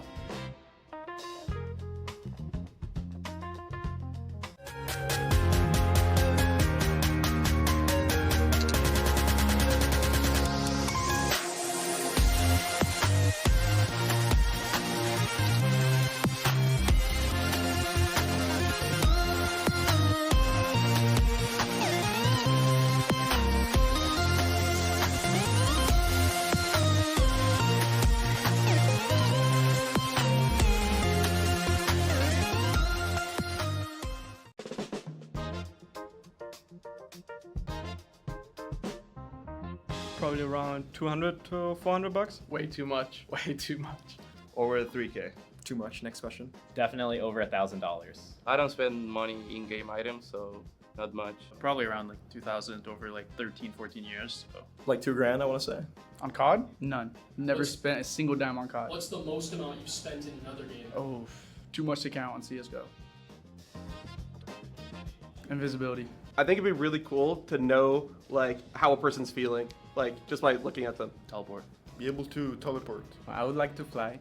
Flight. Flying. Actually, teleporting. That's cap. Teleporting would be much better.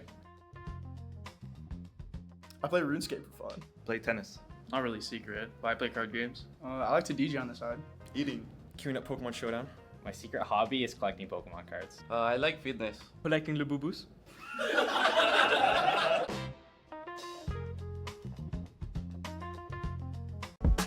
I like this tone. Yeah. My intuition is telling me there'll be better days. I sit in silence and find whenever I meditate, my fears alleviate, my tears evaporate, my faith don't deviate, ideas don't have a date. What's going on? How was map 1? Ups and downs. We're up in the beginning. As we speak, I'm at peace, no longer scared to die. Most niggas don't believe in God, and so they terrified. It's either that or they be fearing they gon' go to hell. Asking the Father for forgiveness got them overwhelmed.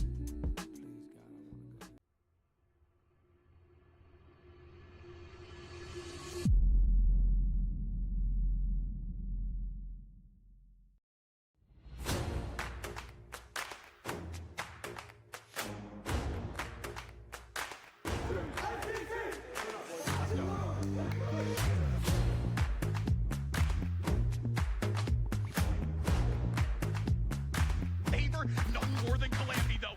Left in 5, he'll be shut down. The rotation was for Cumberland, but St. Clair breaks through. Oh, getting boots.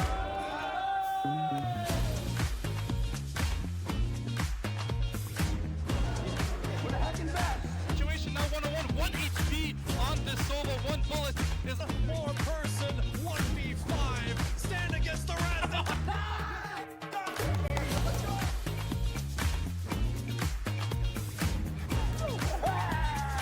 Guy to this ball, guiding it down, maybe even getting one for the road. Our own standards here in this overtime period because if we concede a goal, it's over for them.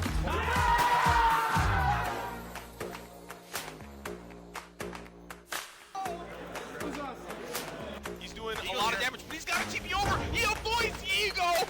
Bob Waena, no flash, no problem. St. Clair.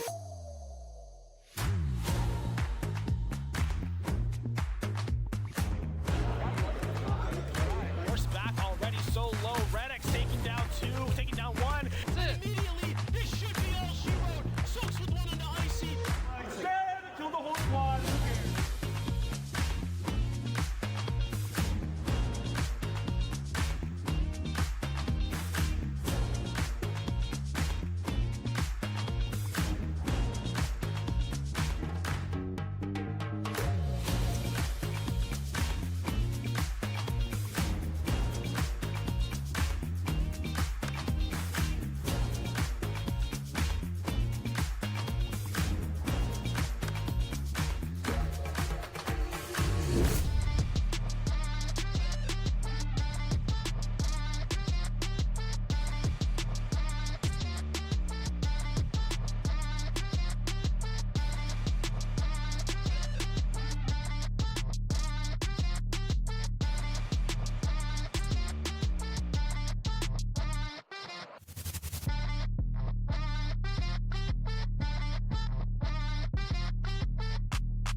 First gamer tag. In like 2008, I had the gamer tag Apple I-50. McBender 91. Alonso. Oh, it's a terrible gamer tag. Dan2 Rock 4. God Rupert. C9 Frosty. I wasn't on C9. Sock my sock. Like the Pokemon, not like I don't know. Yeah. Electro knives. Oof, oof. 2 Z's, by the way. Oof. I don't know what I was thinking. It was like either Mega Jack or Super Jack and then some numbers when I was like 6 years old on Minecraft. That's absolutely horrible.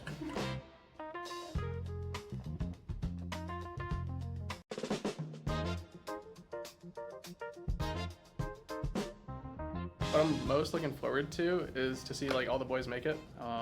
Div Winland. I think it's just a win. Like, our team has been going through a lot of changes. I want to see how far we can push it and see if we can finish third or get like a podium. Looking forward to competing with tough opponents and having a good time with my team. I really want to break that top 5, top 4 threshold. Winning Seal. I'm looking for a revenge on CCL. Getting top 4? To be honest, nothing. I don't really have anything to look forward to. Next semester is what I'm looking forward to. I'm looking to win CCL. We only lost that one, so. What's up, guys? We're here with members of the Overwatch team for a Pokemon Roulette Wheel Challenge. On the wheel, we have different characteristics of Pokemon that they have to hunt down in the open world. The catch is, all the Pokemon that they have to find have been randomized, and they have to catch a Pokemon with that attribute. First one to get 3 is going to win the challenge. Yay! Yay! W Pokemon! Are you excited for Gen 10, guys? Yes. Oh my Pokemon god. Wind and Waves? Wait, you can't leak that. You're not allowed to leak Sorry. that. Sorry. But we're going to get canceled by Pokemon.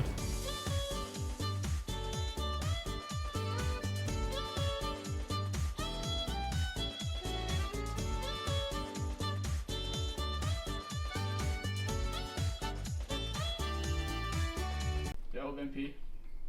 Yeah, no, this map is actually crazy. I'm not gonna lie. Waterman. Yo, Chris God, what the hell are you doing, bro? We got a match, bro. You're late. Yo. I gotta go. Yo, log in, Yo, bro. I gotta go.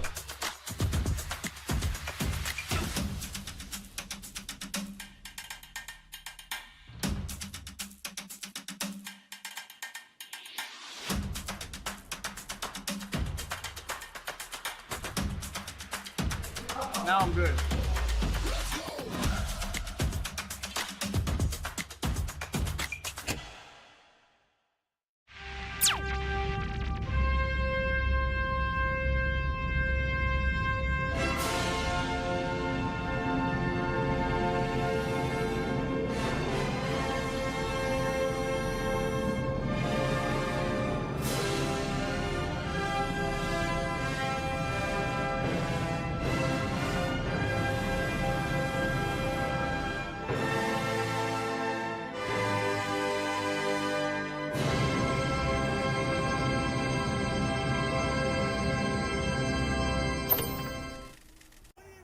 Classic. Alright, what do we got here? Oh, chat, this guy is cooked. Oh, pre-fire. Pop it open. Warming up those fingies. And now he's just not missing any shots? That can't be how that works. Moving on. Ooh, obelisk. And chimps in VR helmets. And a legally differentiated enough version of film score.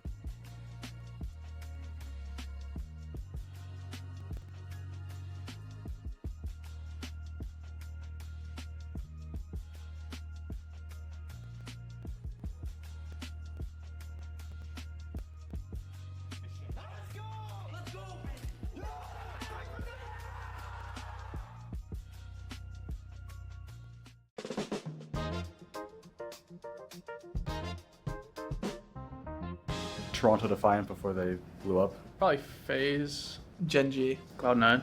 100 Thieves, probably. Dildux. TSM. It's gotta be Optic. G2. Face. Optic. Elena Rain. Favorite pro player, Lethal. I'm gonna go Faker. Faker, I guess. Can he be retired? Yeah. Scump. I'll say Scump. Shotzi. Fury. Salute. Carrier. Perks. Myself, I'm tier 1. Pokemon or Minecraft? Pokemon. Pokemon. Minecraft. Bioshock. Probably definitely Cry series. Jedi Fallen Order. Clash Royale.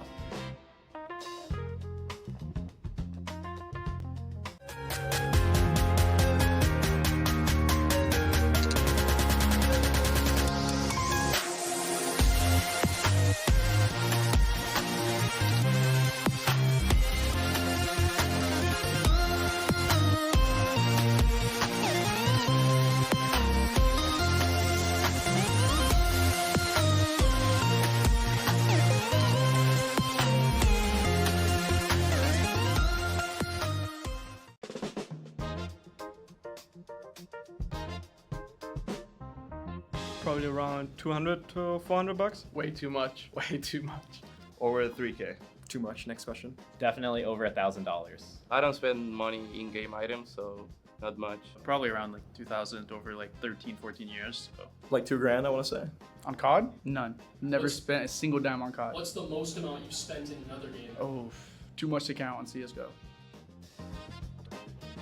Invisibility. I think it'd be really cool to know like how a person's feeling, like just by looking at them. Teleport. Be able to teleport. I would like to fly. Flight. Flying. Actually, teleporting. That's cap. Teleporting would be much better. I play RuneScape for fun. Play tennis. Not really secret, but I play card games. I like to DJ on the side. Eating. Queuing up Pokemon Showdown. My secret hobby is collecting Pokemon cards. I like fitness. Collecting Labubus.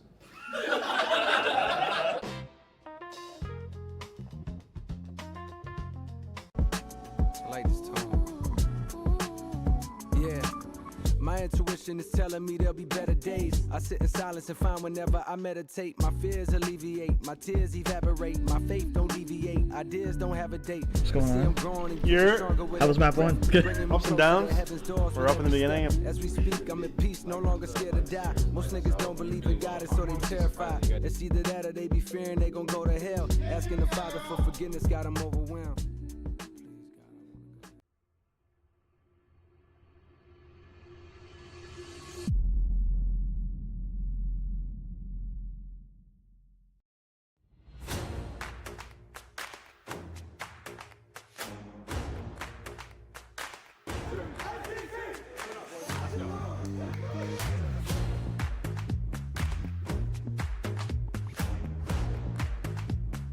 Favor, no more than calamity though. Left in 5, he'll be shut down. The rotation was for Cumberland, but St. Clair breaks the lead. Oh, kidding me?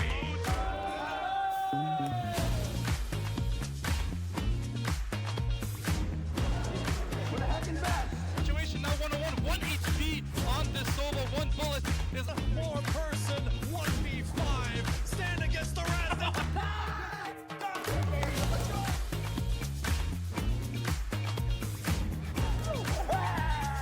The guy to this ball, guiding it down, maybe even get one for the road. Own standards here in this overtime period because if we concede a goal, it's over for them.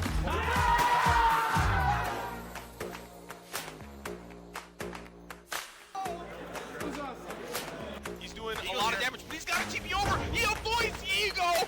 Bob Waena, no flash, no problem. St. Clair.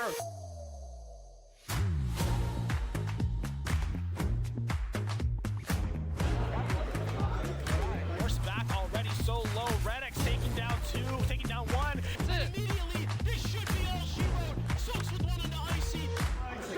Kill the whole squad.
First gamer tag.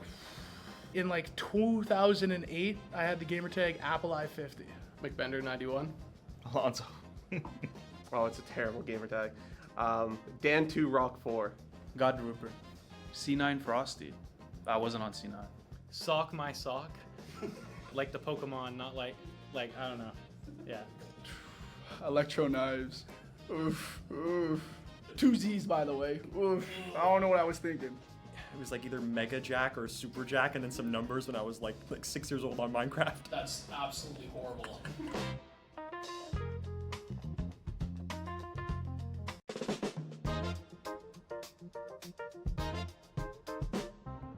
What I'm most looking forward to is to see like all the boys make it. Div Winland. I think it's just a win. Like, our team has been going through a lot of changes. I want to see how far we can push it and see if we can finish third or get like a podium. Looking forward to competing with tough opponents and having a good time with my team. I really want to break that top 5, top 4 threshold.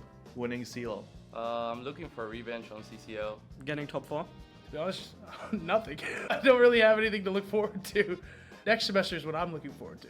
I'm looking to win CCL. We only lost that one, so.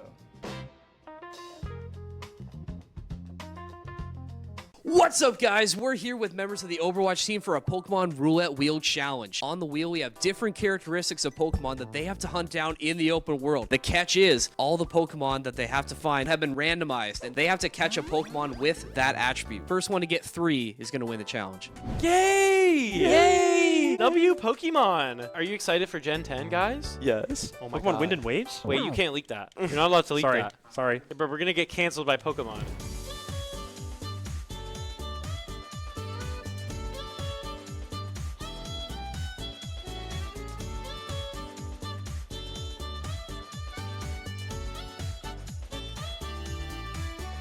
Yo, MP. Yeah, no, this map is actually crazy. I'm not gonna lie. Waterman.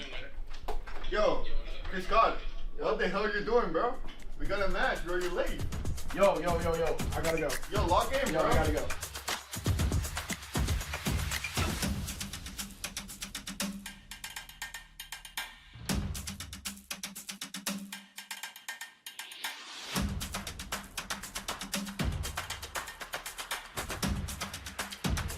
Now I'm good.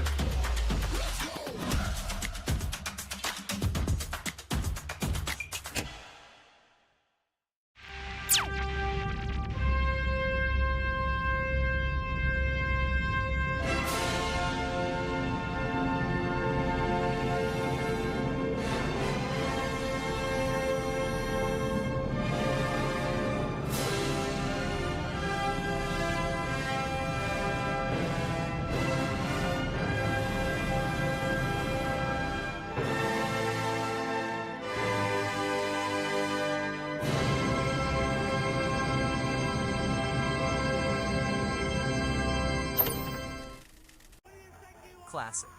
Alright, what do we got here? Oh, chat, this guy is cooked. Oh, pre-fire. Pop it open. Warming up those fingies.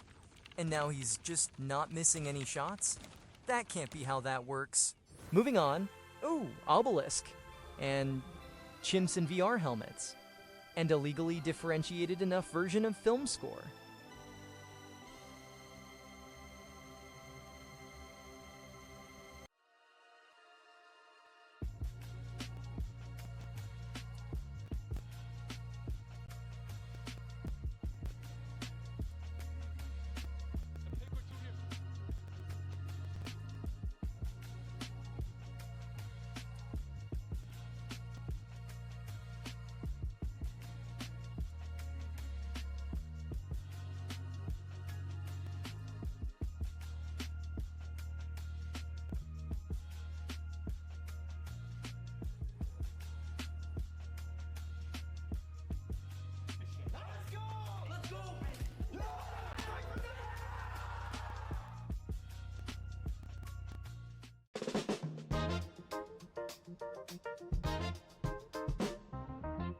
Toronto Defiant before they blew up. Probably FaZe. Gen G. Cloud9. 100 Thieves, probably. Dilducks. TSM. It's gotta be Optic. G2. Face. Optic. Elena Rain. Favorite pro player? Lethal. I'm gonna go Faker. Faker, I guess. Can he be retired? Yeah. Scump. I'll say Scump. Shotzi. Fury. Salute. Carrier. Perks. Myself, I'm tier 1. Pokemon or Minecraft? Pokemon. Pokemon.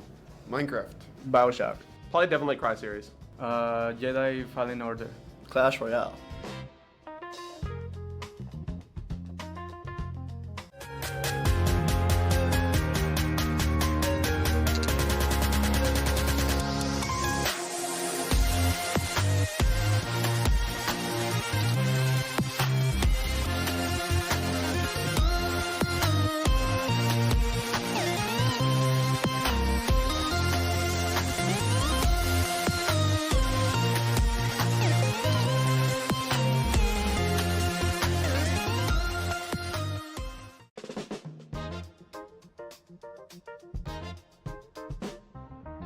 Probably around 200 to 400 bucks. Way too much. Way too much.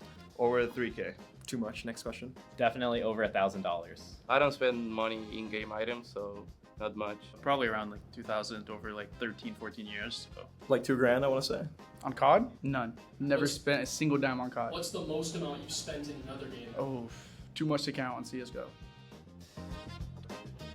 Invisibility. I think it'd be really cool to know like how a person's feeling, like just by looking at them. Teleport.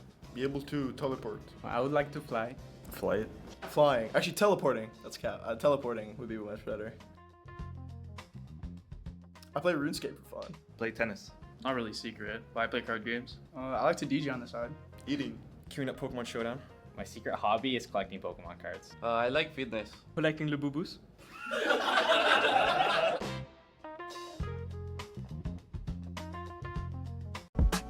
I like this tone. Yeah. My intuition is telling me there'll be better days. I sit in silence and find whenever I meditate, my fears alleviate, my tears evaporate, my faith don't deviate, ideas don't have a date. What's going on? How was map 1? Ups and downs. We're up in the beginning. As we speak, I'm at peace, no longer scared to die. Most niggas don't believe in God, and so they terrified. It's either that or they be fearing they gon' go to hell. Asking the Father for forgiveness got them overwhelmed.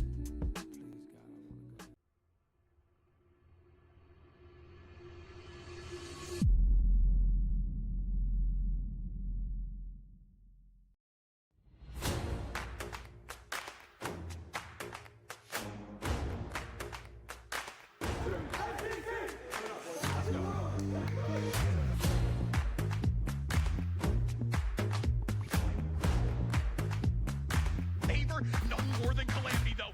Left in 5, he'll be shut down. The rotation was for Cumberland, but St. Clair breaks the kidding me.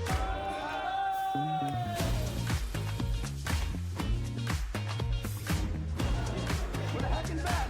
Situation now 1-on-1, 1 HP on this solo. 1 bullet is a 4-person 1v5. Stand against the rest.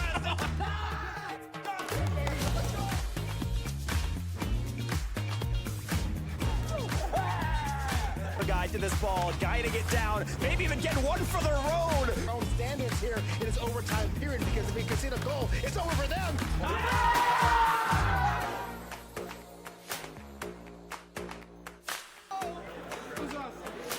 He's doing a lot of damage, but he's got a TP over. He avoids Ego. Bob Waena, no flash, no problem. St. Clair.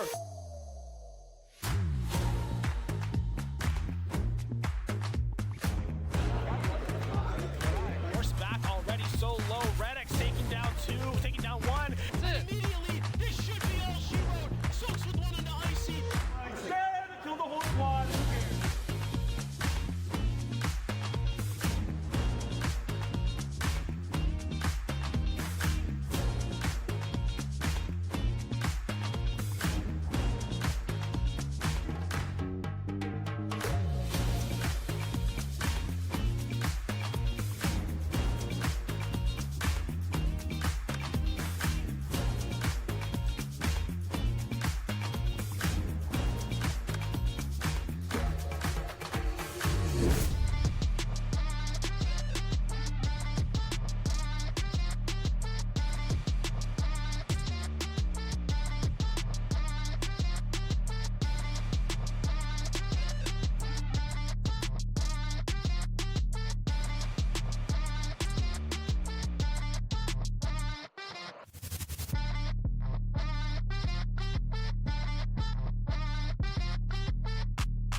First gamer tag. In like 2008, I had the gamer tag AppleI50. McBender 91. Alonso. Oh, it's a terrible gamer tag. Dan2 Rock 4. God Rupert. C9 Frosty. I wasn't on C9. Sock my sock. Like the Pokemon, not like I don't know. Yeah. Electro knives. Oof, oof. 2 Z's, by the way. Oof. I don't know what I was thinking. It was like either Mega Jack or Super Jack and then some numbers when I was like 6 years old on Minecraft. That's absolutely horrible.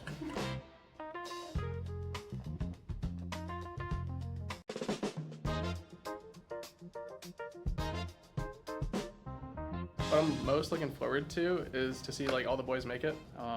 Div Winland. I think it's just a win. Like, our team has been going through a lot of changes. I want to see how far we can push it and see if we can finish third or get like a podium. Looking forward to competing with tough opponents and having a good time with my team. I really want to break that top 5, top 4 threshold.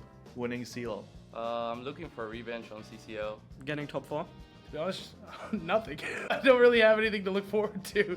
Next semester is what I'm looking forward to. I'm looking to win CCL. We only lost that one, so. What's up, guys? We're here with members of the Overwatch team for a Pokemon Roulette Wheel Challenge. On the wheel, we have different characteristics of Pokemon that they have to hunt down in the open world. The catch is, all the Pokemon that they have to find have been randomized, and they have to catch a Pokemon with that attribute. First one to get 3 is going to win the challenge. Yay! Yay! W Pokemon! Are you excited for Gen 10, guys? Yes. Oh my Pokemon God. Wind and Waves? Wait, you can't leak that. You're not allowed to leak Sorry. that. Sorry. But we're gonna get canceled by Pokemon.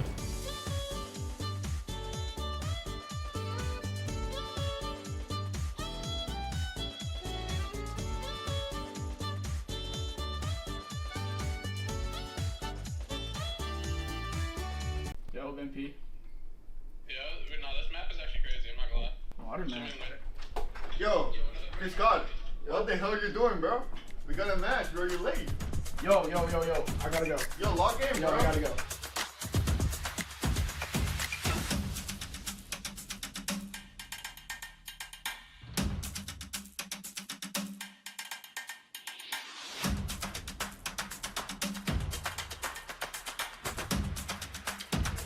Now I'm good.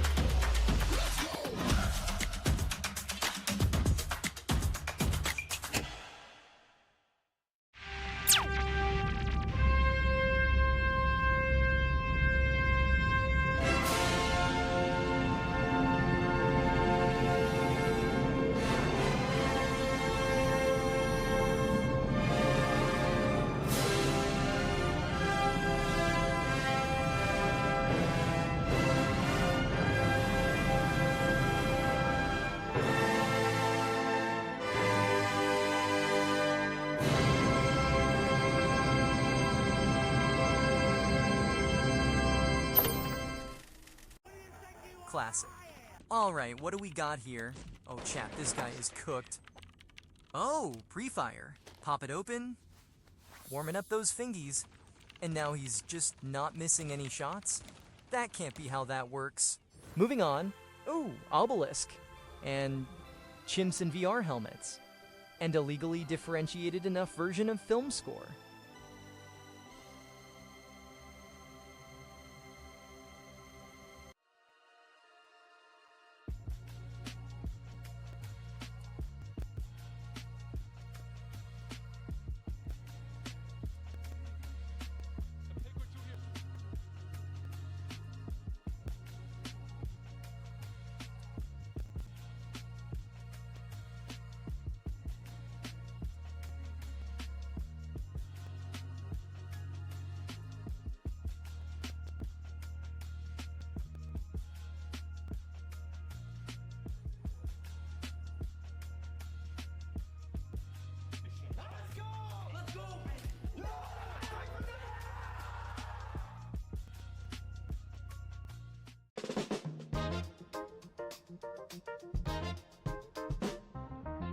Toronto Defiant before they blew up. Probably FaZe, Gen G. Cloud9.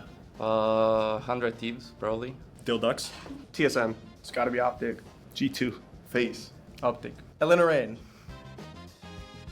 Favorite pro player, Lethal. I'm gonna go Faker. Faker, I guess. Can it be retired? Yeah. Scump. I'll say Scump. Shotzi. Fury. Salu. Carrier. Perks. Myself, I'm tier 1. Pokemon or Minecraft? Pokemon. Pokemon. Minecraft. Bioshock. Probably Devil May Cry series. Jedi Fallen Order. Clash Royale.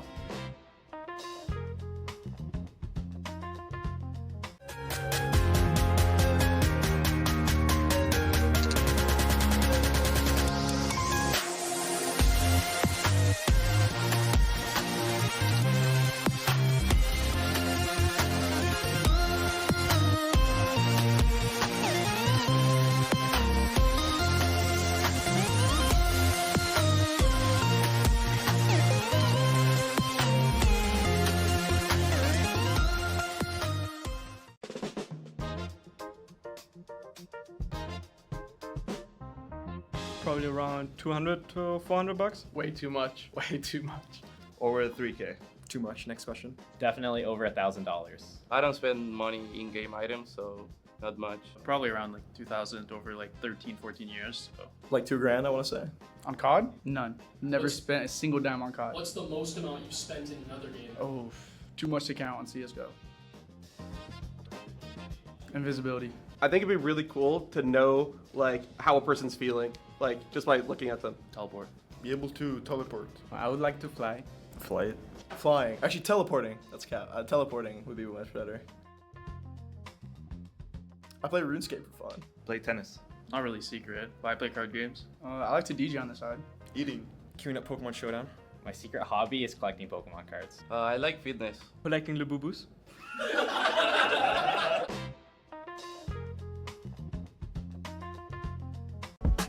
I like this tone. Yeah. My intuition is telling me there'll be better days. I sit in silence and find whenever I meditate, my fears alleviate, my tears evaporate, my faith don't deviate, ideas don't have a date. What's going on? How was map 1? Ups and downs. We're up in the beginning. As we speak, I'm at peace, no longer scared to die. Most niggas don't believe in God, and so they terrified. It's either that or they be fearing they gon' go to hell. Asking the Father for forgiveness got them overwhelmed.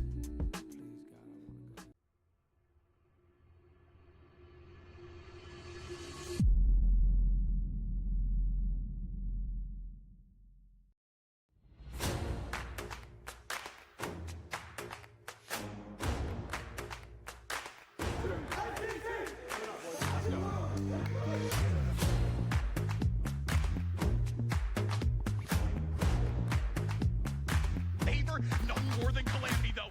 Left in 5, he'll be shut down. The rotation was for Cumberland, but St. Clair breaks through. Oh, kidding me.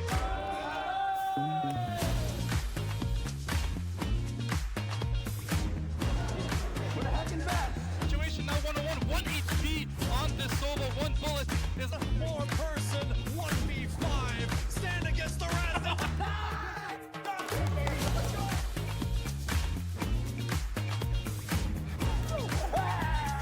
A guy to this ball, guiding it down, maybe even get one for the road. Our own standards here in this overtime period because if we concede a goal, it's over for them.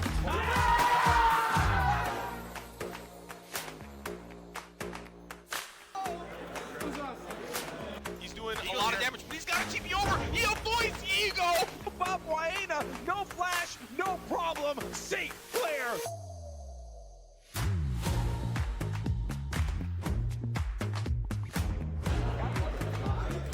Horse back already so low. Redx taking down 2, taking down 1. Immediately, this should be all she wrote. Soaks with 1 on the icy. Stand until the whole squad.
First gamer tag. In like 2008, I had the gamer tag Apple I-50. McBender 91. Alonso. Oh, it's a terrible gamer tag. Dan2 Rock 4. God Rupert. C9 Frosty. I wasn't on C9. Sock my sock. Like the Pokemon, not like I don't know. Yeah.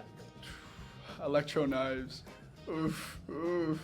Two Z's, by the way. Oof. I don't know what I was thinking.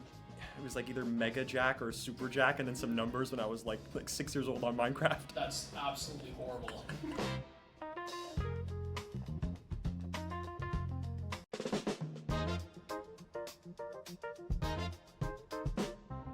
What I'm most looking forward to is to see like all the boys make it. Div Winland. I think it's just a win. Like, our team has been going through a lot of changes. I want to see how far we can push it and see if we can finish third or get like a podium. Looking forward to competing with tough opponents and having a good time with my team. I really want to break that top 5, top 4 threshold. Winning Seal. I'm looking for revenge on CCL. Getting top 4. To be honest, nothing. I don't really have anything to look forward to. Next semester is what I'm looking forward to. I'm looking to win CCL. We only lost that one, so.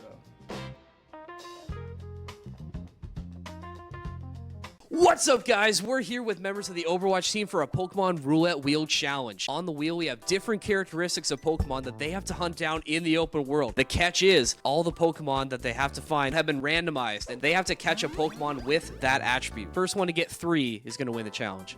Yay! Yay! W Pokemon! Are you excited for Gen 10, guys? Yes. Oh my Pokemon God. Wind and Waves? Wait, you can't leak that. You're not allowed to leak Sorry. that. Sorry. But we're going to get canceled by Pokemon.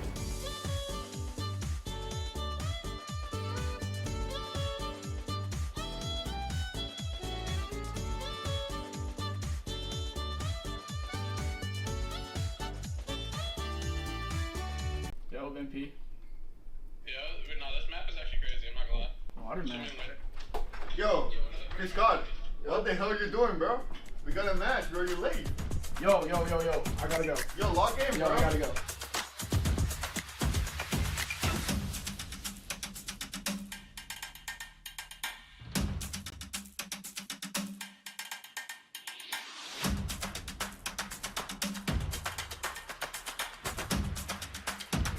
Now I'm good.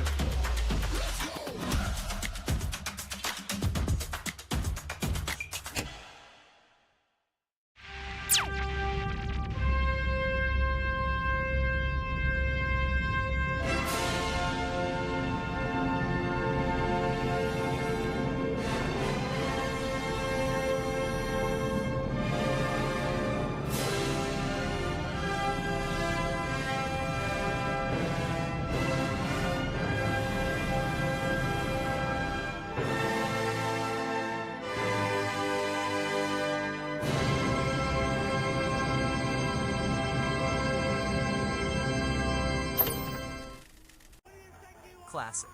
Alright, what do we got here? Oh, chat, this guy is cooked. Oh, pre-fire. Pop it open. Warming up those fingies. And now he's just not missing any shots? That can't be how that works. Moving on. Ooh, obelisk. And chimps in VR helmets. And a legally differentiated enough version of film score.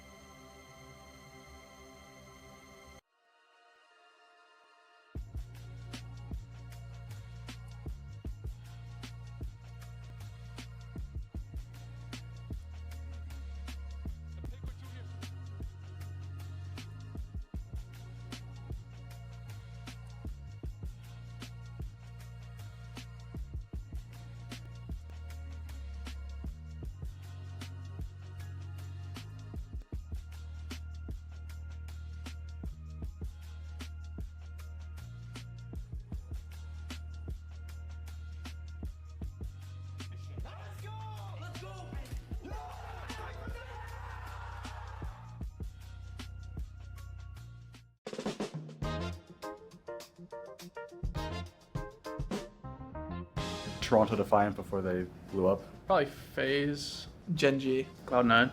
100 Thieves, probably. Dilducks. TSM. It's gotta be Optic. G2. Face. Optic. Elena Rain. Favorite pro player? Lethal.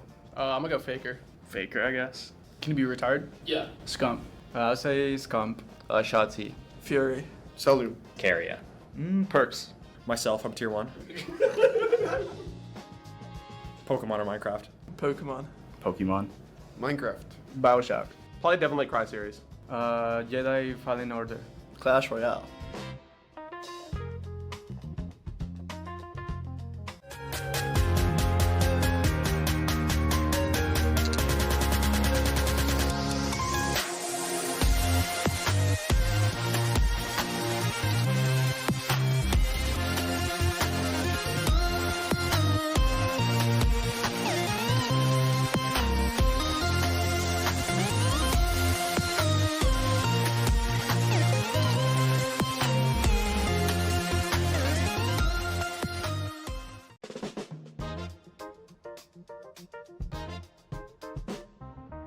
Probably around 200 to 400 bucks. Way too much. Way too much. Over 3K. Too much. Next question. Definitely over $1,000. I don't spend money in-game items, so not much. Probably around like 2,000 over like 13, 14 years. So. Like $2,000, I want to say. On COD? None. Never spent a single dime on COD. What's the most amount you've spent in another game? Oh, too much to count on CSGO. Invisibility. I think it'd be really cool to know like how a person's feeling, like just by looking at them. Teleport. Be able to teleport. I would like to fly. Flight. Flying. Actually, teleporting. That's cap. Teleporting would be much better. I play RuneScape for fun. Play tennis. Not really secret, but I play card games. I like to DJ on the side. Eating. Queuing up Pokemon Showdown. My secret hobby is collecting Pokemon cards. I like fitness. Collecting Labubus.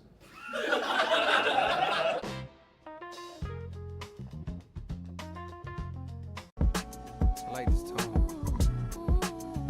Yeah. My intuition is telling me there'll be better days. I sit in silence and find whenever I meditate, my fears alleviate, my tears evaporate, my faith don't deviate, ideas don't have a date. What's going on? How was map 1? Ups and downs. We're up in the beginning. As we speak, I'm in peace, no longer scared to die. Most niggas don't believe in God, so they terrified. It's either that or they be fearing they gon' go to hell. Asking the Father for forgiveness got them overwhelmed.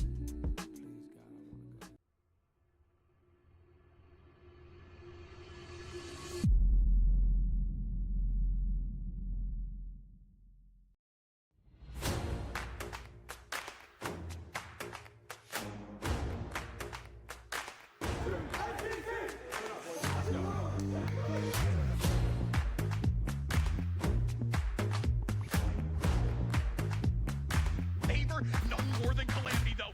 Left in 5, he'll be shut down. The rotation was for Cumberland, but St. Clair breaks the lead. Oh, kidding me.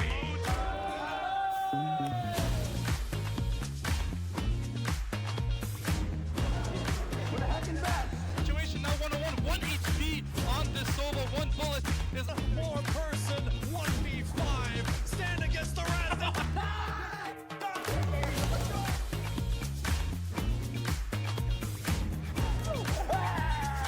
Guy to this ball, guiding it down, maybe even getting one for the road. Our own standards here in this overtime period because if we concede a goal, it's over for them.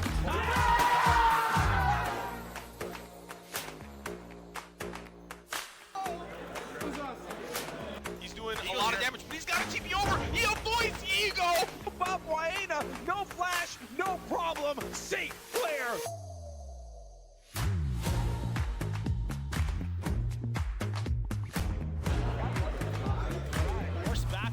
So low, Redx taking down 2, taking down 1. Immediately, this should be all she wrote. Soaks with one another.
First gamer tag.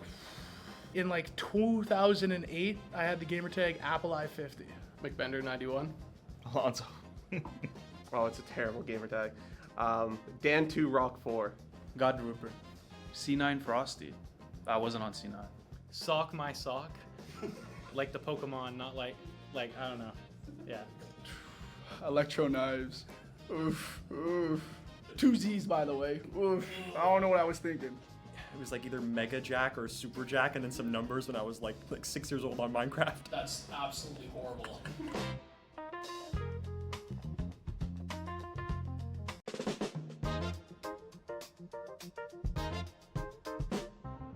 What I'm most looking forward to is to see like all the boys make it. Div Winland. I think it's just a win. Like, our team has been going through a lot of changes. I want to see how far we can push it and see if we can finish third or get like a podium. Looking forward to competing with tough opponents and having a good time with my team. I really want to break that top 5, top 4 threshold. Winning Seal. I'm looking for revenge on CCL. Getting top 4? To be honest, nothing. I don't really have anything to look forward to. Next semester is what I'm looking forward to. I'm looking to win CCL. We only lost that one, so. What's up, guys? We're here with members of the Overwatch team for a Pokemon Roulette Wheel Challenge. On the wheel, we have different characteristics of Pokemon that they have to hunt down in the open world. The catch is, all the Pokemon that they have to find have been randomized, and they have to catch a Pokemon with that attribute. First one to get 3 is going to win the challenge. Yay! Yay! W Pokemon! Are you excited for Gen 10, guys? Yes. Oh my Pokemon God. Wind and Waves? Wait, you can't leak that. You're not allowed to leak Sorry. that. Sorry. But we're going to get canceled by Pokemon.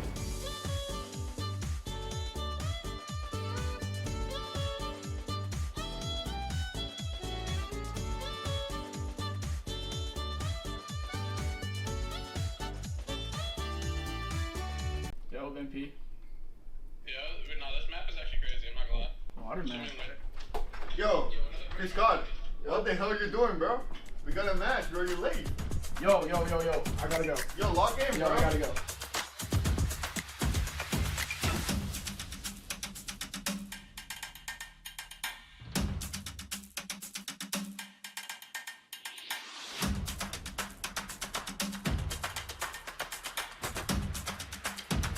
Now I'm good.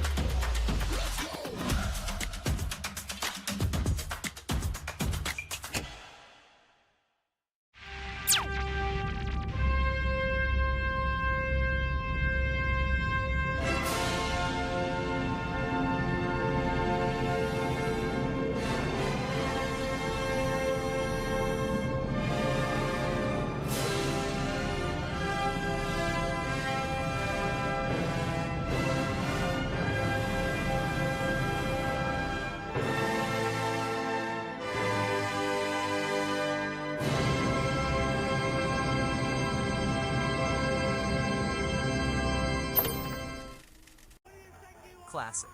Alright, what do we got here? Oh, chat, this guy is cooked. Oh, pre-fire. Pop it open. Warming up those fingies. And now he's just not missing any shots? That can't be how that works. Moving on. Ooh, obelisk. And chimps in VR helmets. And a legally differentiated enough version of film score.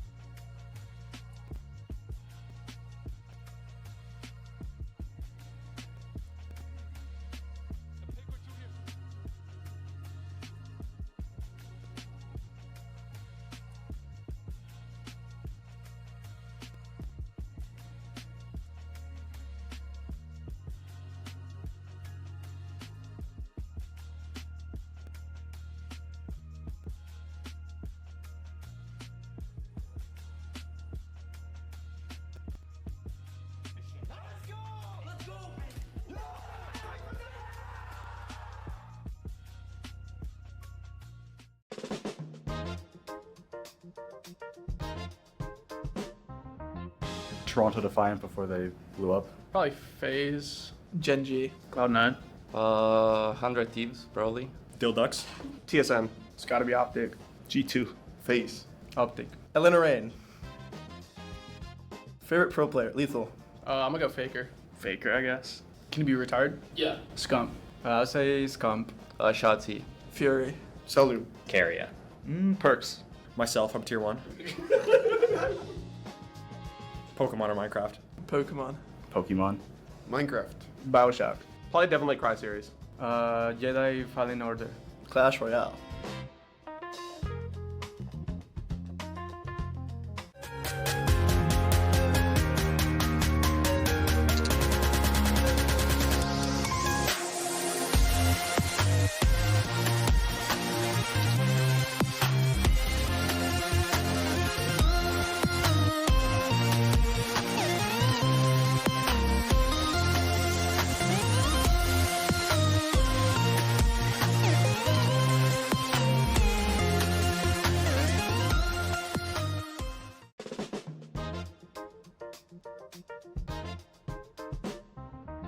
Probably around 200 to 400 bucks. Way too much. Way too much. Over 3K. Too much. Next question. Definitely over $1,000. I don't spend money in game items, so not much. Probably around like 2,000 over like 13, 14 years. So. Like $2,000, I want to say. On COD? None. Never spent a single dime on COD. What's the most amount you've spent in another game? Oh, too much to count on CSGO. Invisibility. I think it'd be really cool to know like how a person's feeling, like just by looking at them. Teleport. Be able to teleport. I would like to fly. Flight. Flying. Actually, teleporting. That's cap. Teleporting would be much better. I play RuneScape for fun. Play tennis. Not really secret, but I play card games. I like to DJ on the side. Eating. Queuing up Pokemon Showdown. My secret hobby is collecting Pokemon cards. I like fitness. Collecting Labubus.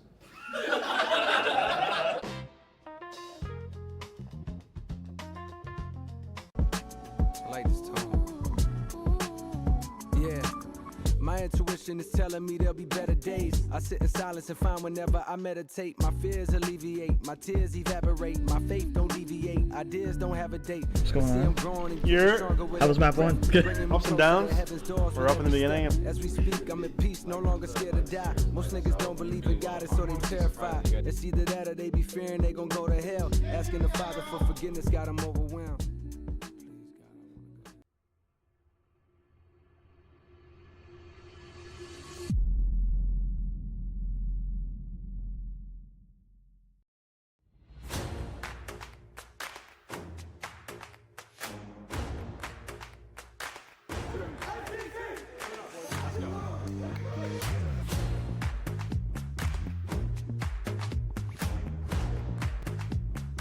Favor, no more than calamity though.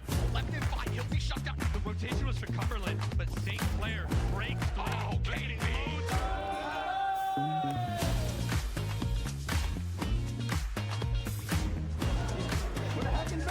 Situation now 1-on-1, 1 HP on this solo. 1 bullet is a 4-person 1v5. Stand against the rest.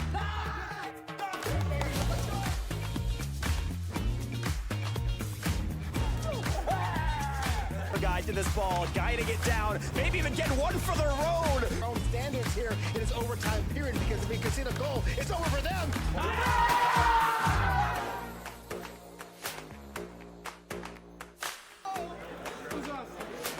He's doing a lot of damage, but he's got to keep you over. He avoids Ego. Bob Waena, no flash, no problem. St. Clair.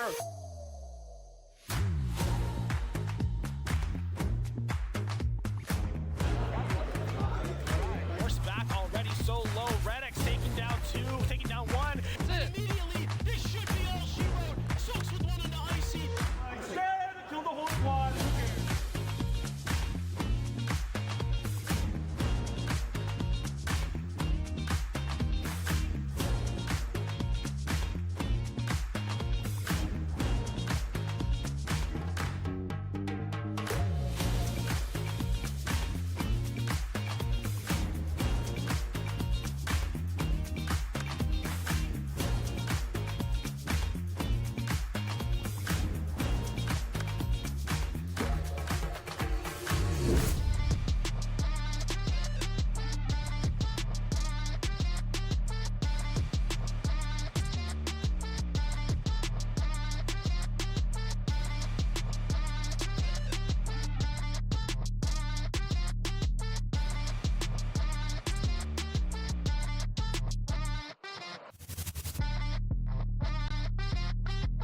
First gamer tag.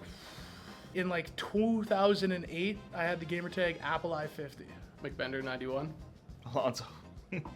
Oh, it's a terrible gamer tag. Dan2 Rock 4. God Rupert. C9 Frosty. I wasn't on C9. Sock my sock. Like the Pokemon, not like I don't know. Yeah. Electro knives. Oof, oof.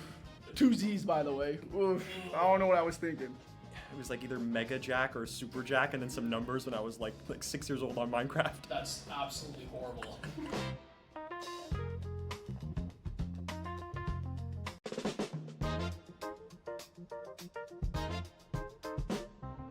What I'm most looking forward to is to see like all the boys make it.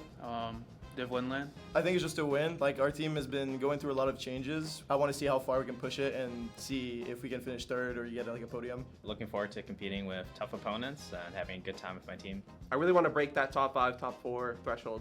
Winning Seal. I'm looking for a revenge on CCL. Getting top 4? To be honest, nothing.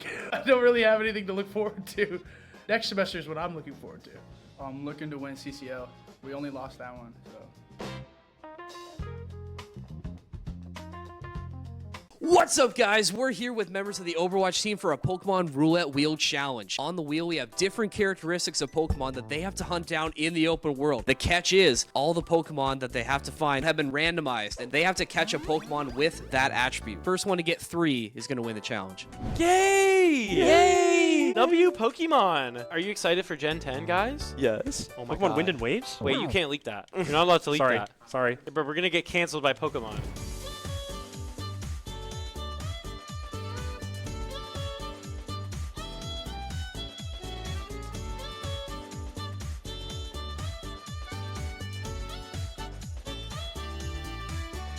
Yo, MP.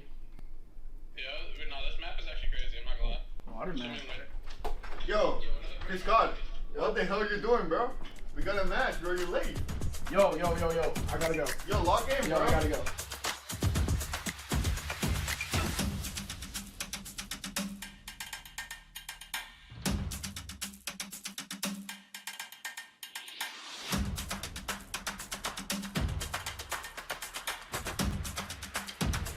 Now I'm good.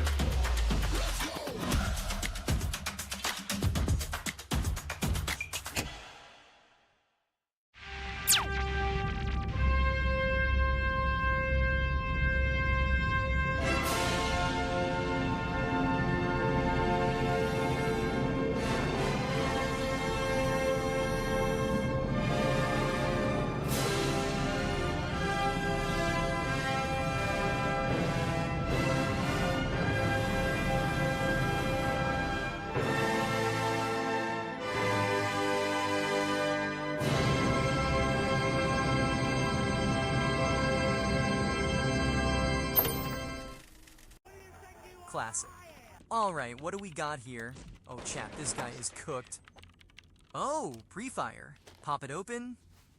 Warming up those fingies. And now he's just not missing any shots? That can't be how that works. Moving on. Ooh, obelisk. And chimps in VR helmets. And a legally differentiated enough version of film score.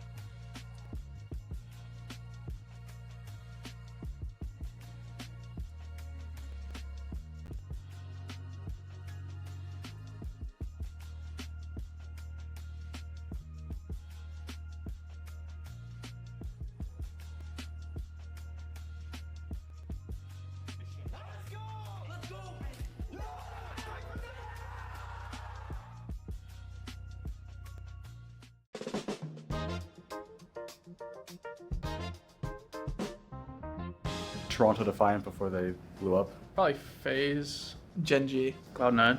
100 Thieves, probably. Dilducks. TSM. It's gotta be Optic. G2. Face. Optic. Elena Rain. Favorite pro player? Lethal. I'm gonna go Faker. Faker, I guess. Can he be retired? Yeah. Scump. I'll say Scump. Shotzi. Fury. Salu. Carrier. Perks. Myself, I'm tier 1. Pokemon or Minecraft? Pokemon. Pokemon. Minecraft. Bioshock. Probably definitely Cry series. Jedi Fallen Order. Clash Royale.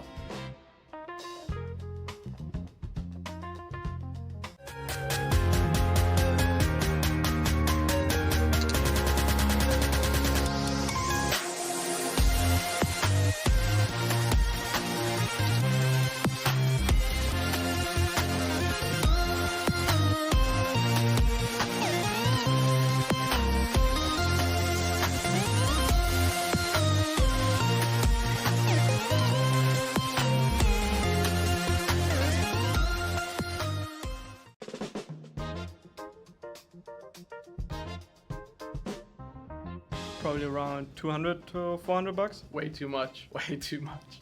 Over 3K. Too much. Next question. Definitely over $1,000. I don't spend money in-game items, so not much. Probably around like 2,000 over like 13, 14 years. So. Like $2,000, I want to say. On COD? None. Never spent a single dime on COD. What's the most amount you've spent in another game? Oh, too much to count on CSGO.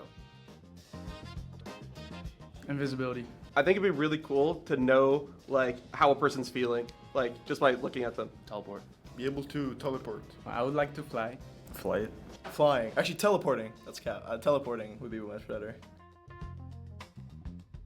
I play RuneScape for fun. Play tennis. Not really secret, but I play card games. I like to DJ on the side.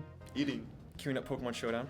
My secret hobby is collecting Pokemon cards. I like fitness. Collecting Labubus.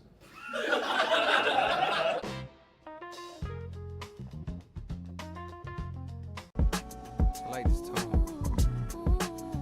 Yeah.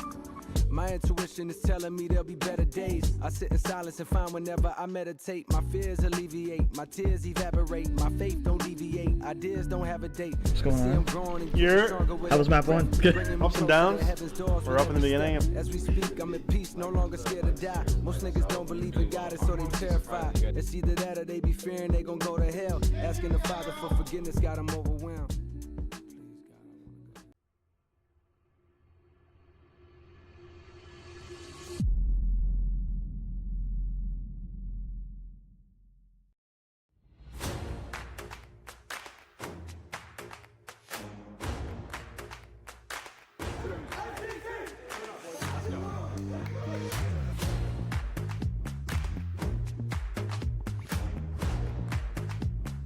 Favor, no more than Calamity though. Left in 5, he'll be shut down. The rotation was for Cumberland, but St. Clair breaks through. Oh, Katie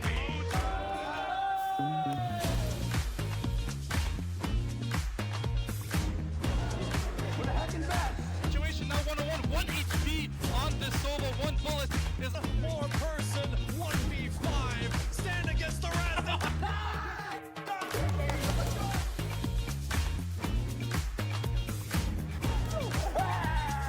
Guy to this ball, guiding it down, maybe even getting one for the road. Our own standards here in this overtime period because if we concede a goal, it's over for them.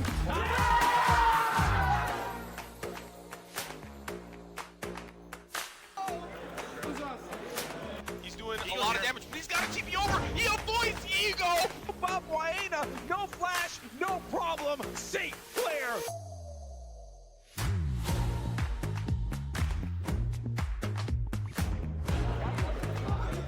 Force back already so low. Reddick's taking down 2, taking down 1.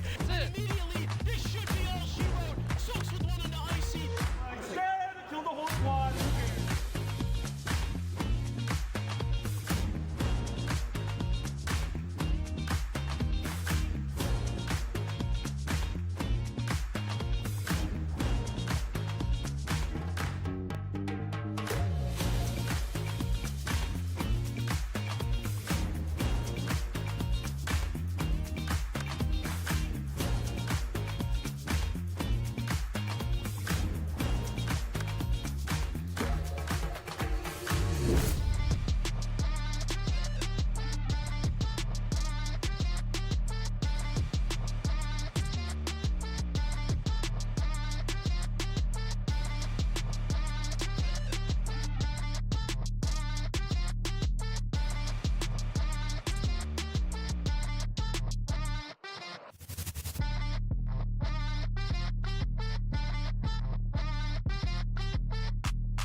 First gamer tag.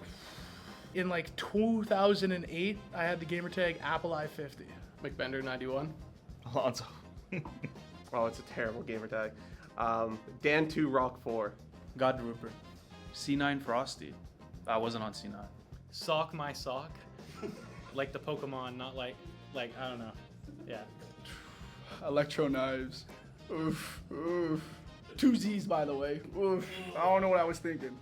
It was like either Mega Jack or Super Jack and then some numbers when I was like 6 years old on Minecraft. That's absolutely horrible.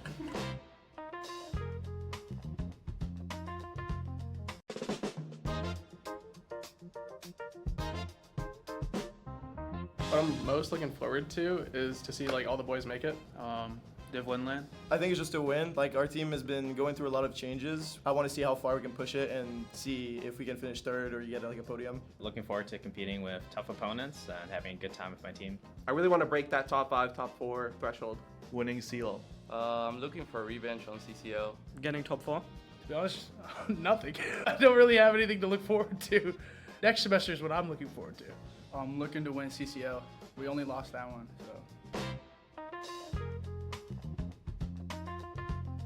What's up, guys? We're here with members of the Overwatch team for a Pokemon Roulette Wheel Challenge. On the wheel, we have different characteristics of Pokemon that they have to hunt down in the open world. The catch is, all the Pokemon that they have to find have been randomized, and they have to catch a Pokemon with that attribute. First one to get 3 is going to win the challenge. Yay! Yay! W Pokemon! Are you excited for Gen 10, guys? Yes. Oh my Pokemon God. Wind and Waves? Wait, you can't leak that. You're not allowed to leak Sorry. that. Sorry. But we're gonna get canceled by Pokemon.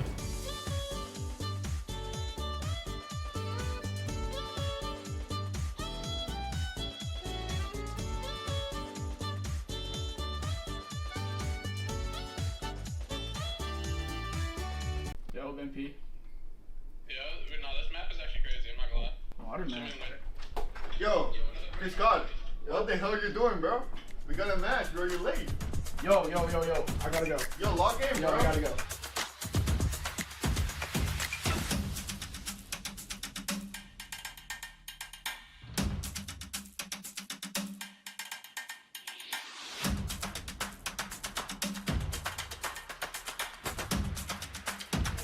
Now I'm good.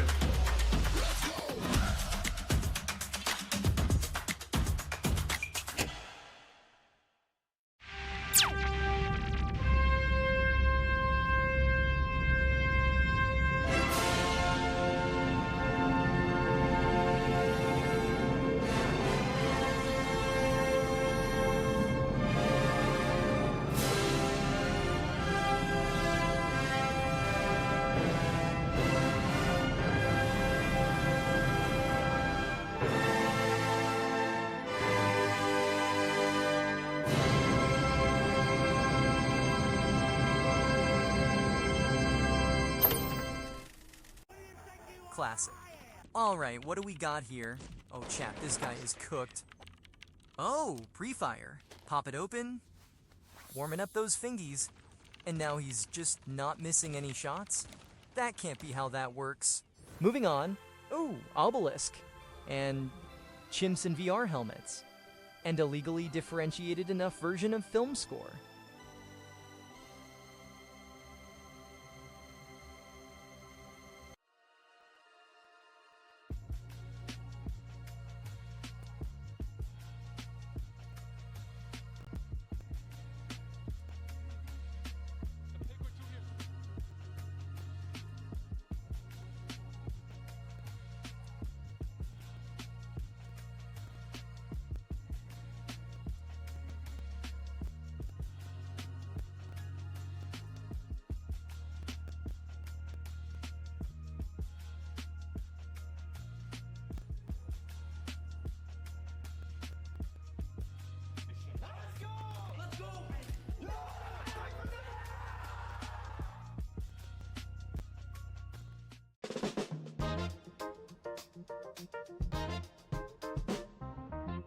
Toronto Defiant before they blew up. Probably FaZe. Gen G. Cloud9.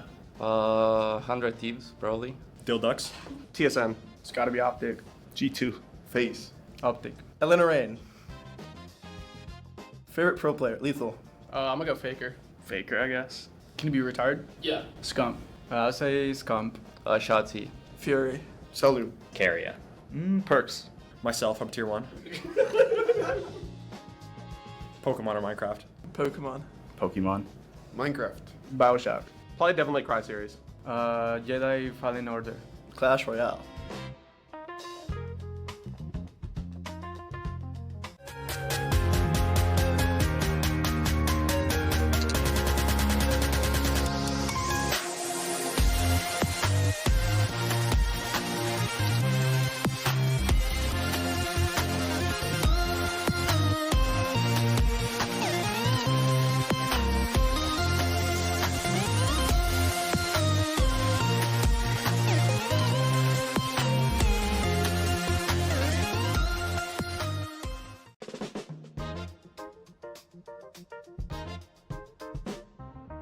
Probably around 200 to 400 bucks. Way too much. Way too much. Over 3K. Too much. Next question. Definitely over $1,000. I don't spend money in-game items, so not much. Probably around like 2,000 over like 13, 14 years. So. Like $2,000, I want to say. On COD? None. Never spent a single dime on COD. What's the most amount you've spent in another game? Oh, too much to count on CSGO. Invisibility. I think it'd be really cool to know like how a person's feeling, like just by looking at them. Teleport. Be able to teleport. I would like to fly. Flight. Flying. Actually, teleporting. That's cap. Teleporting would be much better. I play RuneScape for fun. Play tennis. Not really secret, but I play card games. I like to DJ on the side. Eating. Queuing up Pokemon Showdown. My secret hobby is collecting Pokemon cards. I like fitness. Collecting Labubus.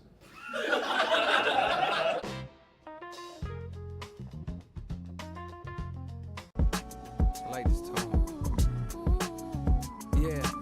My intuition is telling me there'll be better days. I sit in silence and find whenever I meditate, my fears alleviate, my tears evaporate, my faith don't deviate, ideas don't have a date. What's going on? How was map 1? Ups and downs. We're up in the beginning. As we speak, I'm at peace, no longer scared to die. Most niggas don't believe in God, and so they terrified. It's either that or they be fearing they gon' go to hell. Asking the Father for forgiveness got them overwhelmed.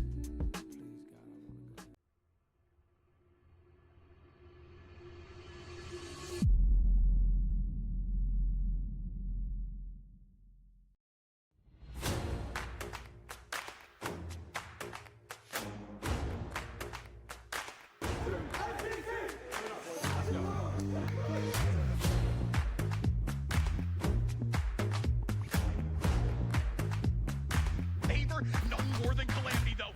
Left in 5, he'll be shut down. The rotation was for Cumberland, but St. Clair breaks the kidding me.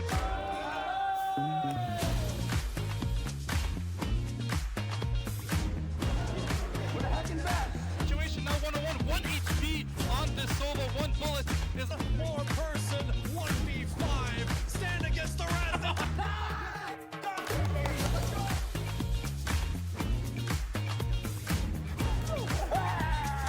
Guy to this ball, guiding it down, maybe even get one for the road. Our own standards here in this overtime period because if we concede a goal, it's over for them.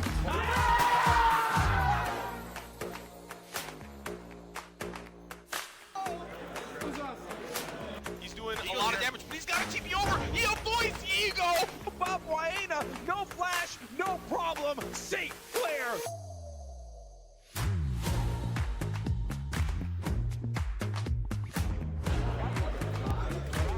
Back already so low. Redx taking down 2, taking down 1.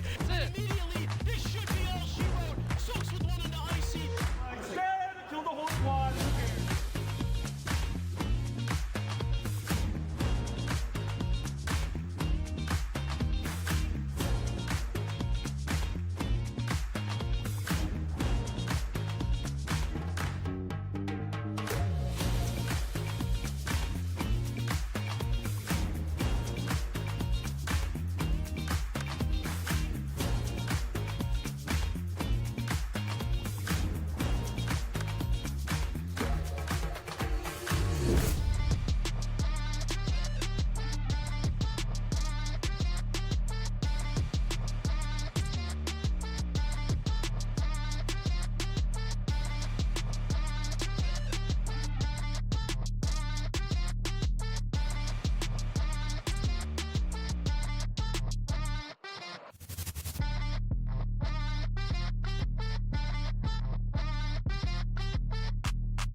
First gamer tag.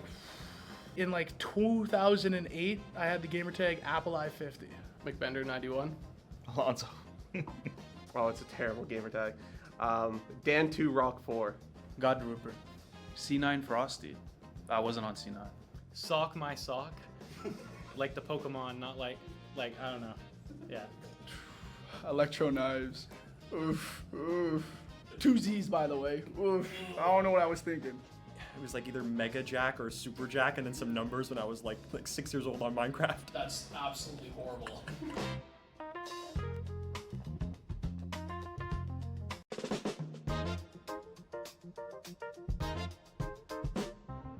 What I'm most looking forward to is to see like all the boys make it. Div 1 land. I think it's just a win. Like, our team has been going through a lot of changes. I want to see how far we can push it and see if we can finish third or get like a podium. Looking forward to competing with tough opponents and having a good time with my team. I really want to break that top 5, top 4 threshold. Winning seal. I'm looking for revenge on CCL. Getting top 4? To be honest, nothing. I don't really have anything to look forward to. Next semester is what I'm looking forward to. I'm looking to win CCL. We only lost that one, so.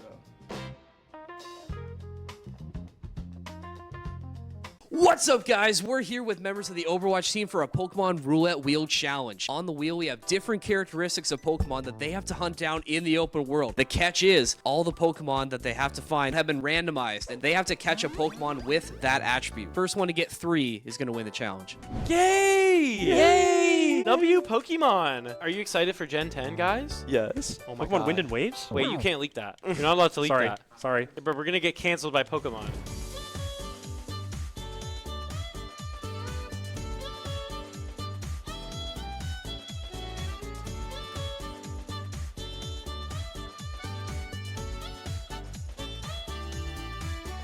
Yo, MP. Yeah, no, this map is actually crazy. I'm not gonna lie. Water man. Yo, Chris God, what the hell are you doing, bro? We got a match, bro. You're late. Yo. I gotta go. Yo, lock in, Yo, bro. I gotta go.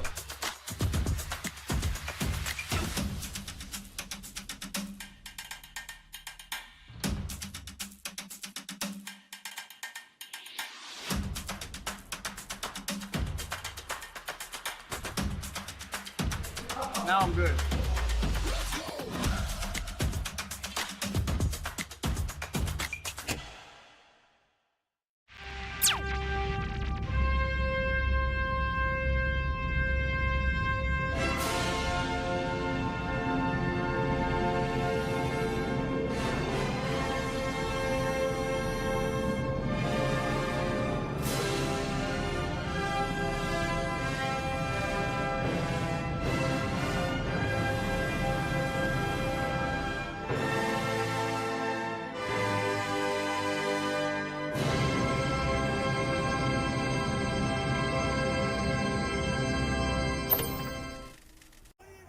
Classic. Alright, what do we got here? Oh, chat, this guy is cooked. Oh, pre-fire. Pop it open. Warming up those fingies. And now he's just not missing any shots? That can't be how that works. Moving on. Ooh, obelisk. And chimps in VR helmets. And a legally differentiated enough version of film score.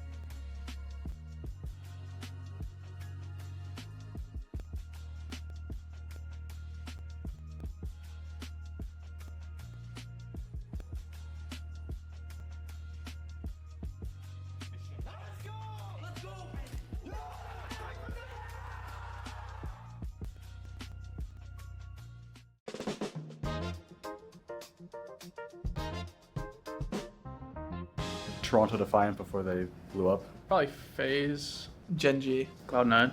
100 Thieves, probably. Dilducks. TSM. It's gotta be Optic. G2. Face. Optic. Elena Rain. Favorite pro player? Lethal. I'm gonna go Faker. Faker, I guess. Can he be retired? Yeah. Scump. I'll say Scump. Shotzi. Fury. Salute. Carrier. Perks. Myself, I'm tier 1. Pokemon or Minecraft? Pokemon. Pokemon. Minecraft. Bioshock. Probably Devil May Cry series. Jedi Fallen Order. Clash Royale.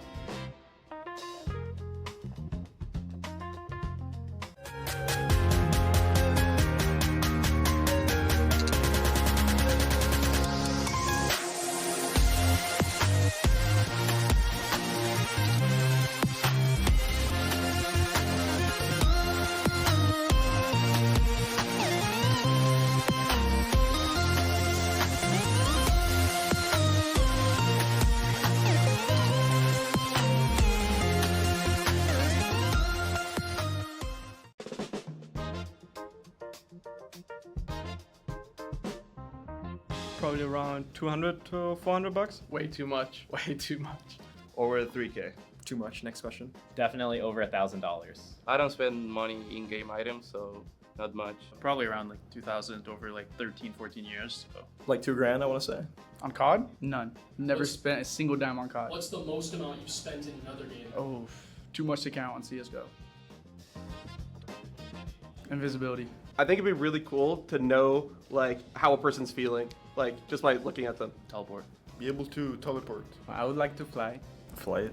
Flying. Actually, teleporting. That's teleporting would be much better. I play RuneScape for fun. Play tennis. Not really secret, but I play card games. I like to DJ on the side. Eating. Queuing up Pokemon Showdown. My secret hobby is collecting Pokemon cards. I like fitness. Collecting Lububus.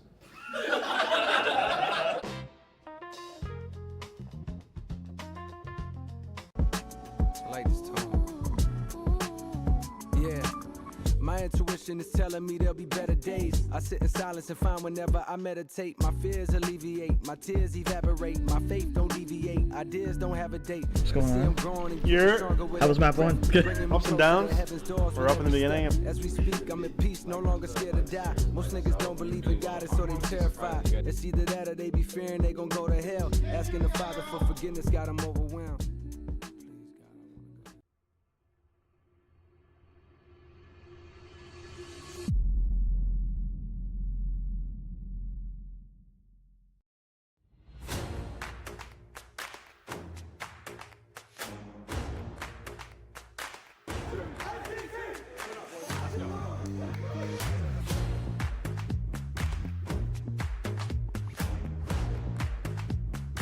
Favor, none more than Calamity, though.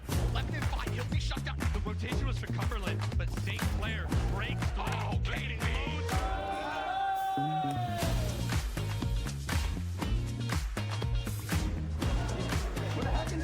Situation now 101, 1 HP on this solo. 1 bullet is a 4-person 1v5. Stand against the rest.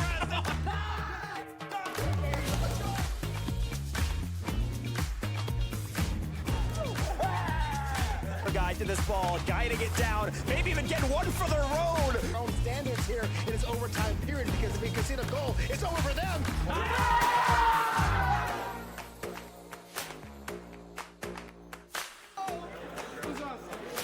He's doing a lot of damage, but he's got to keep you over. He avoids Ego. Bob Waina, no flag.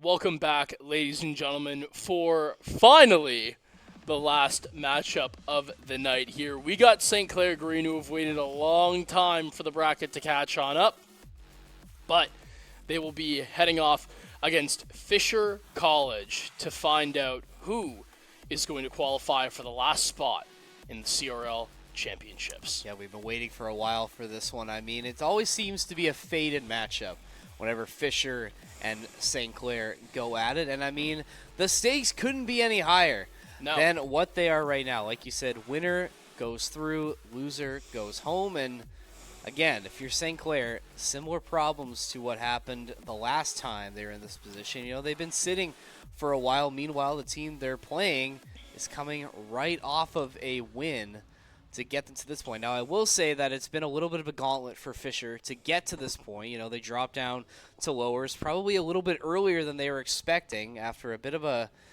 shock 3-2 series loss to Concord. So Fisher take down George Mason Patriots in a 3-0 sweep. Take down Akron Blue 3-1, 3-2 win over Davenport, 3-2 win over Ball State. So this is their 5th game now in the lowers. So they have just been grinding just all day to get to this point. Because remember, they got a bye to get into that winner's quarters. So basically every game they played today, besides that first one, has been in the lower bracket. So these guys have just been absolutely grinding it out to get to this point. Obviously, I have to give them a lot of credit, but I don't know. I think St. Clair still matches up well against them. They have beaten them before this season in CRL play, so hopefully that will be a theme that persists in this series. Yeah, I mean, between Royales, Justice, and also Ivan, these guys have been extremely consistent this year and have really been a powerhouse wrecking crew for Fisher. And, you know, again, just RLCS-wise as well, they've really improved and they've really come into their own, and especially a player like Justus and Royales as well, really more on them than anyone, is just you're getting two people that play extremely different. Like, Royales is insanely gifted with this ability of just high-level ground game, incredible recovery tech, amazing 50s, and really loves hitting some of the nastiest fakes that you are really ever going to see in Rocket League. And you'll kind of get what I mean when you kind of see this series go down if this is your first time tuning in. For those who are remembering how the CRL series worked, we did win that series in 4.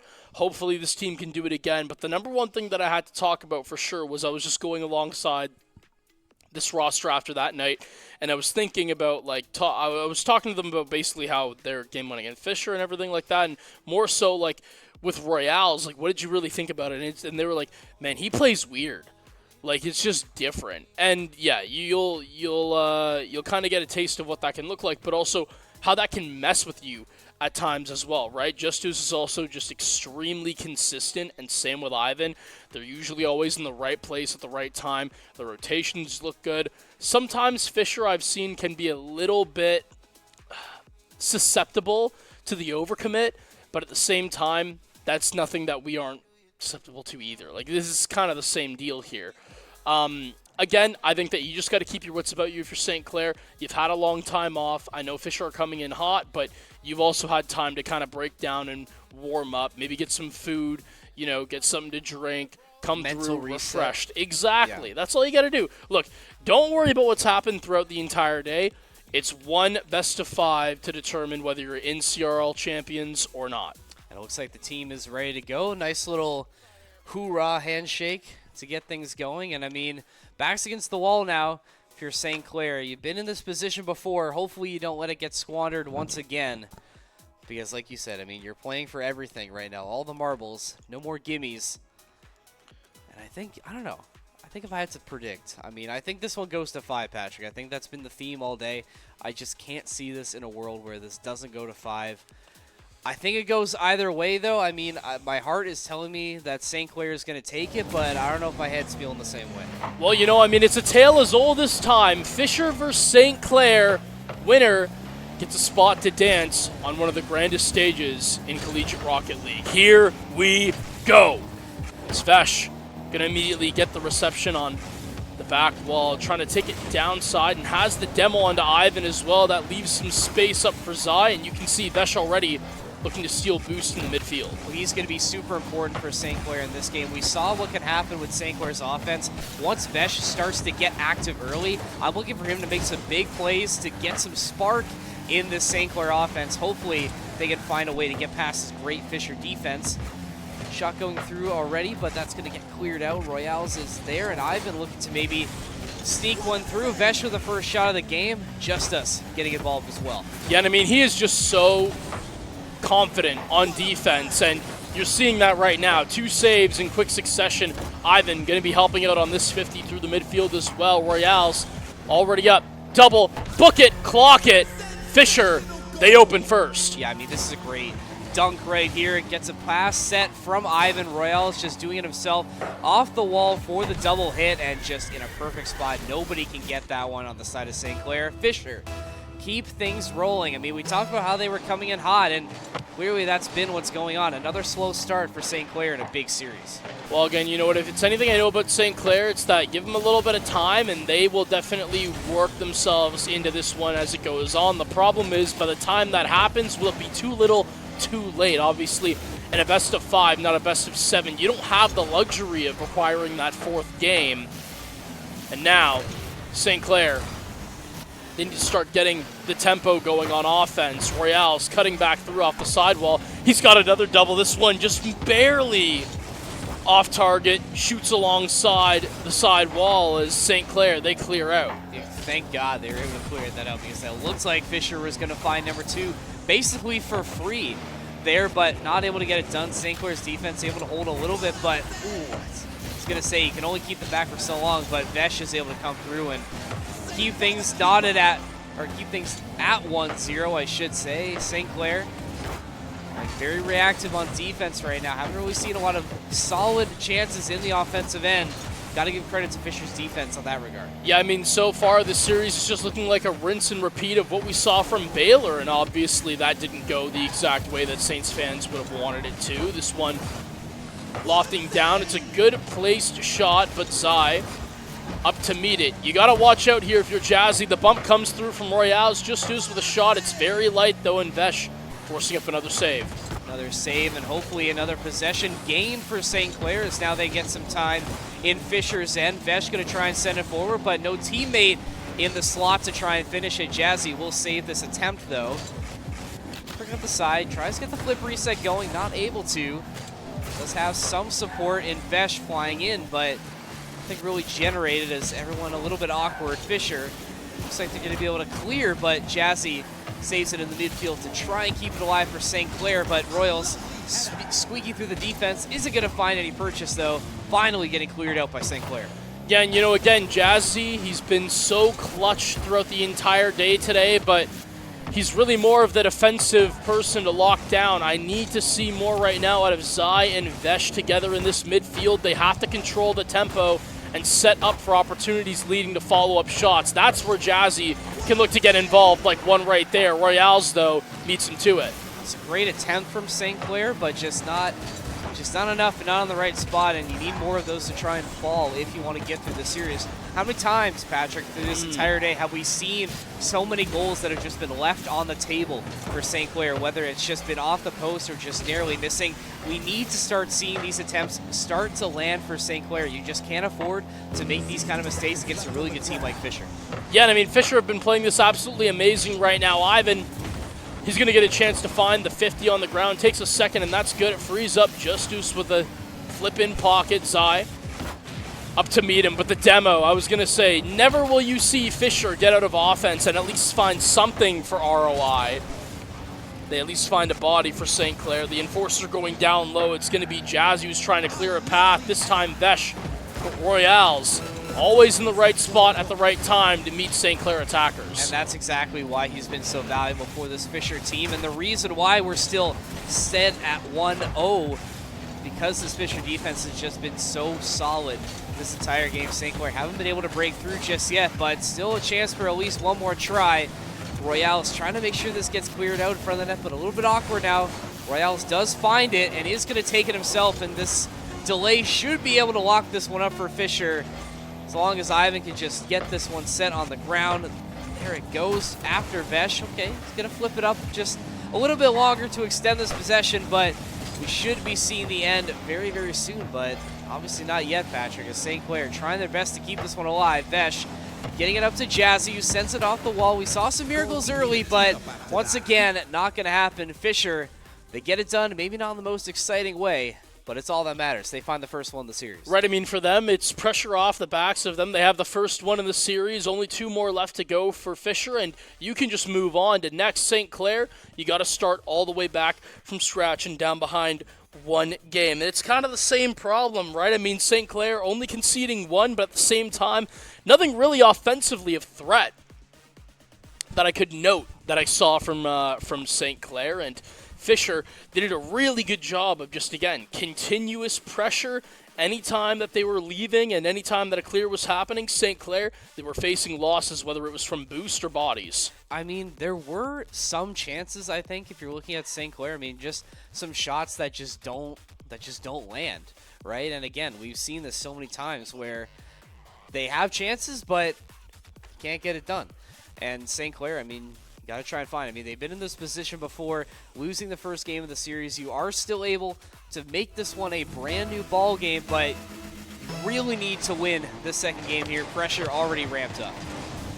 Yeah, well, St. Clair, notably, I will say, very cold in the Nexus if you've been there right now. Maybe get these guys some pre-fire, warm their hands up a little bit, because right now, we've seen this is the second series in a row where St. Clair have opened things up to a little bit of a blocky start, if you ask me. And Justu's the big, huge clear down the sideline is going to be able to pick up that mid boost and bump another player out. Royale's catch on the reset, going to be able to work this one off the sidewall. Has another for the 50, just barely misses through though as it goes wide. Yeah, St. Clair has to be thankful because it looks like Fisher is going to find another goal, kind of like the first one of the last game. But the defense holding still. It's Jazzy. He's trying to get a beat on the ball. He's going to bounce off the wall and send it over towards midfield, but that's where Royale's is to send it right back. Ping-ponging along, both of these teams just trading blows in the first minute. No real shot attempts from either side besides that one attempt from Fisher. Besides that, oh my goodness, it just squeaks in. It was a very light touch, and I thought St. Clair was going to be able to get a hand on it, but not meant to be. Once again, we sit a 1-0 Fisher.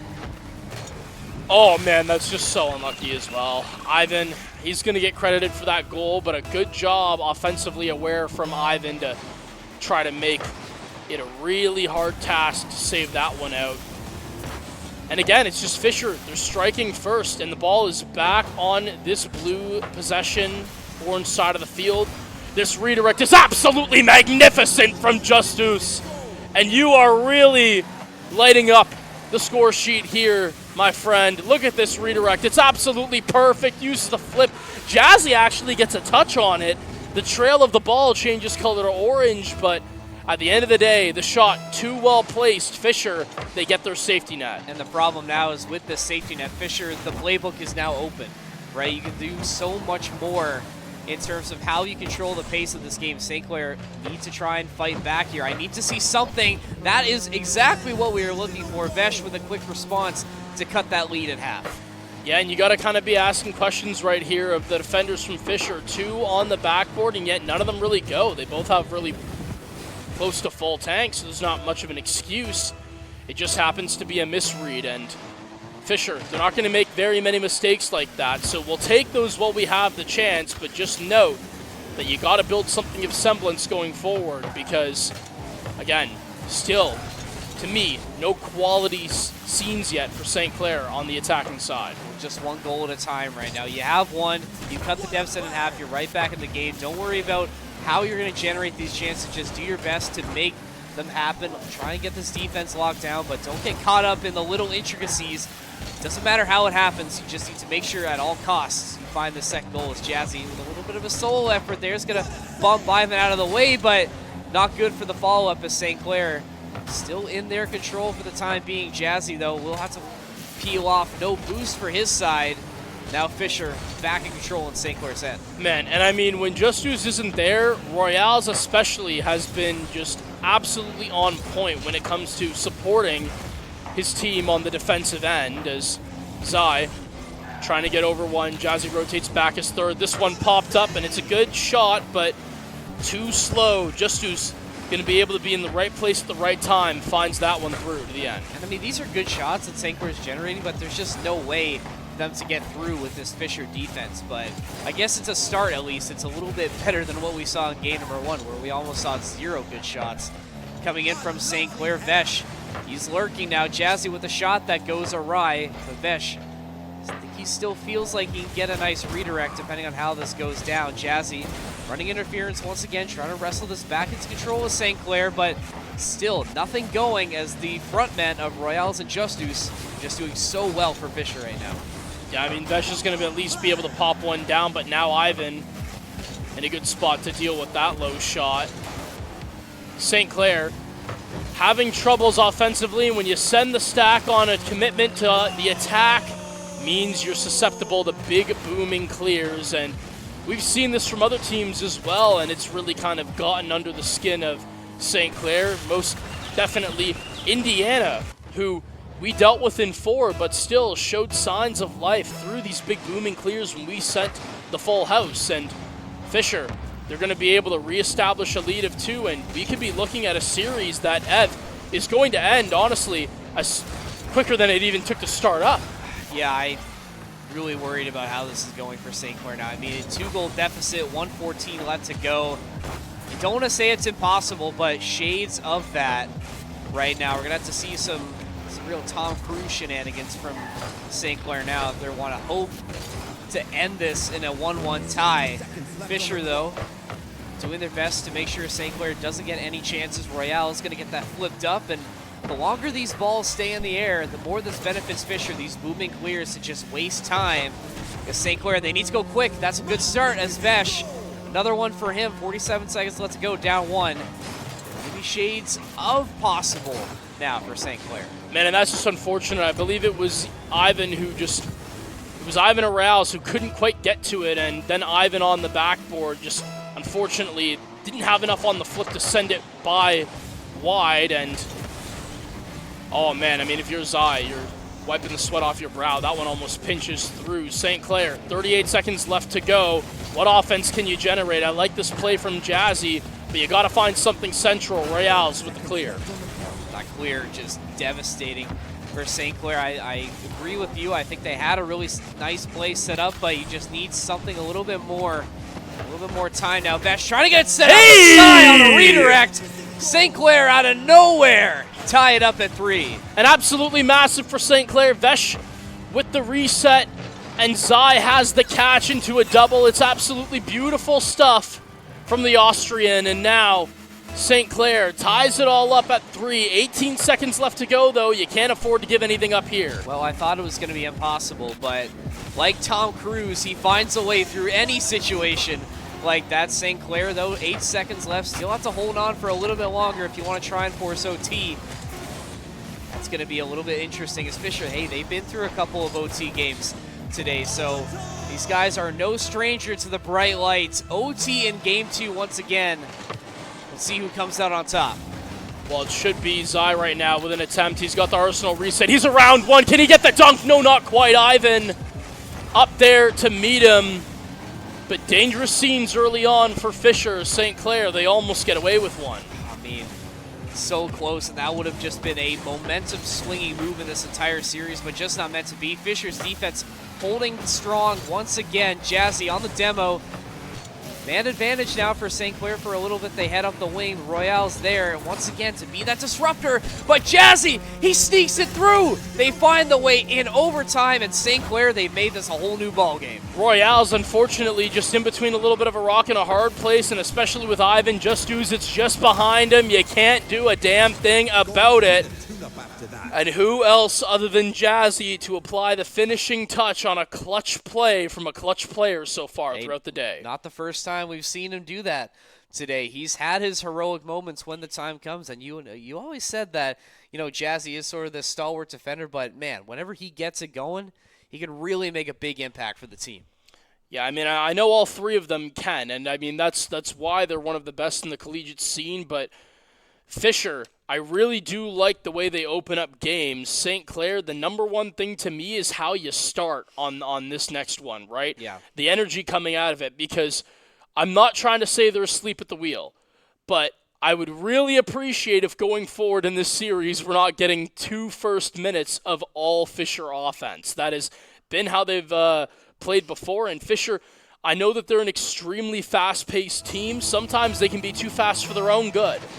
But in this case scenario, I think it's the right formula to down this team on St. Clair. I think so, and I mean, hey, now with momentum in St. Clair's side, let's see if they can take advantage of that right now. They looked really strong, and Fisher almost opened with a big statement in Game 3, but defense aplenty for a little bit at least, for about 16 seconds, and then Fisher, they do in fact find a way through. And like you said, these openers are just so strong. They come out just in your face, and you can't stop them. I mean, they're just so fast. Again, it's just them turning up the tempo. The demo comes through, and you can tell Fisher, they're just playing a faster brand of Rocket League right now than St. Clair. They're beating them to the ball on the orange half, and whenever you get a couple of those going the wrong way, it's going to set up for shot opportunities. Now Zai off the ceiling. Can't get it around to Ivan, as Royale's now called up for the challenge. Is going to have to send one around the wall. Jazzy waiting, recollects this one off the backboard.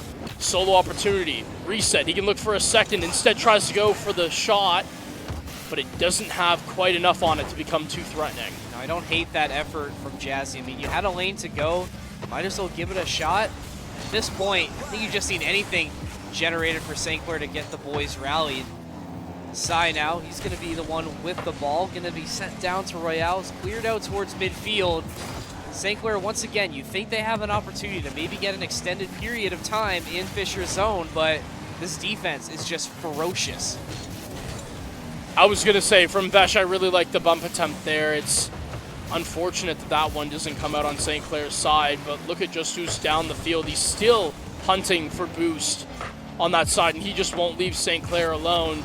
Vesh going to get beat out from Ivan, and Zai now going to get beat from the same man on the sidewall. These are some good chows from Ivan right now to free up time and space for Fisher, but now they find themselves reeling back on defense side. Double tap, will not go, finds the bump instead. Jazzy trying to work the ground double, it's a great shot, but Royales is there for the save. And again, this defense for Fisher, like we've been saying before, they just always find a way to get back and into the right spot, but St. Clair's defense also doing a good job at keeping it still at 1-0 as Sai with a big save there as they're trying to get this one back quick and move the tempo up, but Justus, he's just in the right position almost every single time that Fisher needs him. Pass back to Royales, and they should be able to find the clear after that bump on the Vesh. Well, Zai now has the reset. He's going to look to find the pass in field. Vesh, last man back, sends it up high. It's a drop down play. Jazzy just unfortunately couldn't get the redirect to go. Could have been looking at a nice 1-2-1 play with Vesh, but now the sidewall, he will have to go. Man in the middle is Zai. You got the pass, the pre-jump, the shot, but it's well saved out from Justus. You're really hoping that St. Clair doesn't feel like they need to panic at this point, and it's an example right there. I mean, Jazzy, you had it on the side of your car. You had the way to go, but just not able to get it done. St. Clair, once again, coming up short in Fisher's end.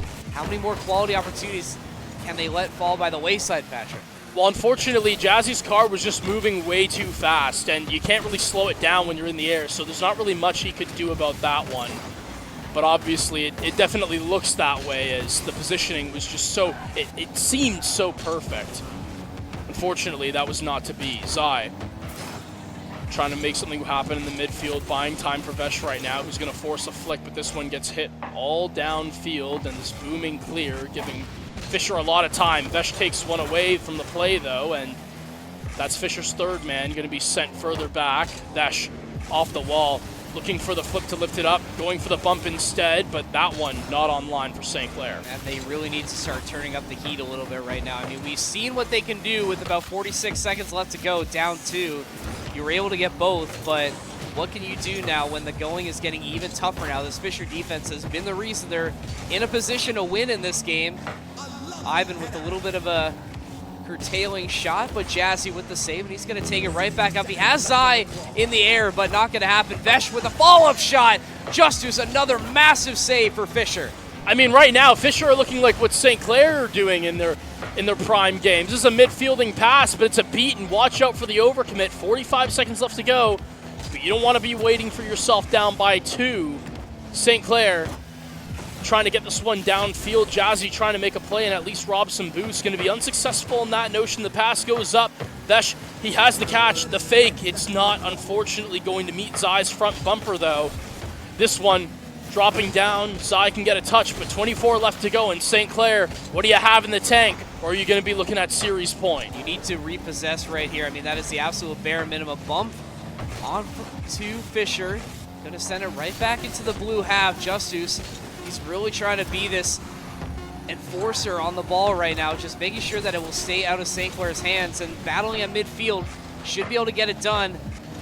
Redirect from Vesh onto the wall, not going to happen. Fisher, another 1-0 game from them. And similar to what we saw in game 1, you just open with a goal in the first 10 seconds, that you just play defense for the rest of the game. Well, if St. Clair want to get this one done, they're going to have to do so in 5. And that time, St. Clair, they did a really good job of actually being able to maintain pressure on the offensive front. It's just it seemed like Fisher always had a save in pocket.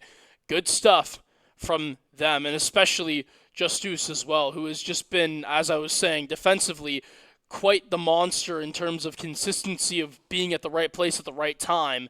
Is definitely a thorn in the side of St. Clair that they need to try to remove. Haven't been very successful when you try to send one down the line as well. Not really a whole lot of bumps or demos that have been found onto him. So you keep a stalwart defender looming in that area of the field and you can't deal with them. Good luck getting off shots. It's going to be tough, I mean, in this next game. I mean, like, what does St. Clair have left in the tank at this point? I mean, this defense for Fisher has just been suffocating this entire series. I mean, it doesn't get any bigger than this right now. See if they can get off to a hot start like Fisher has, but another play that gets disrupted right on the goal line. Justus going to try and take it himself, but nice challenge in 50 coming on the side of Vesha. St. Clair get back in possession, back in control, but just when you think they're going to have a chance, Fisher disrupts the next play. Yeah, and now Zai going to take this one for a little bit of a spin. Instead, it's actually almost an insane double by Ivan, but the angle not to be. The cutoff from Royales, and has the ground double as well. And this is what I'm talking about. He's just going to be able to take a slow. Zai going to make the save, and Jazzy clears back on out. Good defensive awareness from Jazzy, knowing you have to kind of speed up the tempo to make way for your friend on defense. Yeah, we really need to see a faster tempo for St. Clair. We need to play with some urgency right now. You're fighting for your lives in CRL. I need to see some really strong plays on offense and a nice lock-solid defense. Right now, ooh, that's really, really close for Fisher. That's twice they were denied on the goal line from St. Clair. Not going to be finding anything yet as Sai. He's going to get possession once again for St. Clair, sending it back up in the air where Fisher and Justus meet it again. And I mean, again, how many plays are we going to have to see that St. Clair are starting from literally their own backboard? It does make things a little more predictable. We're not seeing many cuts through the midfield. These plays are being read out. Ivan going for a double reset, and because of that, I'm not going to lie, his team is put in a little bit of a weird scenario. Couldn't get the carry on the third one, and Zai's just going to take it off of him, pick the pocket, Vesh with the catch, and he's always clinical when you have him in that opportune space. And now if you're St. Clair, the time is to exhale. You have the cushion, at least for a little bit. There is still a lot of time, but take a breath. You have control. Fisher has really been dictating the pace of this series thus far. Now with the lead you can actually work with. Let's see if St. Clair can try and take a page out of their book and make Fisher play the game that St. Clair wants to play. Well, Zai just getting a little bit of a reality check. You don't want to go too far upfield. You know this Fisher team, they got the means of passing when they can. Justus puts it on the money. Royales with an amazing finish. And just when you think St. Clair has a lead to work with, Fisher just responds immediately. I mean, this has been a theme all series and all day. They've been able to do this. It doesn't matter who the opponent has been. They've always been able to find that little bit of mental toughness to get over the edge. And now St. Clair, you're back at even now. You were able to find something. No one is saying you can't do it again. It's Jazzy now. He's trying to get something done for St. Clair, but that's going to go awry as Ivan now in control. Once again, teams fighting over the midfield, trying to wrestle for control back. This next goal going to be critical for either team. Royales wasn't even near Vesh, but just the fact that the threat of bump is even there when you have a player like Royales in your own side, it forced Vesh to go up and make him a little bit awkward. St. Clair, luckily, were able to clear out off of that, but again, I need to bring it up because it just means that he has that much presence on that side. This one too fast. Royale sending a bullet through, and he is a one-man wrecking crew right now, willing Fisher into the championship series. Yeah, I mean, there is still about 2.5 minutes left to go, just under, but now things again for St. Clair get very scary right now. Fisher back in the lead. You have that one-goal cushion, and we've seen what they can do when they're just trying to play this stout defense and just neutralize everything St. Clair can get. And another big save from Royales. We're going to be seeing a lot more of that if Fisher wants to play their game. He's doing everything right now for them. I mean, this is absolutely amazing what I'm watching here, but for St. Clair, they definitely want a whole lot less of him. Jazzy off the back wall, trying to flip into one, maybe the ground pinch, but Royales, guess who is going to be able to clear it back out? Fisher now looking to try and capitalize in St. Clair's end and make this mountain just all the more insurmountable. St. Clair needs to be playing with some ferocity right now. A minute 40 left to go. You need it right here to keep your season alive. Vesh off the wall, trying to look for support, gonna take it in, but Ivan is there to break it up. Jazzy looking to try and reset. It's on 100 boost, so he can do something if the time comes. He's gonna go up and meet it. Send it right back in. Vesh, or Sai, I should say, on the sidewall. But again, with all this interference being run by Fisher, they just can't get anything set. No, they really can't. And again, it's perfect to point out right now that Fisher, they're just faster to the ball, and they're finding their beats, they're finding touches that even if they're not going forwards in their favor, they're not going where St. Clair wants them to. They're forcing the ball into awkward positions for themselves, but St. Clair still can't capitalize on them. Bar, how many times have we seen that happen? This one, water falling back down. Fisher, a double commit. 45 left to go, but St. Clair, you got to keep the pressure up. You got to try to see, even on an overcommit, if you can keep this one going offensively. Almost went going in for Fisher. Now aside, taking it back. Huge demo. 30 seconds left. Big demo, like you said, but once again, the post denying St. Clair right on the goal line. And Patrick, you hate to say it, but that might have been St. Clair's best chance to find the tie. You got to think that it's waning down to these final moments. Vesh, you have one. It's going to be pinched back out. Somebody be up, but no, Royales has the perfect cut. And all of a sudden, with a clear here and players on low boost, you got to think it's pretty damning right now. The ground double, it's saved out. 2 seconds left to go, though, and Fisher just needs to ground it to head on to CRL Championships. It is exactly what's going to happen. Fisher, they weather the storm, they get sent down to lowers, but they make the Cinderella run happen, and they shock the CRL scene as they get through St. Clair. That's just a tough way to end the day, unfortunately. We waited for so long to come back just to lose in 4. I mean, you really hate to see it, but I mean, hey, what more could you say about this green team season? I mean, you know, they've gone through the struggle. You know, they were able to get to this point. Unfortunately, not able to get over the hump after facing stiff competition. But obviously, you got to give them a big shout out for a great season. They will be back. They will be back. They most definitely will. But if there was one thing I could do to basically sum up what this, not even just today, but what this whole season has been, it really has just been bittersweet, right? And I mean, obviously, for those who don't know, this was also probably your last Rocket League cast here, Evan. So, again, bittersweet finish, right? But at the end of the day, it's definitely been an honor to share the desk alongside you and with Rocket League matches for these past couple of years. And hey, you know what? Who knows? Maybe somewhere down the line, and maybe somewhere down the line, this team will be able to get things going in a future season. Man, you're acting like I'm dying. We still have like 2 streams left to go this week, but hey, you know, we won't start the farewell tour just yet. I mean, we have some streams to look forward to this week, at least on Monday and Wednesday.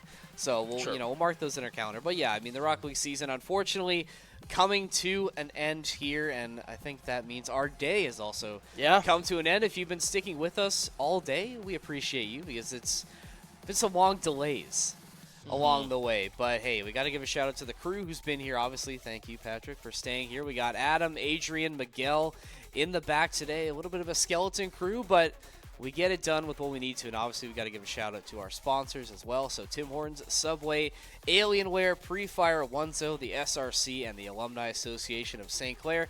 Thank you guys so much for keeping the lights on in here and for supporting us all season. You know, it's been a long 2 semesters, and your support is still appreciated even as we get into the twilight of the esports season. But like we said, we got 2 more streams. Should have one planned for tomorrow and Wednesday. We hope you stick around for the last couple games of Nays Varsity Plus. Until then, good night, Saints Nation.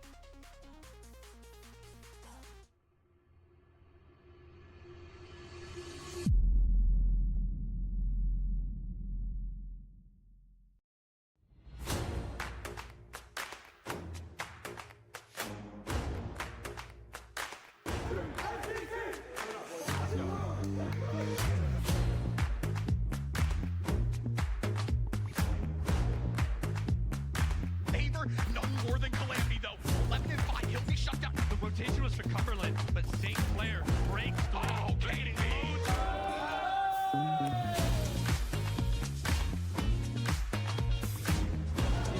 What the heck is that? Situation now 1-on-1, 1 HP on this solo. 1 bullet is a more person. 1v5. Stand against the rest.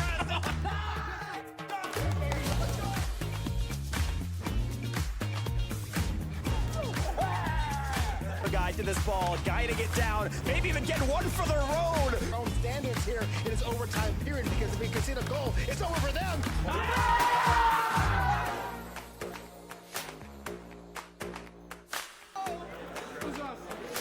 He's doing a lot of damage, but he's got to keep you over. He avoids Ego. Bob Waena, no flash, no problem. St. Clair.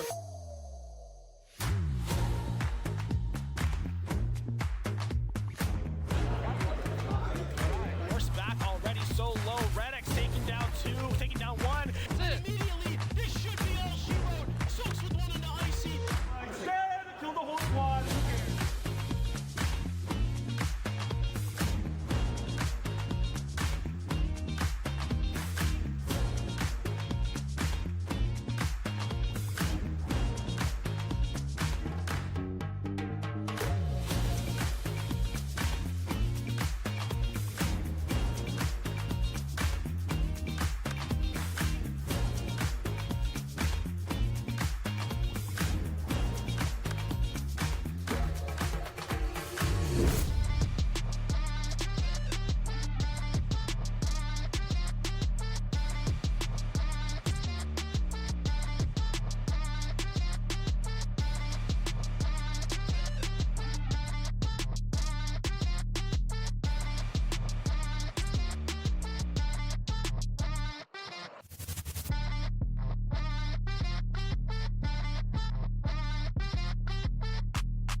First gamer tag in like 2008. I had the gamer tag AppleI50.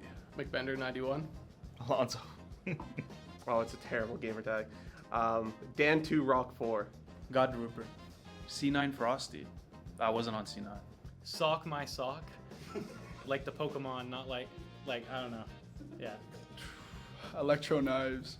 Oof, oof. 2 Z's, by the way. Oof. I don't know what I was thinking. It was like either Mega Jack or Super Jack and then some numbers when I was like 6 years old on Minecraft. That's absolutely horrible.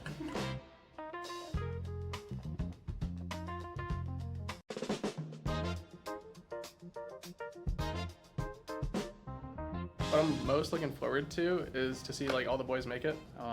Div Winland. I think it's just a win. Like, our team has been going through a lot of changes. I want to see how far we can push it and see if we can finish third or get like a podium. Looking forward to competing with tough opponents and having a good time with my team. I really want to break that top 5, top 4 threshold. Winning CL. I'm looking for a revenge on CCL. Getting top 4? To be honest, nothing. I don't really have anything to look forward to. Next semester is what I'm looking forward to.